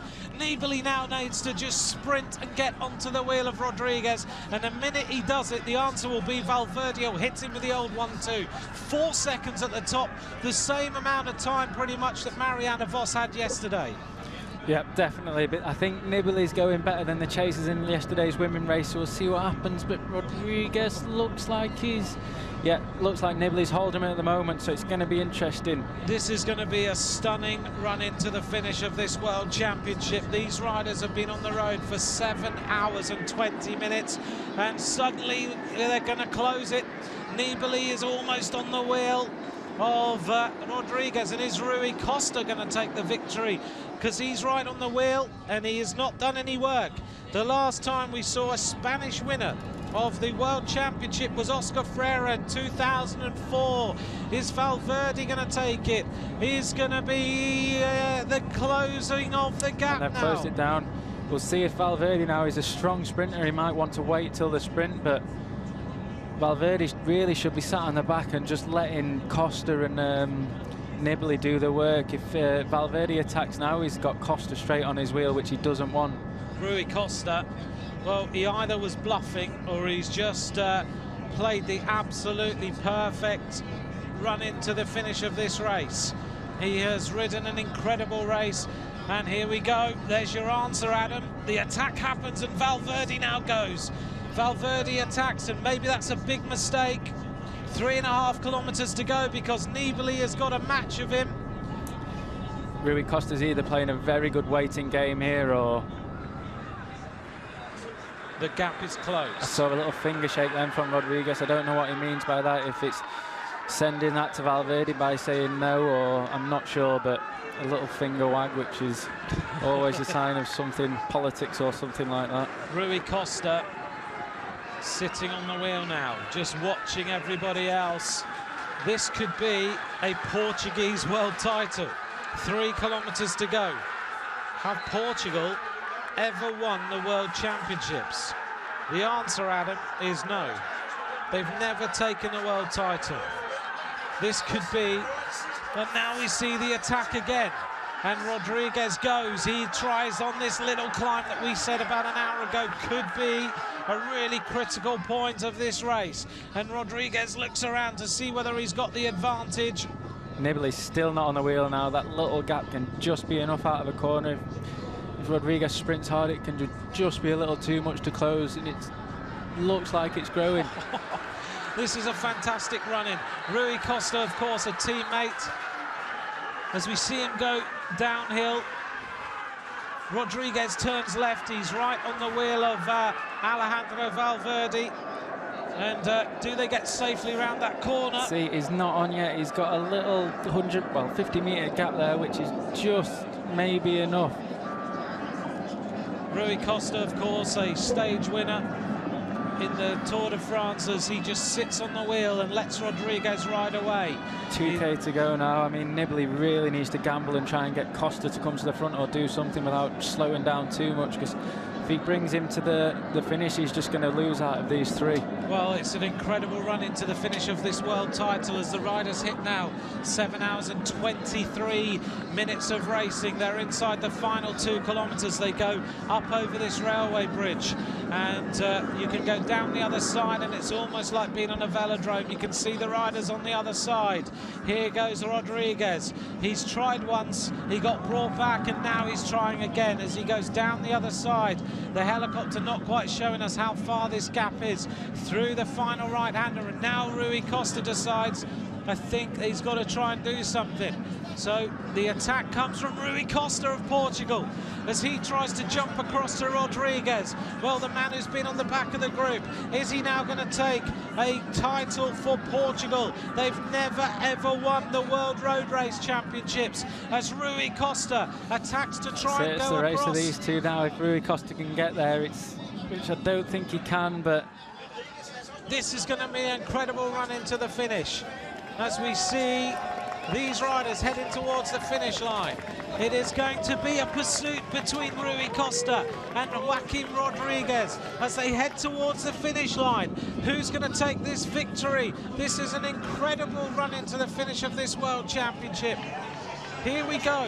Who's going to take it now? It's going to be Rodriguez, who's just ahead of Rui Costa, who is riding him down. He is desperately trying to get on the wheel of the little Spaniard Perito. Rui Costa looks behind him. The advantage is just a few meters from Rodriguez. Can Rodriguez hold on? Rui Costa finds another gear. He needs to just go straight past him, a little bit of rest and a quick counter-attack. He's now on the wheel. Rodriguez looks around. He looks at Rui Costa, and now it's about, right, what's it all going to be? Rodriguez is talking to him. We're in the finishing straight, and Rodriguez is talking to him. I can't believe it.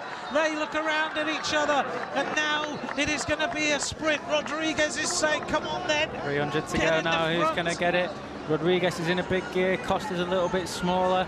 7 hours, 25 minutes of racing, and it's a track standstill almost. Rui Costa goes on the left-hand side. He's going for it. Rodriguez is trying to get on the wheel. It's going to be, by the looks of things, a Rodriguez is coming. Rodriguez is coming. Rodriguez is now sprinting past him. Who's going to get it? I can't call it. It looks like Rui Costa. Rui Costa takes the victory. It is a win for Rui Costa. What a stunning finish. What a stunning finish to the World Road Race Championships. Nibali's going to finish in 4th place. He's absolutely dejected. It is Portugal's world title. Rui Costa wins ahead of Rodriguez in 2nd, Valverde in 3rd, Nibali in 4th place. Crossing the line now, the rest of the group, and they're just finishing. What a finish. It is Simon Clark of Australia who takes 5th, Iglinski takes 6th, and Philip Gilbert is in 7th place. You can't get much more exciting than that at the end of World Championship. Well, Rui Costa rode brilliant there. He was selfish. He didn't let them try to tempt him in to go to the front. He sat back. He gambled, and that one attack paid off. He got across to him, and then he just had the sprint to do. A big gamble, but it paid off for him. Brilliant. Well, sometimes, Adam, you pro bike riders say that you have to be prepared to lose a bike race to win a bike race, and he played the ultimate gamble. He just waited and waited, and then when it mattered, he even was able to sit and talk to Rodriguez in the finishing straight. Exactly, and there's my bet for the day, Greg Van Avermaet. And mine. Yeah. Oh well, never mind. But what a ride by Rui Costa. It was brilliant, absolutely brilliant. He just waited, played the waiting game with them, and then just got the sprint, just nipped it. Rodriguez nearly got him on the line, but Rui Costa takes the World Championship. 7 hours, 25 minutes and 44 seconds of racing. An average speed of 36.6 kilometers an hour. They were 16 seconds ahead of Valverde and Nibali at the finish. Simon Clark of Australia leads in the group at 34 seconds to take 5th, ahead of Iglinski and Gilbert. A great performance from the Australian Simon Clark today. He looked good all day, just beaten with the accelerations of climbers like Rodriguez at the finish. What a great day, and we never mentioned Rui Costa once, not until the last lap. Well, we always say, don't we, in the World Championships, that generally it's a rider you don't mention who's the rider who'll take the win. And he's a pretty emotional bike rider right now. Yeah, crying like a baby. Well, it's totally life-changing, isn't it? Definitely, 100% sure. I mean, if I was in his situation now, I'd be crying my eyes out. I can't imagine the feeling that he's got. Shaking his head, these riders have battled their way through weather conditions that have been atrocious. We have seen wind, rain, thunderstorms, lightning. The only thing we haven't had is snow. Yeah. Don't put it past us yet, it could still come. And Max Giandri said it never rains all day in Tuscany, and he was right. The sunshine comes out at the very end of this race. Well, what can you say? A World Championship always ends in some sort of story. And the big story there was Rui Costa. Look, he just can't believe it.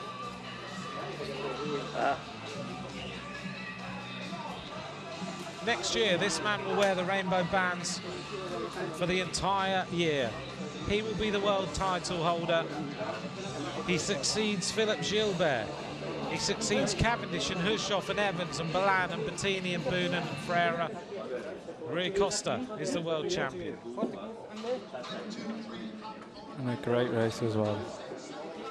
I was expecting a lot more from Cancellara today. We didn't see one thing from him. He was just sat there all day. It was a lot like Sagan and Gilbert, though, just sitting in that great place, but they didn't have the legs up the second to last climb. There's been a few little changes in the classification. Simon Clark is 7th, drops down. They've just amended a couple of the bits of the results. It's Sagan who's in 6th and Grifko in 5th as they went across the line. Cancellara didn't even figure. We didn't see an attack from Cancellara. Rui Costa, who has signed from Movistar to Lampre Merida for 2014. 26 years of age, and now he takes the victory. The biggest win of his career. He's won Tour de France stages, but the world title is a massive win. The biggest of your career, no matter what you win, I think. Yep, you now add your name onto a list, which goes back to 1927 when Alfredo Binder won the World Championship in the Nuremberg Ring in Germany. Rodriguez is absolutely distraught. Yeah, very disappointed. They're so close, but so far at the same time. I think him and Valverde are going to be having a good conversation this evening. They certainly are, aren't they? The Spanish didn't get that right on the run-in. And this is Costa's attack here. And really, at that moment, Valverde should have been on the wheel of Rui Costa, shouldn't he? Yeah, I mean, Valverde was just gambling for that sprint, really. He was just waiting, and hoping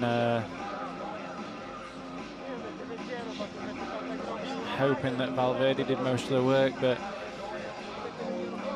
The other thing, sometimes you would say that Valverde would be quite happy to see Rui Costa win. He's a teammate, but that doesn't matter because next year this guy's moving on. He goes to an Italian squad of Lampre Merida. Exactly.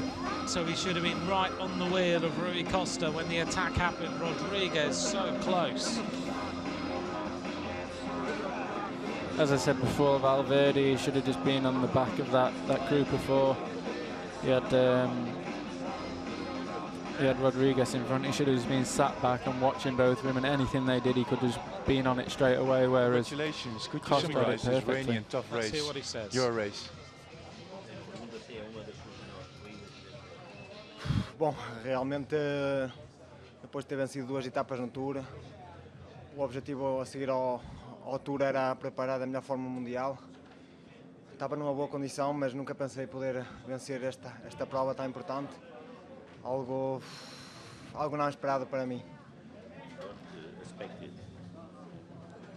Did you expect to win the race today? Não esperava nada poder ganhar esta prova. Eu, como tinha dito antes, estava numa boa condição física, mas nunca pensei poder ganhar mundial. What does this world title means to you? What does this world title means to you?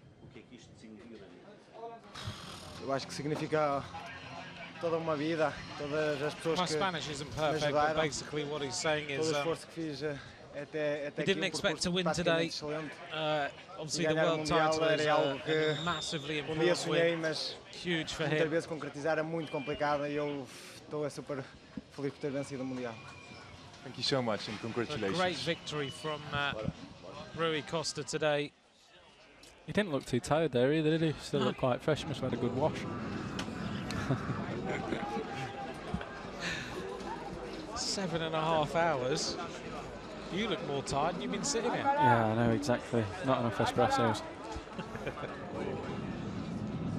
So as we look across Florence, which is now bathed in sunshine after the weather conditions that we've seen today. Just to confirm then that Rui Costa wins ahead of Rodriguez, Valverde in third, Nibali in fourth, and a corrected result with Grifko, Sagan, then Simon Clark in seventh for Australia. Maxim Iglinski in eighth, Gilbert in ninth, Cancellara in 10th. We never saw the awaited attack of Gilbert or of Cancellara. They were outwitted by the attack of Rodriguez, which put everyone else on the back foot. Alonso there, come down to support. Alonso is, I think I'm right in saying, a friend of Rodriguez, and yeah, I think he's a good friend of Rodriguez and Valverde. He's also pretty disappointed that his deal taken over Euskaltel fell apart, but that's another story. Yeah.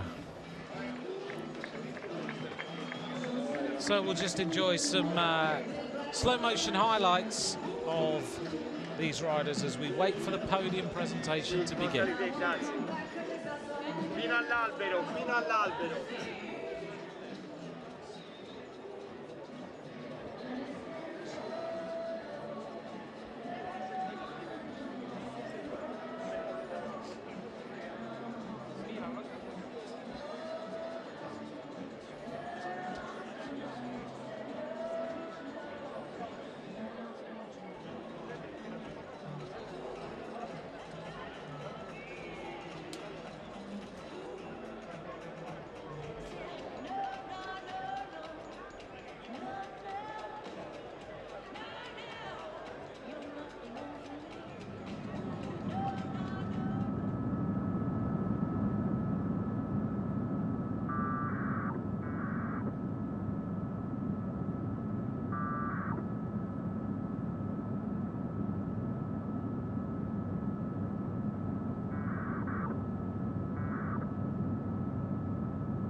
There's confirmation of the rundown of today's result.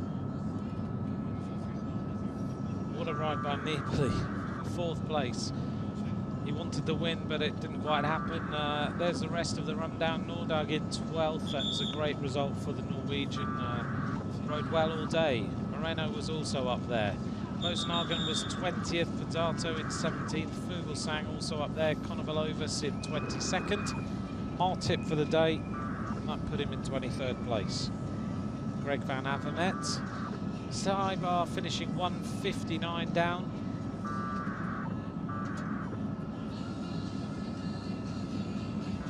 And we'll just let you read through the rest of the riders who finished this World Championship.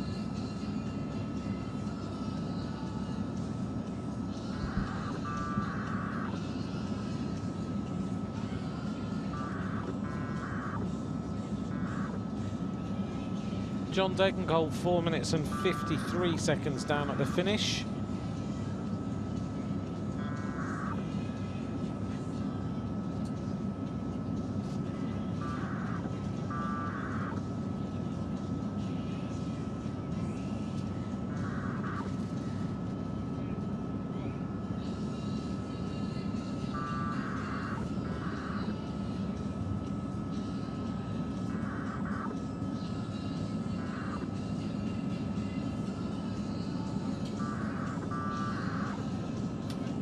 The longest world road race ever was Bernardino's win in Sallanches in France, which is a long, long time ago.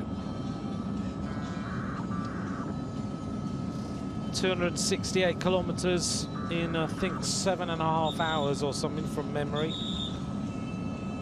Today's is one of the longest World Championship road races in terms of time ever.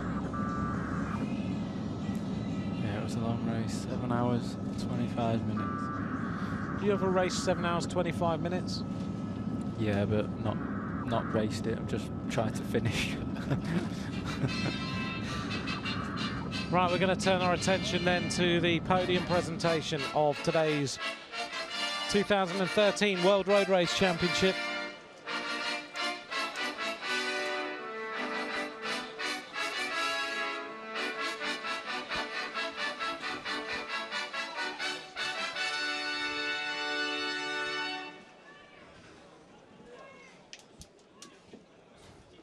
Ladies and gentlemen, may we have your attention for the medal ceremony of the International Cycling Union's World Championships for the Elite Men's Road Race. So the riders now on the stage for the World Championship Road Race presentation for men.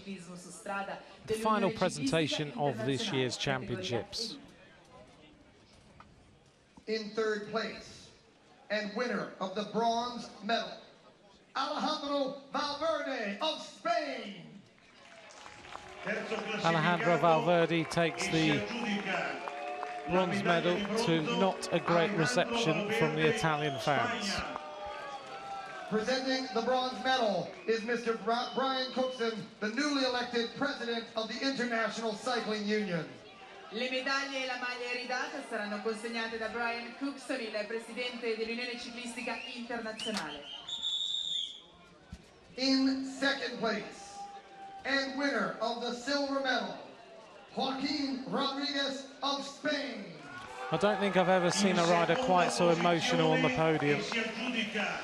Joaquin Rodriguez is struggling to hold it together. He's incredibly upset Mr. Cookson will present the silver medal. and is still in tears.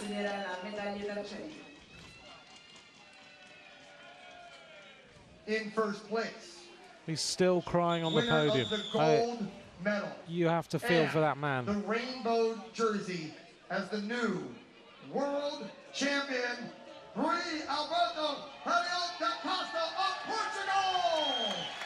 Rui Costa is the world champion. Joaquin Rodriguez alongside him is crying his eyes out. And I don't think Rodriguez and Valverde are best of friends right now either. Mr. Cookson presents the rainbow jersey and Doesn't look like the it, does gold it? medal. No. Which is a shame. You never want that to happen in your team, to have two riders like that Will be presented not by getting on with each Graziano other. Del Rio, Minister of Sport and Regional Affairs. I don't think I've ever seen a bike rider quite so upset on the podium. He's absolutely gutted. Yeah, he is. Joaquin Rodriguez, I think when this national anthem comes on, he's going to cry his eyes out.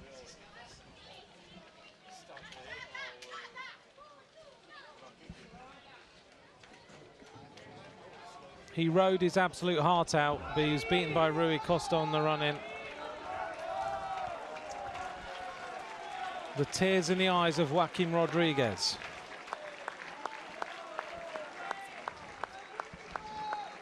Ladies and gentlemen, So now may we have your attention we have the for national anthem of Portugal. Signore e signori, chiediamo gentilmente la vostra attenzione per l'inno nazionale portoghese.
Rui Costa, the world champion, as the confetti rains down on the riders.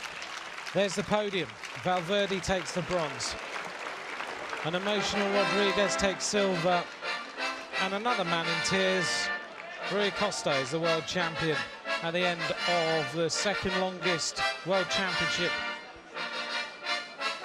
The longest being, of course, Bernardino's winning Solange. There we are, there's your top three riders, Valverde, Rodriguez and Rui Costa. Well, Florence has hosted a fantastic World Championships.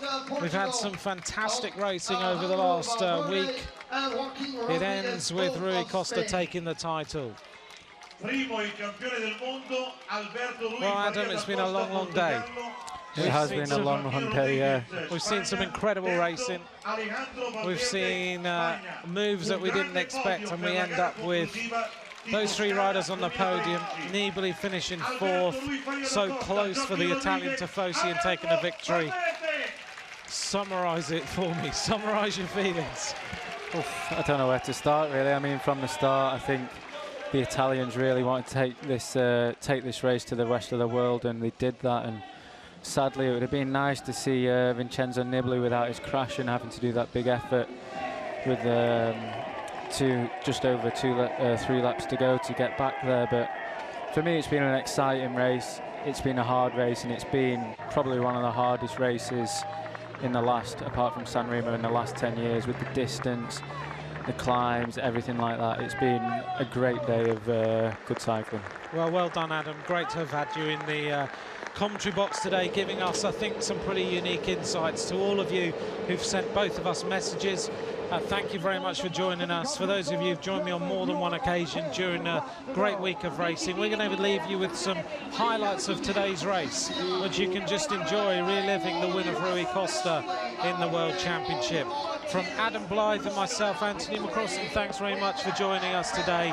We've thoroughly enjoyed bringing you the race, and Lou, we look forward to speaking to you again in the future. Wherever you are, get out on your bikes, feel motivated, and enjoy cycling. Thanks very much. Bye for now. Cheers. Bye-bye.